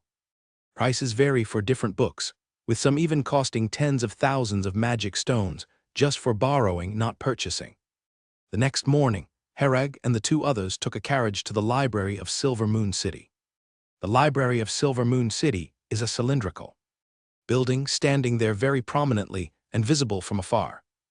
"Hello, registration," Herag and the 2 others said upon arriving at the library's front desk. The receptionist was a young lady, looking about 20 years old, with a very weak magic aura, only at the level of a first-class wizard apprentice. In the land of Dawn, wizard apprentices with such poor qualifications usually engage in ordinary work, slightly better than ordinary people. Many job positions require only a bit of magic power, typically filled by those with poorer qualifications. "Okay, please show your talisman stone," the lady said. Herag took out his own talisman stone and quickly completed the registration. "Mr. Herag, as an official member of the organization, you are free to browse the first 3 floors. Since your current contribution points are 0, you cannot access the 4th and 5th floors." The staff member respectfully returned the talisman stone, saying. Herag nodded and let David and Reese proceed with their own procedures. Each of them paid 10 magic stones and could view books on the library's first 3 floors for 1 month. 1 month will certainly be insufficient. They can renew it later. David and Reese each had 3,000 magic stones provided by their families, enough for their long-term use, so there was no need for Herag to pay. "Let's go, you 2 go check out the catalog and choose the books you want to read," Herag said. Unlike these 2, Herag intended to enter all the book's content from the 3 floors, then decide which to focus on. Upon entering the library, the 3 separated and began searching for their desired books to study.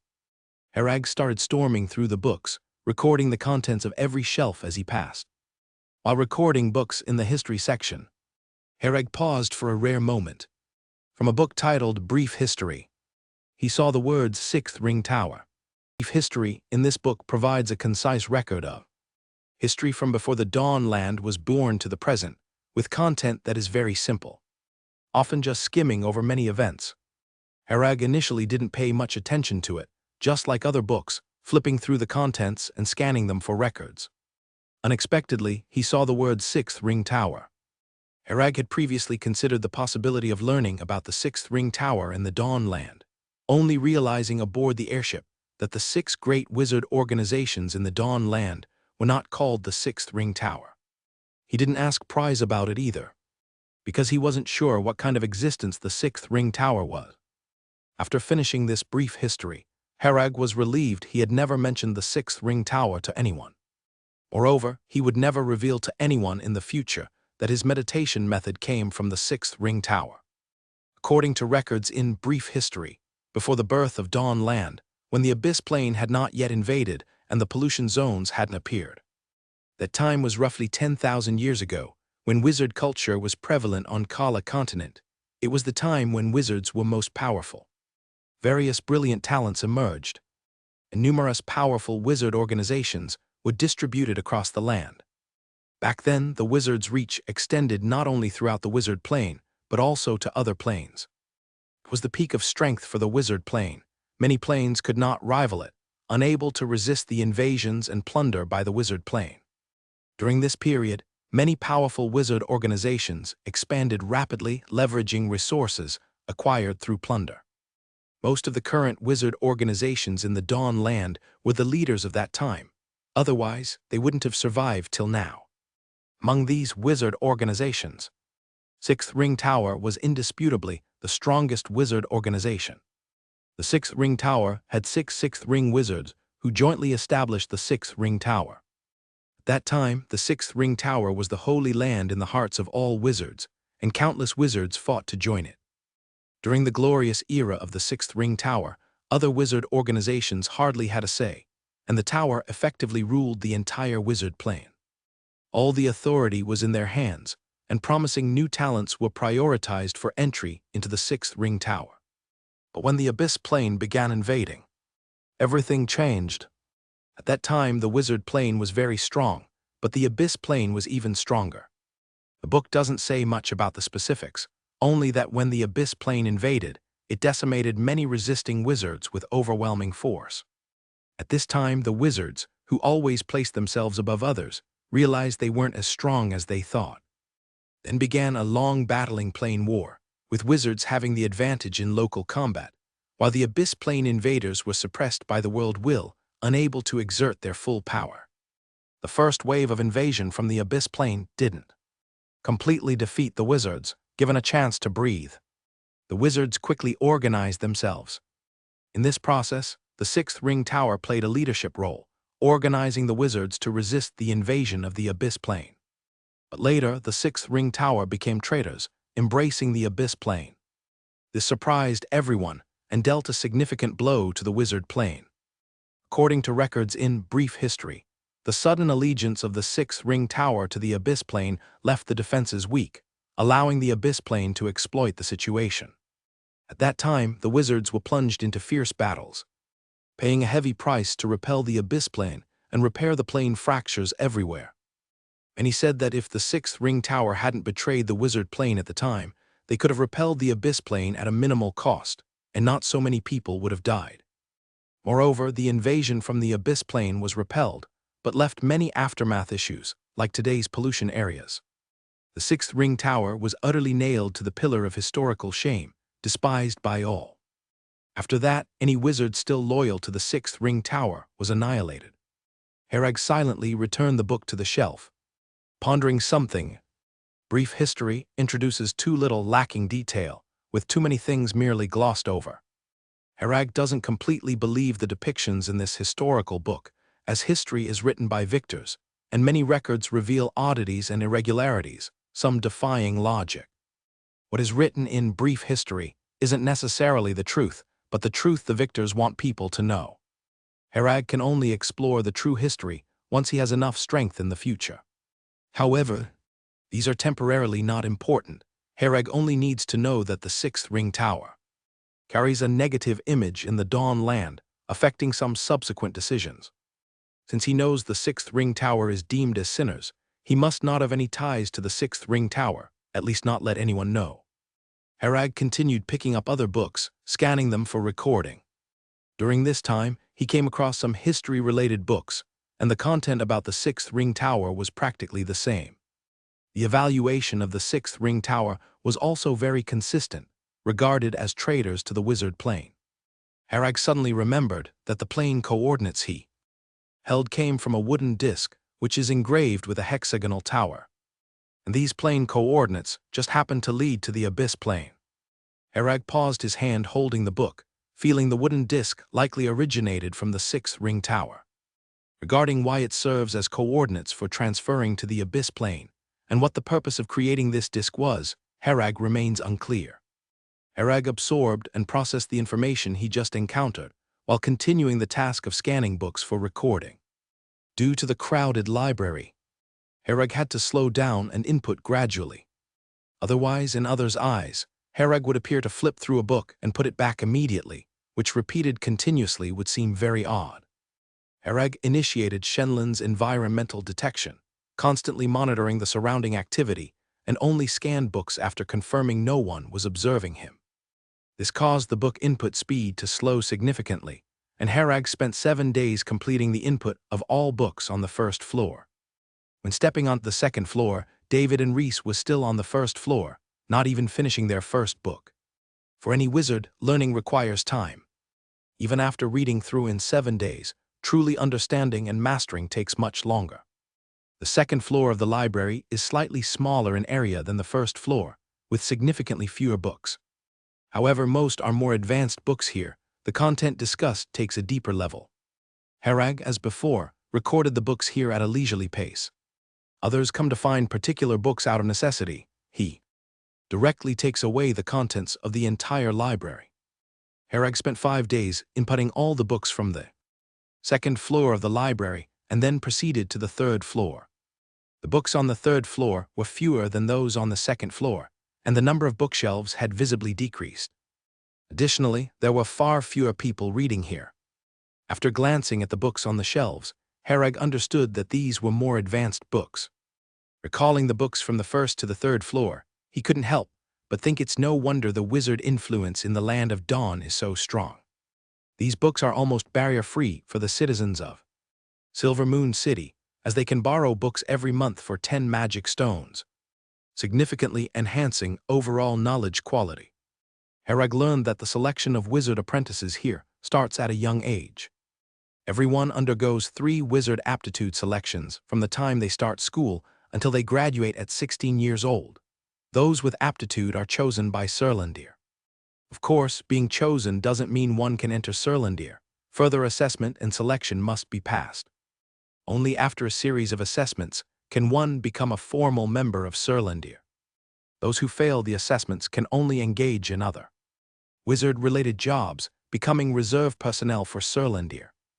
If they perform outstandingly later or make other contributions, they can also enter Surlindir. Herag felt that Surlindir was really strict about the requirements for entry, but once admitted, the management became less strict. Simply put, whether you strive or not after entering is your business. No one will control you.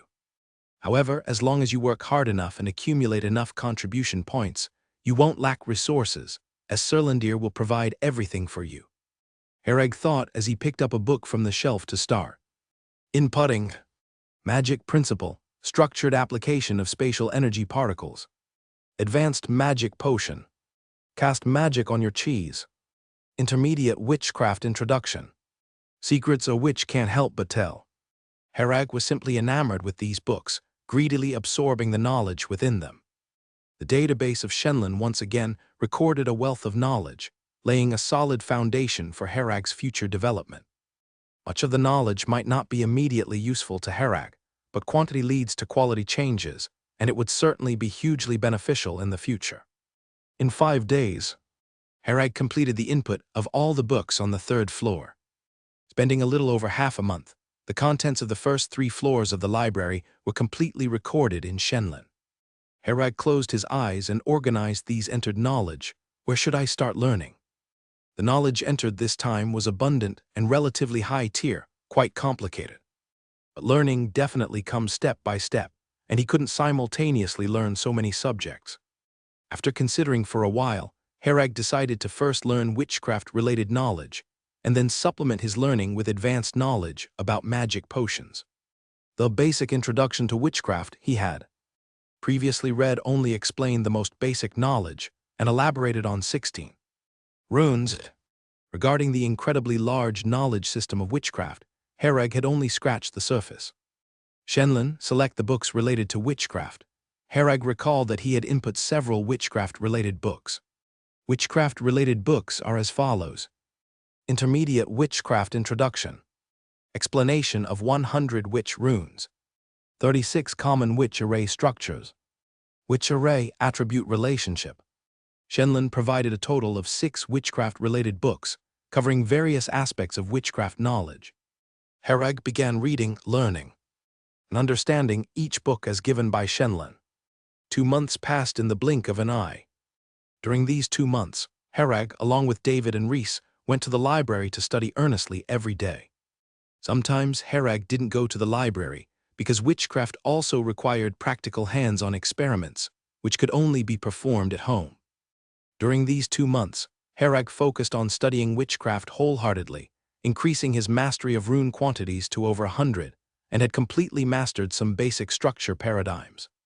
The so-called structure paradigms are fixed combinations of runes. These paradigms are the experiences summarized by countless predecessors, with stable structure and good efficiency, having passed the test of time. When studying, Herag and other later learners could apply these paradigms directly to actual witch array designs without hesitation. In these 2 months, through some small exercises, Herag already had basic abilities for witch array construction and design. Next, naturally, it was time to verify. Herag thought for a moment that his current ability was enough to complete the design of a level 1 witch array. However, materials for a level 1 witch array are generally quite expensive. Buying them just for practice felt wasteful, and reselling them wouldn't guarantee a quick sale. Witch arrays require carriers, which are usually some bizarre materials. Some materials are demonized items, some are items containing strong magic power, others are casting materials. No matter which type of material, their price would not be cheap. Rather than buying materials myself for practice, it's better to take tasks directly. Herag felt this was the most efficient approach, as it allowed for practice while making money. The only issue is, if he made mistakes, he would have to compensate financially. The reason I've come this far is solely through my efforts. With my infinite wisdom, tackling a minor level 1 witch array should be no problem. Coupled with Shenlin's auxiliary support, the success rate remains high. Even if it fails, it's just compensating money, which I can afford at present. After pondering for a moment, Herag took out the talisman stone and started searching for suitable tasks. The task hall inside the talisman stone, once opened, was filled with a screen full of tasks, and refreshing them resulted in an entirely different list. Fortunately, there was a search function. Herag searched for tasks related to witch array. There were still many. Then searching for level 1 witch array tasks, the number slightly decreased. Herag browsed through and saw a task titled, Assist in creating a level 1 water-resistant witch array, with the effect needing to cover a house area of 100 square meters underwater, price negotiable. A water-resistant witch array needing to cover 100 square meters underwater. Is this person planning to build an aquarium? Herag muttered a couple of words. Wizards always had peculiar hobbies. But these had nothing to do with him. Checking the task issuer's name, Baron, he clicked the name and sent a message. I am willing to take your task, what's the price? Soon, Baron replied back. Do you have the nerve to take on my task as someone who isn't even a member of the Witch Array Master Association? Herag was stunned. What kind of existence is the Witch Array Master Association? He had never heard of it, and moreover, how did the other person know he wasn't a member of this Witch Array Master Association? Herag was about to message and ask what the Witch Array Master Association was, but saw a chat window prompt. The other party has blocked your messages. Herag was speechless for a moment. This person directly blacklisted him. Herag did not continue to look at other tasks. He thought he must first understand what the Witch Array Master Association was. Otherwise, he might encounter the same situation as now. He opened the tavern forum and searched for words related to the Witch Array Master Association. The relevant information and posts quickly came up, and after reading carefully, Herag generally understood. The Witch Array Master Association is a neutral organization set up with the background of the 6 great wizard organizations. Its main purpose is to unify the management of all Witch Array Masters and to conduct evaluations and ratings for them. Witch Array Masters generally have 3 levels: Level 1 Witch Array Master, Level 2 Witch Array Master, Level 3 Witch Array Master. Anyone can sign up for the Witch Array Master Association's assessments, and after passing the evaluations, they will receive an official Witch Array Master level certification from the association.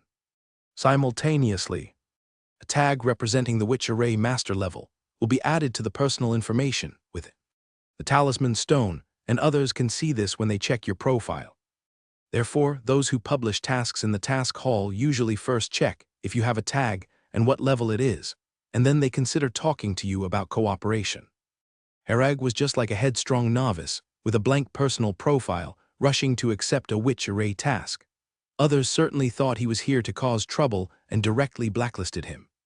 Since there is a Witch Array Master Association, wouldn't there also be a Magic Pharmacist Association? Thinking of this, Herag continued to search for the Magic Pharmacist Association and found that such an organization truly existed. Like the Witch Array Master Association, the Magic Pharmacist Association is also a neutral organization jointly established by the 6 great wizard organizations, and anyone can apply for assessment.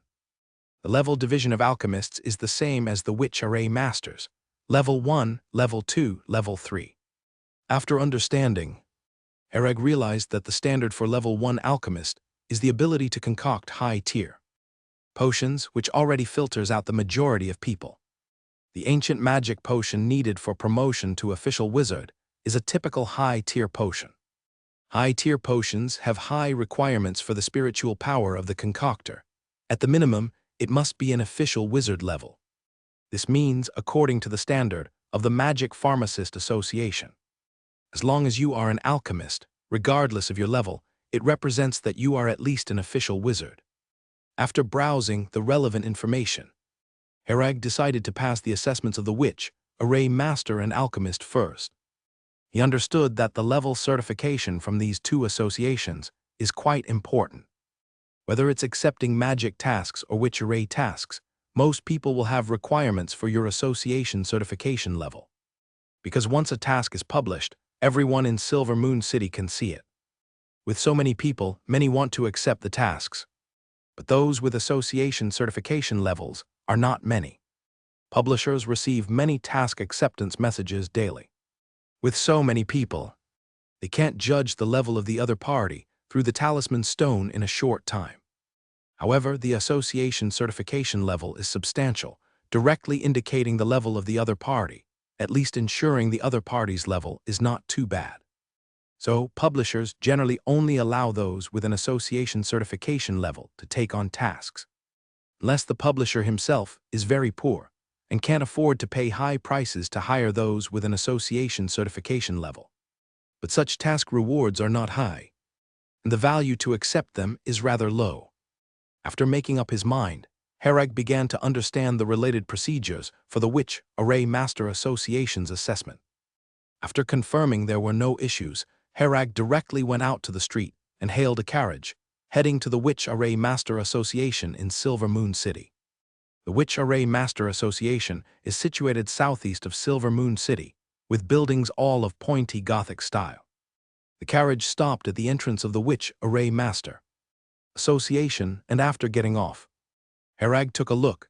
There was a symbol of the Witch Array Master Association at the entrance, a 6-pointed star with a pointed wizard hat inside. The Witch Array Master Association's gate looked fairly humble, unlike the Grand City Hall or banks. Few people came and went at the gate, but almost all entering or exiting were Level 1 official wizards. After paying the fare, Herag walked into the Witch Array Master Association Hall. There were few people in the hall, and although their conversation was very low, it sounded quite clear in the empty hall. "Old mate, do you have a reliable Witch Array Master to recommend lately? I'm planning to build an underwater house recently," a bald middle-aged man leaning against the counter asked. "You can just publish a task on the talisman stone. A lot of people will come to you," said the middle-aged man named Mose on the other side of the counter. "Don't say speaking of it makes me angry. Publishing a task on the talisman stone brings all sorts of random folks, many without even an association certification, yet daring to take on Level 1 Witch Array tasks," the bald man said angrily. Upon hearing their conversation, Herag glanced at the bald man and roughly understood that this man was Baron, the task publisher who had blacklisted him. He did not speak, but walked towards the assessment registration counter. "Hello, I want to take the Level 1 Witch Array Master Assessment," Herag said softly. "Hello, please fill out the registration form and show your talisman stone," the staff member said, handing over a form. Herag nodded, took the feather pen on the side, began filling out the form and placed his talisman stone on the counter. The staff took the talisman stone to verify the identity, then handed the talisman stone back. After filling out the information, Herag handed the form over. The staff meticulously checked it and then said, "Registration is complete. Your exam will be in 2 days at 10 in the morning. Please prepare and bring your talisman stone." "Thank you," Herag nodded, and then left the Witch Array Master Association. Herag understood that the Witch Array Master Association's level assessment content is quite simple. During the exam, they randomly give a topic and ask you to design a witch array based on the requirements, and then set up the witch array. The required materials will be provided by the Witch Array Master Association, as long as the witch array can be activated and run normally. It is considered as passing the assessment. The exam questions generally have some specific requirements rather than some common witch arrays. So, memorizing questions in advance is useless, as the exam will not be drawn from existing witch arrays for assessment, but requires you to design a witch array on the fly. This better reflects a person's level in witch arrays. Otherwise, everyone would just memorize the structure and setup process of existing witch arrays, which wouldn't be challenging. With a wizard's memory, passing such a memory-based exam is too simple. 2 days later, Herag once again arrived at the Witch Array Master Association, an hour early, preparing to participate in today's assessment. Herag arrived a bit early today. There were very few people in the Witch Array Master Association. "Hello, I'm Herag, here to participate in today's examination." He walked to the counter and spoke. "Oh, let me check, Mr. Herag." The staff's finger slid over a form searching for Herag's name. "Your examination starts at 10 o'clock. Please prepare in advance. The examination time is 6 hours. Herag nodded, then sat down on a long bench in the hall, waiting for the examination to begin. The examination time for a Witch Array Master is relatively long. Herag had already learned about it in advance, because the Witch Array Master's examination requires designing and setting up a witch array on the spot. 6 hours is actually quite tight.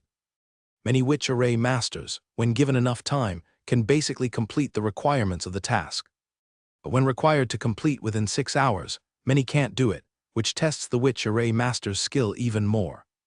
10 minutes until 10 o'clock. A staff member wearing high heels, legs wrapped in black silk, walked over with a click. "Mr. Herag, your examination is about to begin. Please follow me." Herag followed the staff into a small room on the side, and upon entering, he saw a middle-aged man with a big beard. He glanced back at Herag and spoke. "I am Israel, the evaluator for your Witch Array Master Level examination. If you're ready, we can start." Herag nodded. "I have no issues. I can start the examination at any time." The staff respectfully bowed and then quietly retreated, closing the door behind. Israel walked to the middle of the room, where there was a table with a dry branch on it. "This is the shadow branch, serving as the carrier for your witch array this time," Of course, the premise is that your design can pass my examination, then you can use this shadow branch to set up the witch array. Israel explained. The witch array master's examination is divided into 2 steps. The first step is to design a witch array diagram according to the task, essentially deciding which runes you use to form the witch array. After the design diagram is crafted, the evaluator reviews it, and if it's deemed without major issues, you'll be allowed to proceed with the setup. Otherwise, if there's a problem with your design and then you proceed to set up the witch array, it would waste materials. Materials capable of bearing a level 1 witch array are not cheap, and although the Witch Array Master Association is wealthy, they do not squander resources. Understood. Herag nodded. He had already learned about the examination process and rules in advance. Israel took out several pieces of parchment and said, "Design a level 1 witch array that can repel water, required to cover a 100 square meter house. Write the design on the parchment, submit it for my review once completed. Begin now." Upon hearing the task, Herag was stunned. This was the same task published by someone who blocked him a couple days ago. How did the Witch Array Master Association make this the examination task? Could it be they intend to directly take it to complete the task once he passes? Herag knew the task was random, with an application scenario, but didn't expect such coincidence. He recalled seeing that Baron at the Witch Array Master Association Hall a couple days ago, guessing he might have commissioned the association to complete a witch array. The association probably wanted convenience, directly using it as the examination task. They just need to provide some materials while letting the examinee do the work. Herag picked up the parchment, showing a thoughtful expression. Israel directly sat in a chair behind the table, leisurely reading a book. Anyway, the witch array examination is not something done quickly. He had already prepared a book for. Leisure to pass these 6 hours. Israel wielded the power of a level 2 wizard. As the evaluator, he ensures Herag has absolutely no cheating. With him on guard, virtually any cheating is prevented. But Herag was different. He seemed to be thinking but was actually giving directives to Shenlin. Shenlin, construct a level 1 witch array that can repel water, required to cover a 100 square meter house. Task recorded and currently being analyzed and sorted, estimated completion in 10 minutes.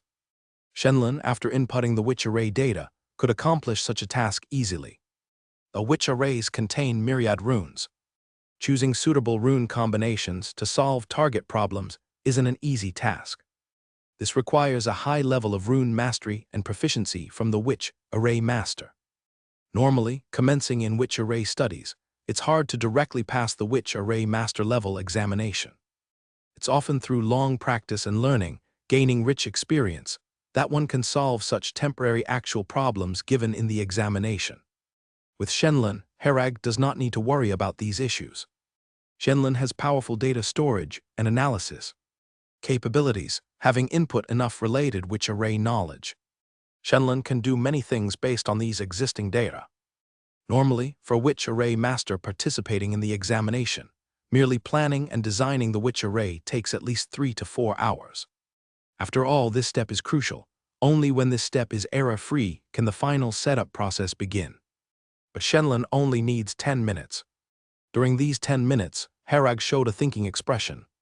In fact, he was indeed thinking, contemplating how to complete this witch array based on his understanding. Herag planned to compare his ideas with Shenlin's results. Once they emerged, to see where the differences lie. He intended to summarize his deficiency from these differences. This also serves as an excellent learning opportunity. Israel glanced at Herag but wasn't bothered, picked up the nearby tea, sipped, and continued reading. In his view, there's still a long time ahead. Herag would need at least 2 to 3 hours before completing the witch array design. Based on the primary requirements, construct a level 1 witch array as follows, possessing water repellent function and capable of covering a 120 square meter house. Shenlin presented the design plan. Herag immediately began examining it. A concise and clearly structured witch array design diagram emerged before him. Just one glance, and he knew the design definitely fulfilled the task requirements, and the coverage area was even larger than required. Reviewing it again, Herag couldn't help but smile bitterly inside. Shenlon's computational power was too strong. This witch array design has reached its limits with no possible optimizations. The structure was extremely concise, no rune was redundant, nor any function superfluous. Shenlon completed the witch array design diagram with the least runes, the simplest and most optimized structure. Herag initially wanted to compare his ideas for learning purposes, but now realized there was absolutely no learning value. Because the design provided by Shenlon was truly brilliant, Herag's design in comparison seemed childish, like a schoolchild's doodle. The gap was too big to be comparable. Herag spread out the parchment, picked up the quill, and began drawing the design. This action caught Israel's attention, and he glanced at Herag with some surprise. He started drawing after just 10 minutes. It couldn't have been finished so quickly. He's probably sketching a draft. Thinking this, Israel continued reading his book. This time, Herag decided not to deliberately hide his skills, but intended to give Israel, the examiner, a little shock. He thought about it and realized there was no need to hide his talent in witch arrays, as much of it depended on talent and intelligence.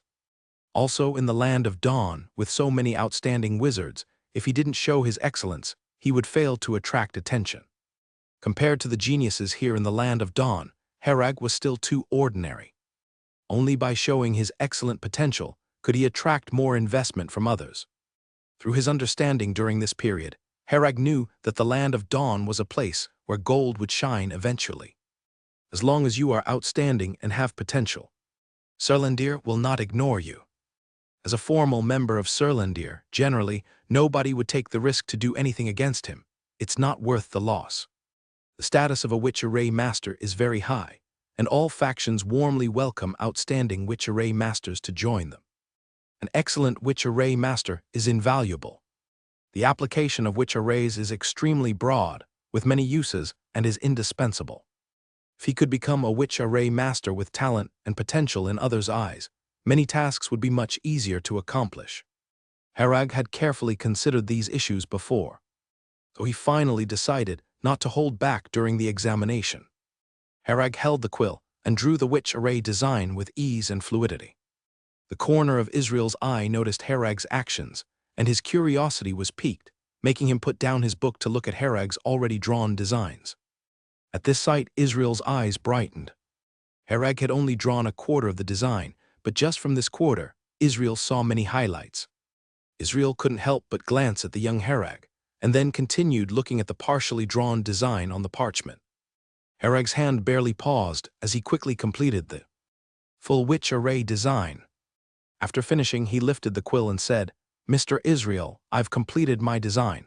Please take a look and see if there are any issues." Israel gave Herag a glance, picked up the parchment with both hands, and began to examine it carefully. Looking at the design, Israel fell into silence and didn't utter a word for a full half-hour. After a prolonged silence, Israel looked at Herag and said, "No problems.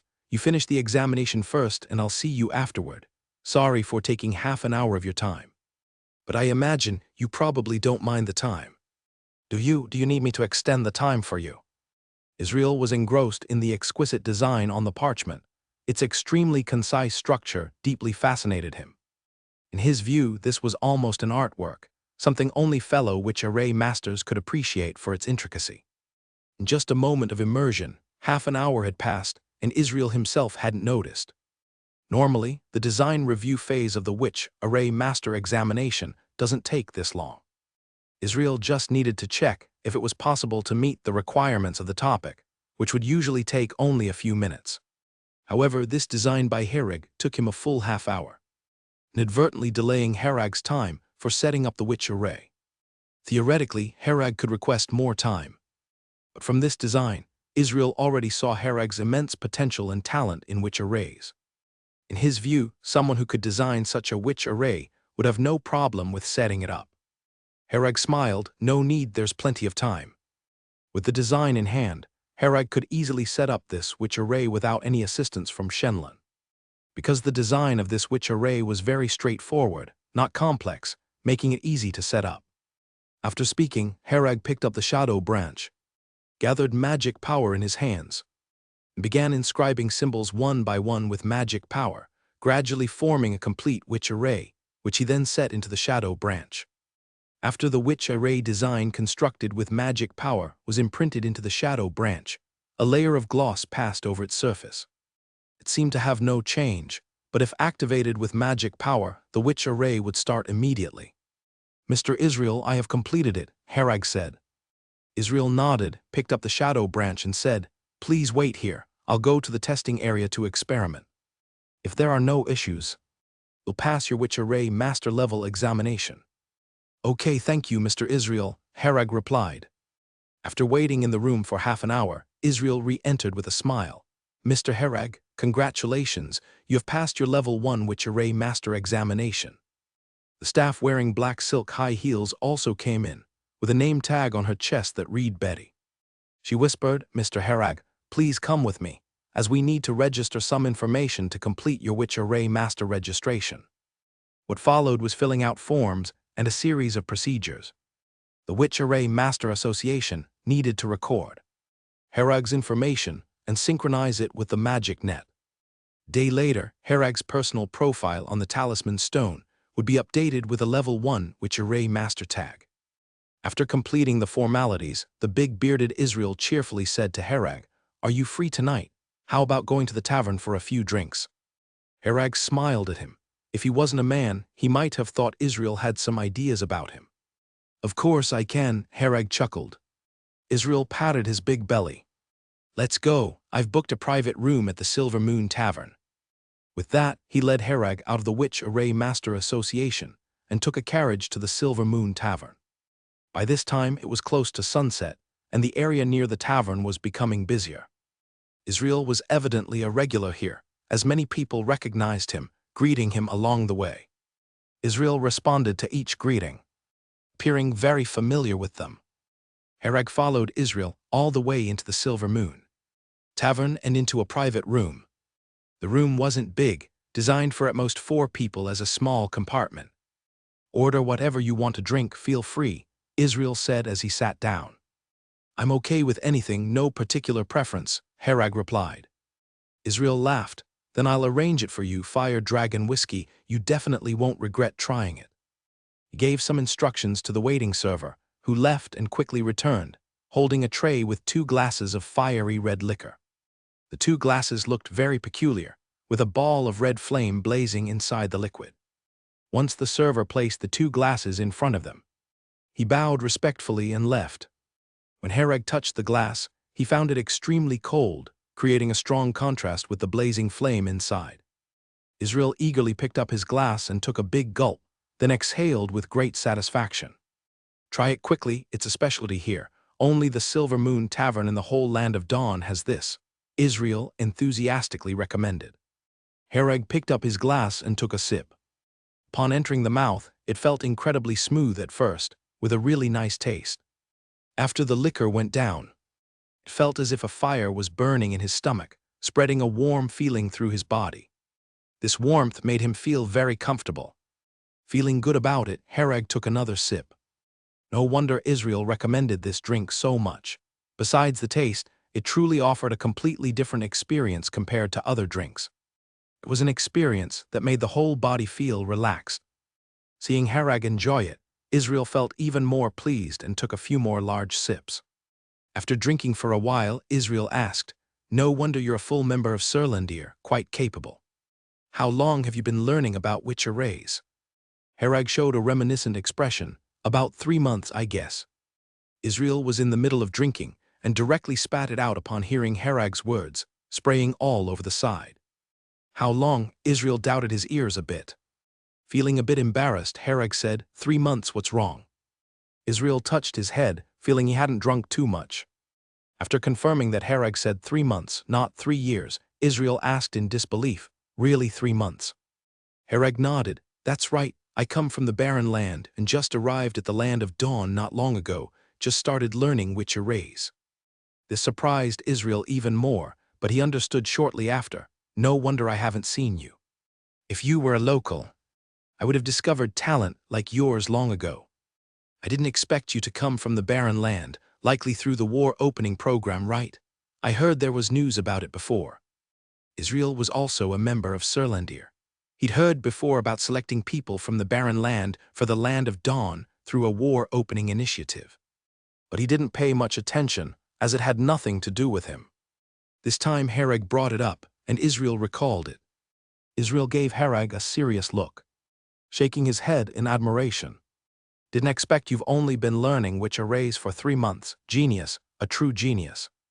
Hereg pretended to be bashful and scratched his back head, saying, "Actually, I had a bit of an advantage in this assessment." "Oh, tell me." Israel was curious about what Hereg meant by having an advantage. "Actually, I accepted a task on the talisman stone a few days ago, and coincidentally, the task and the exam question were exactly the same. So over the past 2 days, I've been pondering some ideas related to this question. I just didn't expect this task to be the exact exam question," Hereg explained, embarrassed. The reason Hereg brought it up was mainly that he thought Israel might find out about it in the future. Since Israel issued this question, there was a high probability he knew Baron. Once Hereg and Israel became familiar, it's possible he'd meet Baron again. At that time, if they mention it or add each other as friends on the talisman stone, Baron will know Hereg was that clueless guy back then. Instead of letting Israel find out then, it was better to mention it now. Israel had an epiphany, no wonder, but it's still not simple. After all, it was just a couple of days. The witch array design you came up with could take others even a year to achieve at that level. Many things truly depend on talent. It's not all about hard work. In Israel's view, those few days were irrelevant. The witch array design diagram Hereg created couldn't be replicated by most people, no matter how much time they had, to achieve such a simple and elegant structure. It's not the kind of level that can be achieved just by accumulating time. It requires a certain level of talent and sufficient skill. "Thank you, Mr. Israel, for your compliment. I still have a lot to learn as a beginner," Hereg modestly replied. Israel pondered, "What books have you read?" "I finished reading all the books related to witch arrays on the first 3 levels of the Silver Moon City Library," Hereg said. "Finished them all. Impressive, impressive." Israel became more satisfied as this showed Hereg's dedication to learning. "Send me your address through the talisman stone, and I'll send you some witch array works later. Reading them should be very rewarding," Israel said. "Thank you." Hereg expressed gratitude, picking up his glass, and Israel laughed heartily as they clinked glasses and continued drinking. "No need to thank me. If I don't cultivate a talent like you well, even Lord Parker would blame me. There's a party in a few days, mainly attended by witch array masters. If you have time, come and I'll introduce you to them." Israel was ready to devote significant efforts to cultivating Hereg. Since they both belonged to Surlandir, there wouldn't be many concerns in nurturing each other. Israel's intention was clear, which was to let Hereg formally enter the circle of witch array masters in Silver Moon City, show his face in front of everyone, and expand his network. "Mr. Israel, there's no need for more words of gratitude. I'll treat you next time you want a drink," Hereg chuckled. "Then be careful with your wallet, haha. But witch array masters aren't short of money. You'll be quite wealthy in the future," Israel laughed. Witch array masters even earned more than alchemists. A level 1 or level 2 witch array set fetched a very high price. Back in the barren land, the Cheki family spent 80,000 magic stones on a level 2 witch array set at an auction. The price was so high mainly because of the scarcity of witch arrays in the barren land, with very few access channels. In the Land of Dawn, it wouldn't sell for as much, but the price wouldn't be low, generally ranging from a few thousand to tens of thousands of magic stones. Different witch arrays varied in price significantly. The set of witch arrays that the Cheki family auctioned off in the Land of Dawn would only fetch 7,000 to 8,000 magic stones, but taking it to the barren land sold it for a staggering 80,000 magic stones. Even with such high profits, witch arrays are still rarely seen in the barren land, because the Land of Dawn strictly controls their outflow. Ordinary wizards generally don't use witch arrays unless they're reinforcing their homes or building a personal base. More commonly, certain organizations or powers have a higher demand for witch arrays. Hereg and Israel talked for several hours, drinking quite a bit. With Hereg's constitution, alcohol hardly affected him anymore. He was truly someone who couldn't get drunk no matter how much he drank. After the conversation, Israel appreciated Harag even more. He discovered that this young man was exceedingly knowledgeable, able to talk about any subject with ease, and not superficially, but with profound understanding. Israel couldn't help but sigh. Harag was truly a genius. After finishing their drinks, they each called a carriage home. There were many such carriages waiting for passengers near the tavern, as business was slightly better there at night. When Harag returned home, he found David already fast asleep, while Reese was engrossed in reading a book on magic principles. Get some rest, there's plenty of time, take it slow. These days Harag could sense that Reese seemed to be under a lot of pressure. The source of that pressure seemed to come from himself, because he was learning and progressing too quickly. Reese desperately wanted to catch up with him, but found herself seemingly moving further away from Harag. If this continued, she would eventually become a burden to Harag, a scenario Reese never wanted to see. So during this time, Reese was studying very hard, eager to make progress. "You're back, are you drunk?" Reese heard the noise and realized Harag had returned, with a look of surprise and joy on her face. Harag had mentioned passing the Witch Array Master examination right after he completed it. Harag walked over, holding Reese in his arms, gently touching her back, and said, "You don't have to put so much pressure on yourself. No matter how strong I become in the future, I will never abandon you." Reese leaned against his chest, whispering, "I know, I just don't want to be a burden to you." "There's no such thing as being a burden or not. You just need to practice meditation step by step. If you're too hasty, problems will arise. By the way, let me know when you and David reach the vaporization limit and can't break through. I should be able to help." Harag planned to give the world tree juice to David and Reese when they reached the vaporization limit to maximize its effects. Simply extending their lifespan did not mean much to them yet. They were young and hadn't reached that point. On the contrary, what they needed more was the final push to break through from gaseous to the liquid stage. Both of them still had a considerable distance to reach liquefaction, requiring steady meditation practice. "It's late, let's get some rest." Harag's hand slowly moved. "Mozambique, this is the largest slum in Silver Moon City. Strictly speaking, this place can't really be considered a slum. Solandir regularly distributes food to ensure the people here can be fed. Compared to the slums in the barren land, this place is already quite good. Being able to eat enough is a dream come true for many people. Mozambique is located in the western part of Silver Moon City, closest to the city walls. There are large areas of low buildings here, and upon closer inspection, they're all small shacks. These shacks are mostly constructed with tarpaulins, and only those with means would use wood to build their homes. Wood is not cheap in the land of dawn. At least in the slums, few can afford wood, and most people just wish for a place that shelters them from wind and rain. Living conditions in the slums are extremely poor, with sewage flowing everywhere. There are sewage pipes here, but no one maintains them, making them virtually ineffective. The result is that in Mozambique, one can always smell a faint stench. In some places it's stronger, while in others it's lighter. As for the omnipresent black sewage on the ground, people here are already used to it. Many even use slightly cleaner sewage for daily needs, and some directly drink the water from the ground. Diarrhea and illness are common, and most people never realize they got sick from drinking that water until they die. They've been doing this since they were young and are long accustomed to it. In front of some shacks sit women with pale thighs crossed, whose appearance is not particularly attractive.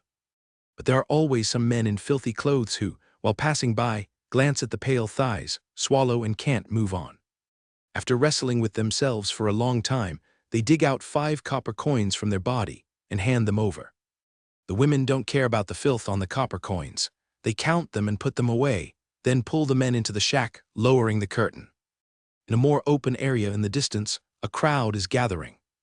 An old man, appearing to be in his 70s, stands in front of a large pot stirring food. Inside the pot is a white dough-like food known as magic bread. It's a plant called bread tree discovered by wizards while plundering other planes. After opening the fruit of the bread tree, it reveals this white, doughy food. After boiling, these fruits transform into large chunks of dough-like food and can fill the stomach. However, it has no flavor, and its nutritional value is low, merely providing satiety. In the beginning, the yield of bread tree fruit was very low. After improvements and cultivation by the wizards, the yield of bread trees increased significantly, effectively putting an end to hunger.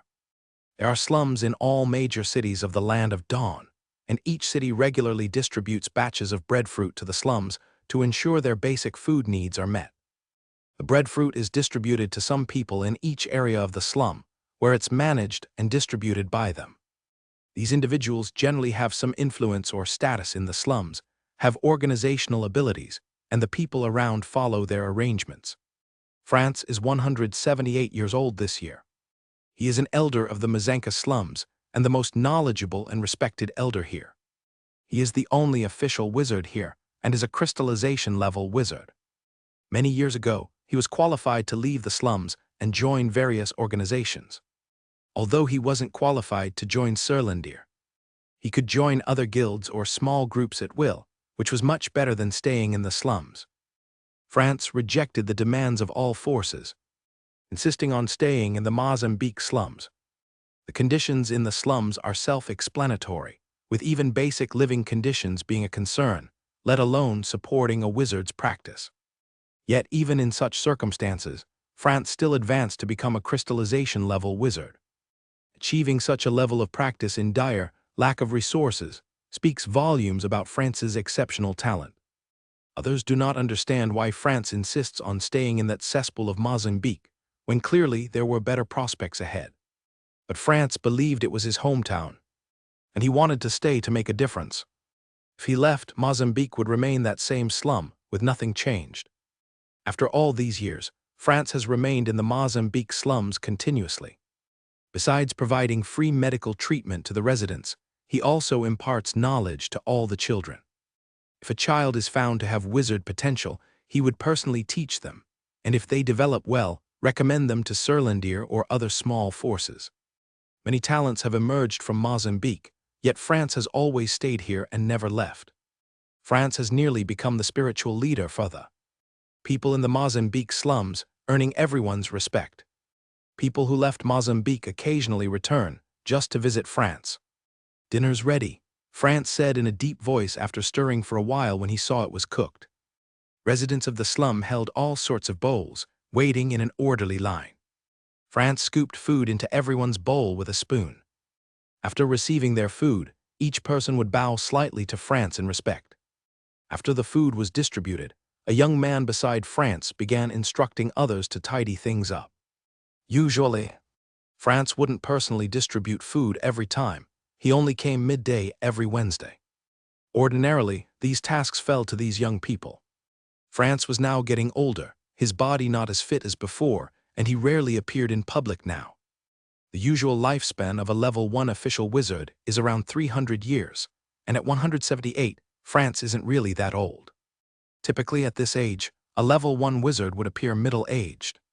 But France is particularly aged, for reasons unknown. "Brown, come over to my place once you're done here. There's something I need to tell you," France said. Brown was the head among these young men, an orphan whom France had raised since childhood. He also has wizard potential, though not very strong, and is currently a third-class wizard apprentice. Although some small forces wanted to recruit him, Brown claimed France's health was not good, and he needed to stay to take care of him. France no longer went out much, and many things were left to Brown to handle. In the Mozambique slums, Brown represented France's will. Brown glanced at France, recognizing there was something important to discuss. He nodded, "All right. I'll come over after handling things here." France lay on a bench in his backyard, basking in the sun. This was one of the few courtyards in Mozambique, very tidy, vastly different from anywhere else. Two young men stood guard at the entrance of the courtyard. These young fellows were all raised by France from a young age, loyal to him without question. France closed his eyes to rest, the surroundings quiet and undisturbed by noise. This area was a forbidden zone in the Mozambique slums, and idle people dared not approach. After a while, Brown came in, and the two guards nodded when they saw him. Brown entered the courtyard, kneeling on one knee as he asked, "Master, what do you need me to do?" France opened his eyes and looked at Brown, saying, "A few days ago, I received a divine command again." Brown raised his head sharply, what command did the divine give? His eyes were filled with a fervent glow, extremely excited. The divine reproached me, saying we did nothing of value. But the divine is forgiving, granting me an item that we must put to proper use. As France spoke, he took out a red claw, indiscernible as to what animal's claw it belonged. This is. Brown looked at the red claw with reverence, though puzzled about its use. France explained, by sacrificing 6 people, it can be activated. Once activated, the divine will gaze upon us and cast a strike containing a faint fragment of their power here as well. Brown was somewhat excited. In his heart, the divine was sacred, the most powerful existence. Even a faint fragment of their power was unimaginable to mortals. Brown thought for a moment and said, how should we proceed to fully utilize this item? Divine gifts cannot be wasted. They must be fully utilized, or it would betray the divine's favor and disappoint them. To these followers of the divine, causing disappointment to the divine was the greatest sin imaginable. France said solemnly, the day after tomorrow at Silver Sand Avenue, at the home of Level 2 Wizard Israel, there will be a dance party. Many witch array masters will attend. Witch array masters are crucial to these abhorrent wizards, and if we can eradicate them at once, it will be a small deed for the divine. Brown nodded, I understand. Remember, arrange someone to accomplish this, but do not do it yourself, nor involve our people, understand? France stated. Understood, Brown nodded. Brown well understood these matters. First, considering the consequences of a failed mission. If the mission failed, neither he nor France could be implicated, nor let this matter trace back to them. Therefore, Brown could not accomplish this himself, as his relationship with France was public knowledge in Mozambique. If something happened to him, France would be implicated too. Moreover, their divine faith must not be discovered, or they would be thoroughly investigated by the wizards, exterminating root and branch. Remember, both our powers come from the divine, and we must not disappoint, France reiterated. Brown silently nodded, placing the blood-red claw into the space ring, before retreating to start arranging specific plans.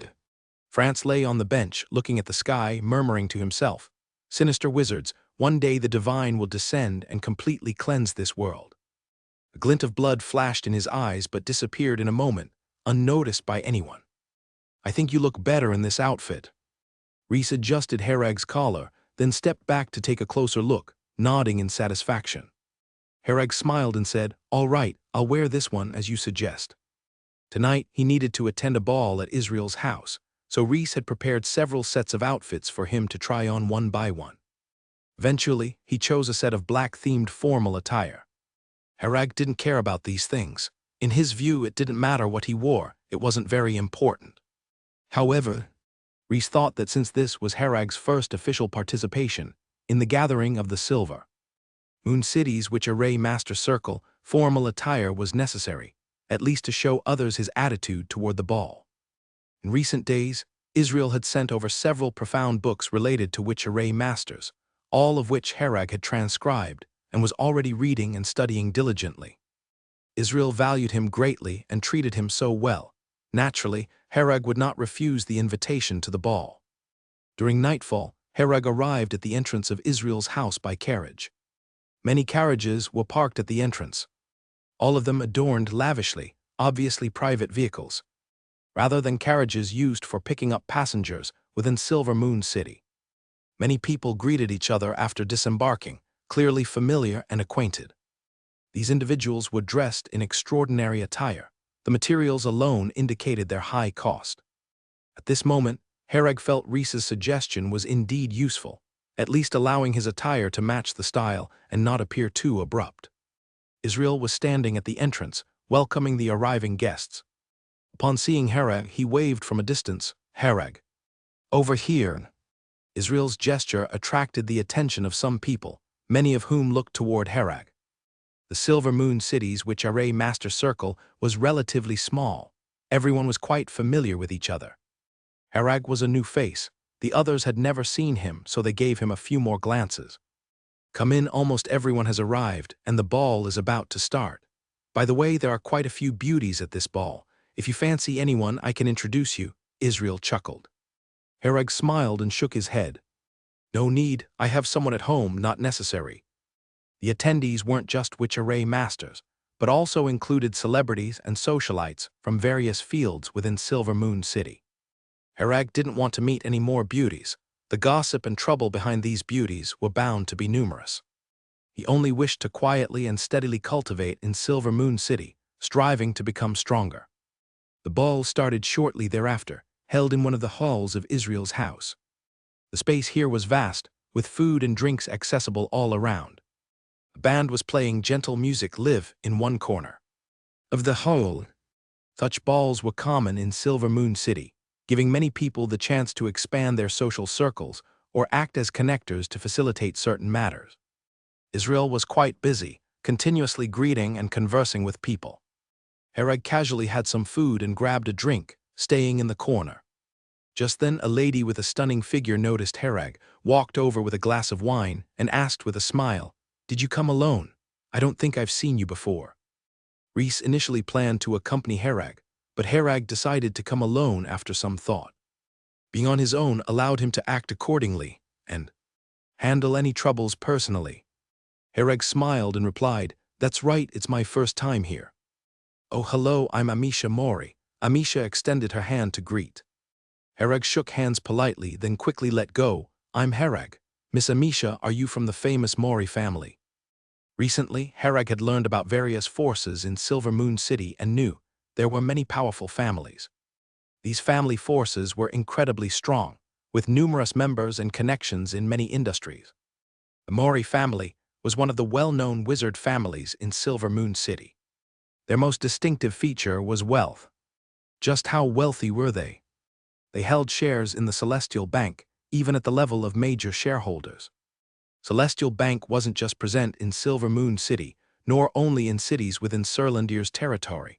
It was spread across the entire land of Dawn. Members of the Mori family were quite diverse, almost pervasive across major wizard organizations. Their relationships were intricately complex, with networking channels unimaginable to ordinary people. An ordinary wizard family couldn't possibly hold shares in the Celestial Bank. Amisha smiled and said, "That's right. I heard Mr. Israel was hosting a ball this time, so I came to have a look out of boredom. Mr. Hereg, what about you? Why haven't I seen you before?" "I come from the barren land, so it's normal that Miss Amisha hasn't seen me." Hereg smiled. Barren land? Amisha was somewhat surprised, moving slightly and causing ripples. Hereg then briefly shared his situation. Amisha exclaimed, "I didn't think you had participated in pioneering wars. It's truly admirable. Thank you for your contribution to the land of Dawn. A toast to you." She clinked glasses with Hereg before tilting back the wine glass to drink the red wine. Participating in pioneering wars was arduous and dangerous, with the wars meant to gain resources and develop the land of Dawn.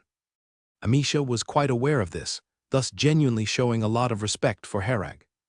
"Could you tell me about the barren land? I'm really curious about it," Amisha said, licking the wine at the corner of her mouth. People from the barren land were less informed about the land of Dawn, and the same was true in reverse. Apart from the upper echelons of various forces, ordinary people only knew of the barren land's existence and its backwardness. Few knew what the barren land was truly like. Amisha grew up in Silver Moon City, had long heard of the barren land, and was very curious. Suddenly encountering a man from the barren land, such a young and handsome man with an inexplicably unique presence, greatly intrigued Amisha. She was quite interested in Hereg. Hereg nodded and began to talk about things concerning the barren land. She was the daughter of a prominent family, not someone he could afford to offend, so he simply chatted with her, as he had nothing else to do. "Do you really have vast forests and mountains? You can even sail the sea. Oh my, I've never seen what the sea looks like. I wish I could go and see it someday." Listening to Hereg describe the cultural and scenic landscapes of the barren land, Amisha was filled with longing. The land of Dawn had no coastlines within its boundaries. Most people had never seen what the sea looked like, knowing only from books. Amisha had never been to the barren land, as she rarely had the opportunity to go. Although there are many channels between the land of Dawn and the barren land, as the daughter of the Mori family, it was impossible for her to venture into the barren land. The people here also look down on it and are not very aware of its specifics. Listening to Herag's account at this moment, Amisha realized that the barren land was actually so wonderful, contrary to what she had heard before. At least in terms of natural environment, the barren land is simply a paradise. There are mountains, forests, distant peaks, and lakes. And these are things the land of Dawn does not have. Even if there are mountains, most are polluted and cannot be tread upon. But these things have not been publicized in the land of Dawn, and most people are unaware. The land of Dawn also has some forests, mountains, and well-preserved natural environments. But those places are strictly protected to maintain their ecosystem and are not open to visitors for recreation. They are only exploited for resources when needed. The resources, like timber, are mostly sourced from the barren land. Many fruits and vegetables are also supplied from the barren land to the land of Dawn. It's just that many people aren't aware of these things. After hearing Herag, Amisha felt like living in the barren land for a while. In her view, apart from the lack of wizard resources, the barren land is better than the land of Dawn in every way. And wizard resources are something Amisha doesn't need to worry about. After the ball had been going on for a while, Israel stood in the middle of the crowd and raised a glass. "Thank you all for attending the ball." After saying a few welcoming words, he drank with everyone. Then Israel looked for Herag in the crowd, waved at him when he saw him, and then said, "Everyone, we recently welcomed a new member to our Witch Array Master Association, and this member is very talented and quite young." His words piqued the interest of many. Someone whom Israel described as talented must certainly be extraordinary, definitely a talent. These were esteemed figures from Silver Moon City's various circles, so they were naturally eager to associate with such talent. Under everyone's gaze, Herag approached Israel. Israel patted his shoulder and introduced him to the crowd. "This is Herag Merlin from the Barren Land, a formal member of our Surlindir. He's been in the Land of Dawn for only a few months, and has already become a level 1 Witch Array Master through self-study." Herag smiled and said, "It's my first time here and there's still much to learn. I'm also grateful to Mr. Israel for his help." The crowd around them observed the young fellow and remembered him. The labels of Barren Land, Surlindir, and Witch Array Master were enough to leave a strong impression of Herag on their minds. "Herag, are you the one who wanted to take my task a few days ago?" A bald-headed uncle emerged from the crowd. Herag recognized him instantly as Baron from the Witch Array Master Association. Herag smiled, "Yes, Mr. Baron." Baron rubbed his head. "I didn't expect you to truly be a Witch Array Master. I'll remove you from the blacklist right away." Saying this, he fished out a talisman stone, not only removing Herag from the blacklist, but also sending a friend request. "Baron, what's going on?" someone nearby asked curiously upon witnessing this. Baron laughed heartily. "This boy wanted to take my Witch Array task before, but he didn't have the Witch Array Master label at the time. I thought he was joking with me, so I blacklisted him directly." The crowd, understanding the situation now, erupted in laughter.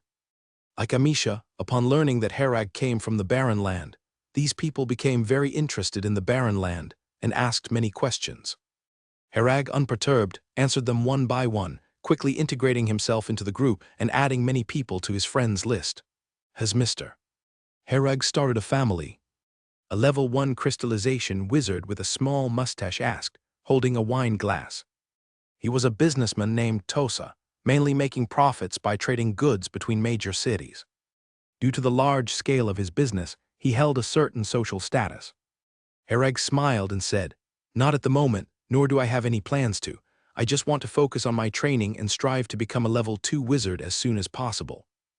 "Oh, that's such a pity. I have quite a few suitable matches. If you change your mind someday, feel free to come to me." Tosa sighed regretfully. He did know many eligible young ladies. With Herag now a formal member of Surlindir and a level 1 Witch Array Master, his prospects were indeed promising. If he could facilitate a marriage connection, it would also be a way for Tosa to expand his network. At this time, a beautiful noble lady walked over and looked at Herag. "I wonder if Mr. Herag would care to dance with me." Herag remembered her, as they had just exchanged talisman stone contacts. She was named Ivana and also came from a wizard family. Ivana was at an age where she was about to marry, clearly indicating her interest in Herag. That's why she was so proactive about adding him as a friend and asking him to dance with her. Herag felt a bit overwhelmed. Firstly, he couldn't dance. Secondly, he truly did not want to marry so soon, having no such intentions. He already had Reese at home and didn't need more women. Herag smiled wryly and said, "I'm sorry, Miss Ivana, but I don't know how to dance. I've never learned." Amisha walked out from the crowd and took Herag's hand, saying, "Come on, I'll teach you." Ivana's face darkened upon seeing Amisha's gesture. But Amisha's background was too powerful. Ivana dared not say anything, opting to tactfully withdraw to a nearby bar table to pour herself a drink. Many people witnessed this scene, and being shrewd, they naturally knew what it meant. Instantly, Herag's standing in many people's minds rose even higher. If Herag joined the Mori family, combining it with Serlandir's backing, his future would be unimaginable. In the ballroom, Amisha patiently taught Herag each move, one at a time. This was a dance called the polka dance, with rapid steps and quick changes in motion. For ordinary people, mastering it would take some time and practice. But for Herag, this level of dance was not difficult at all. After Amisha demonstrated it once, Herag already fully grasped every movement. After dancing with Herag, Amisha exclaimed in surprise, "Is it really your first time learning?" "Yes, Miss Amisha," Herag replied truthfully. Amisha didn't suspect anything because it was clear from when she was just teaching Herag that he really hadn't learned before.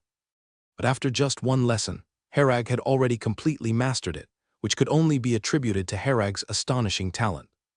Excellent wizard potential, outstanding witch-array master talent, and so young and handsome, Amisha became increasingly satisfied with Herag. Herag sensed the subtle change in Amisha's gaze and knew it was not good.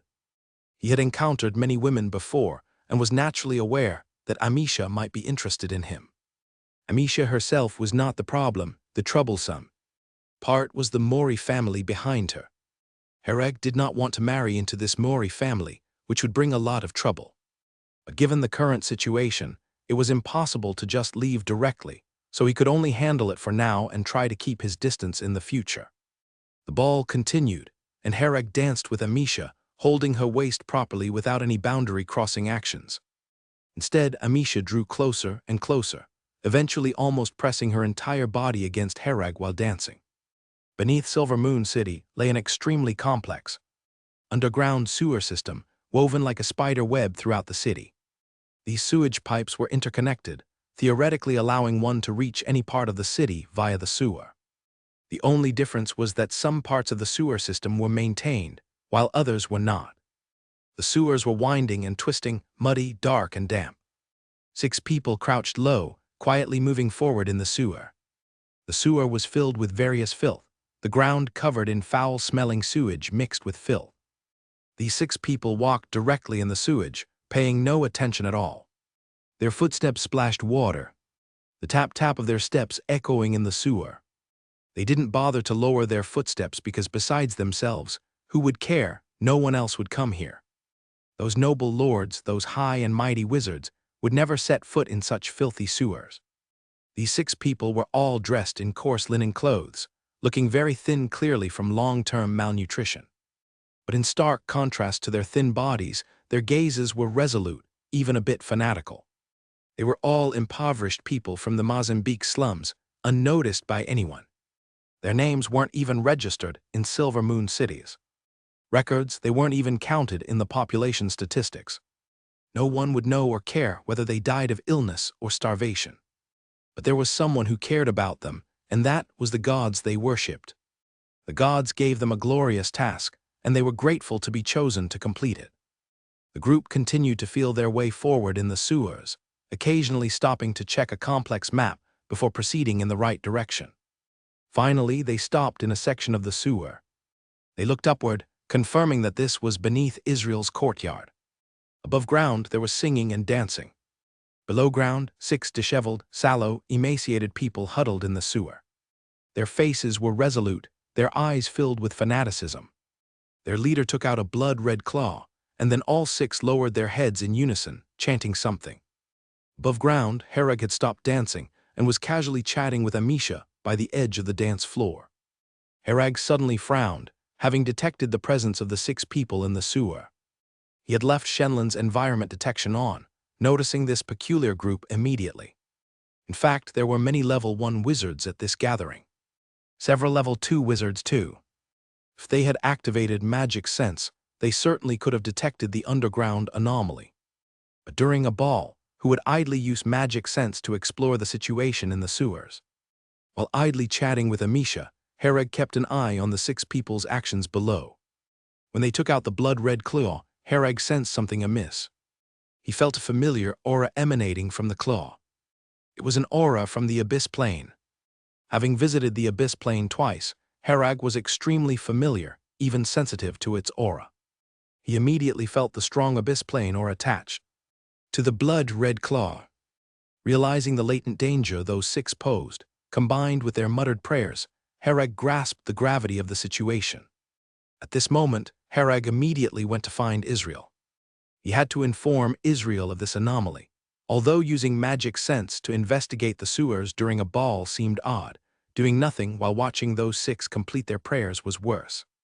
"Mr. Israel, I've just discovered some anomalies," Hereg quietly said by Israel's side. Amisha also came over, hearing about this concerning situation. Hereg had been chatting with her the whole time.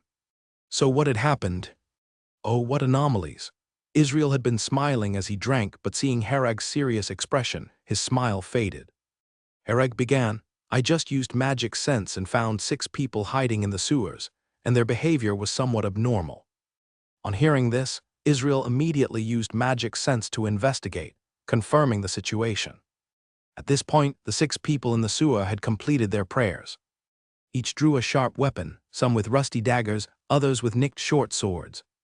Uttering this, they plunged their weapons into their hearts. They then collapsed, their blood instantly absorbed by the red claw. In the blink of an eye, the red claw had absorbed all the blood, beginning to emit a strange glow.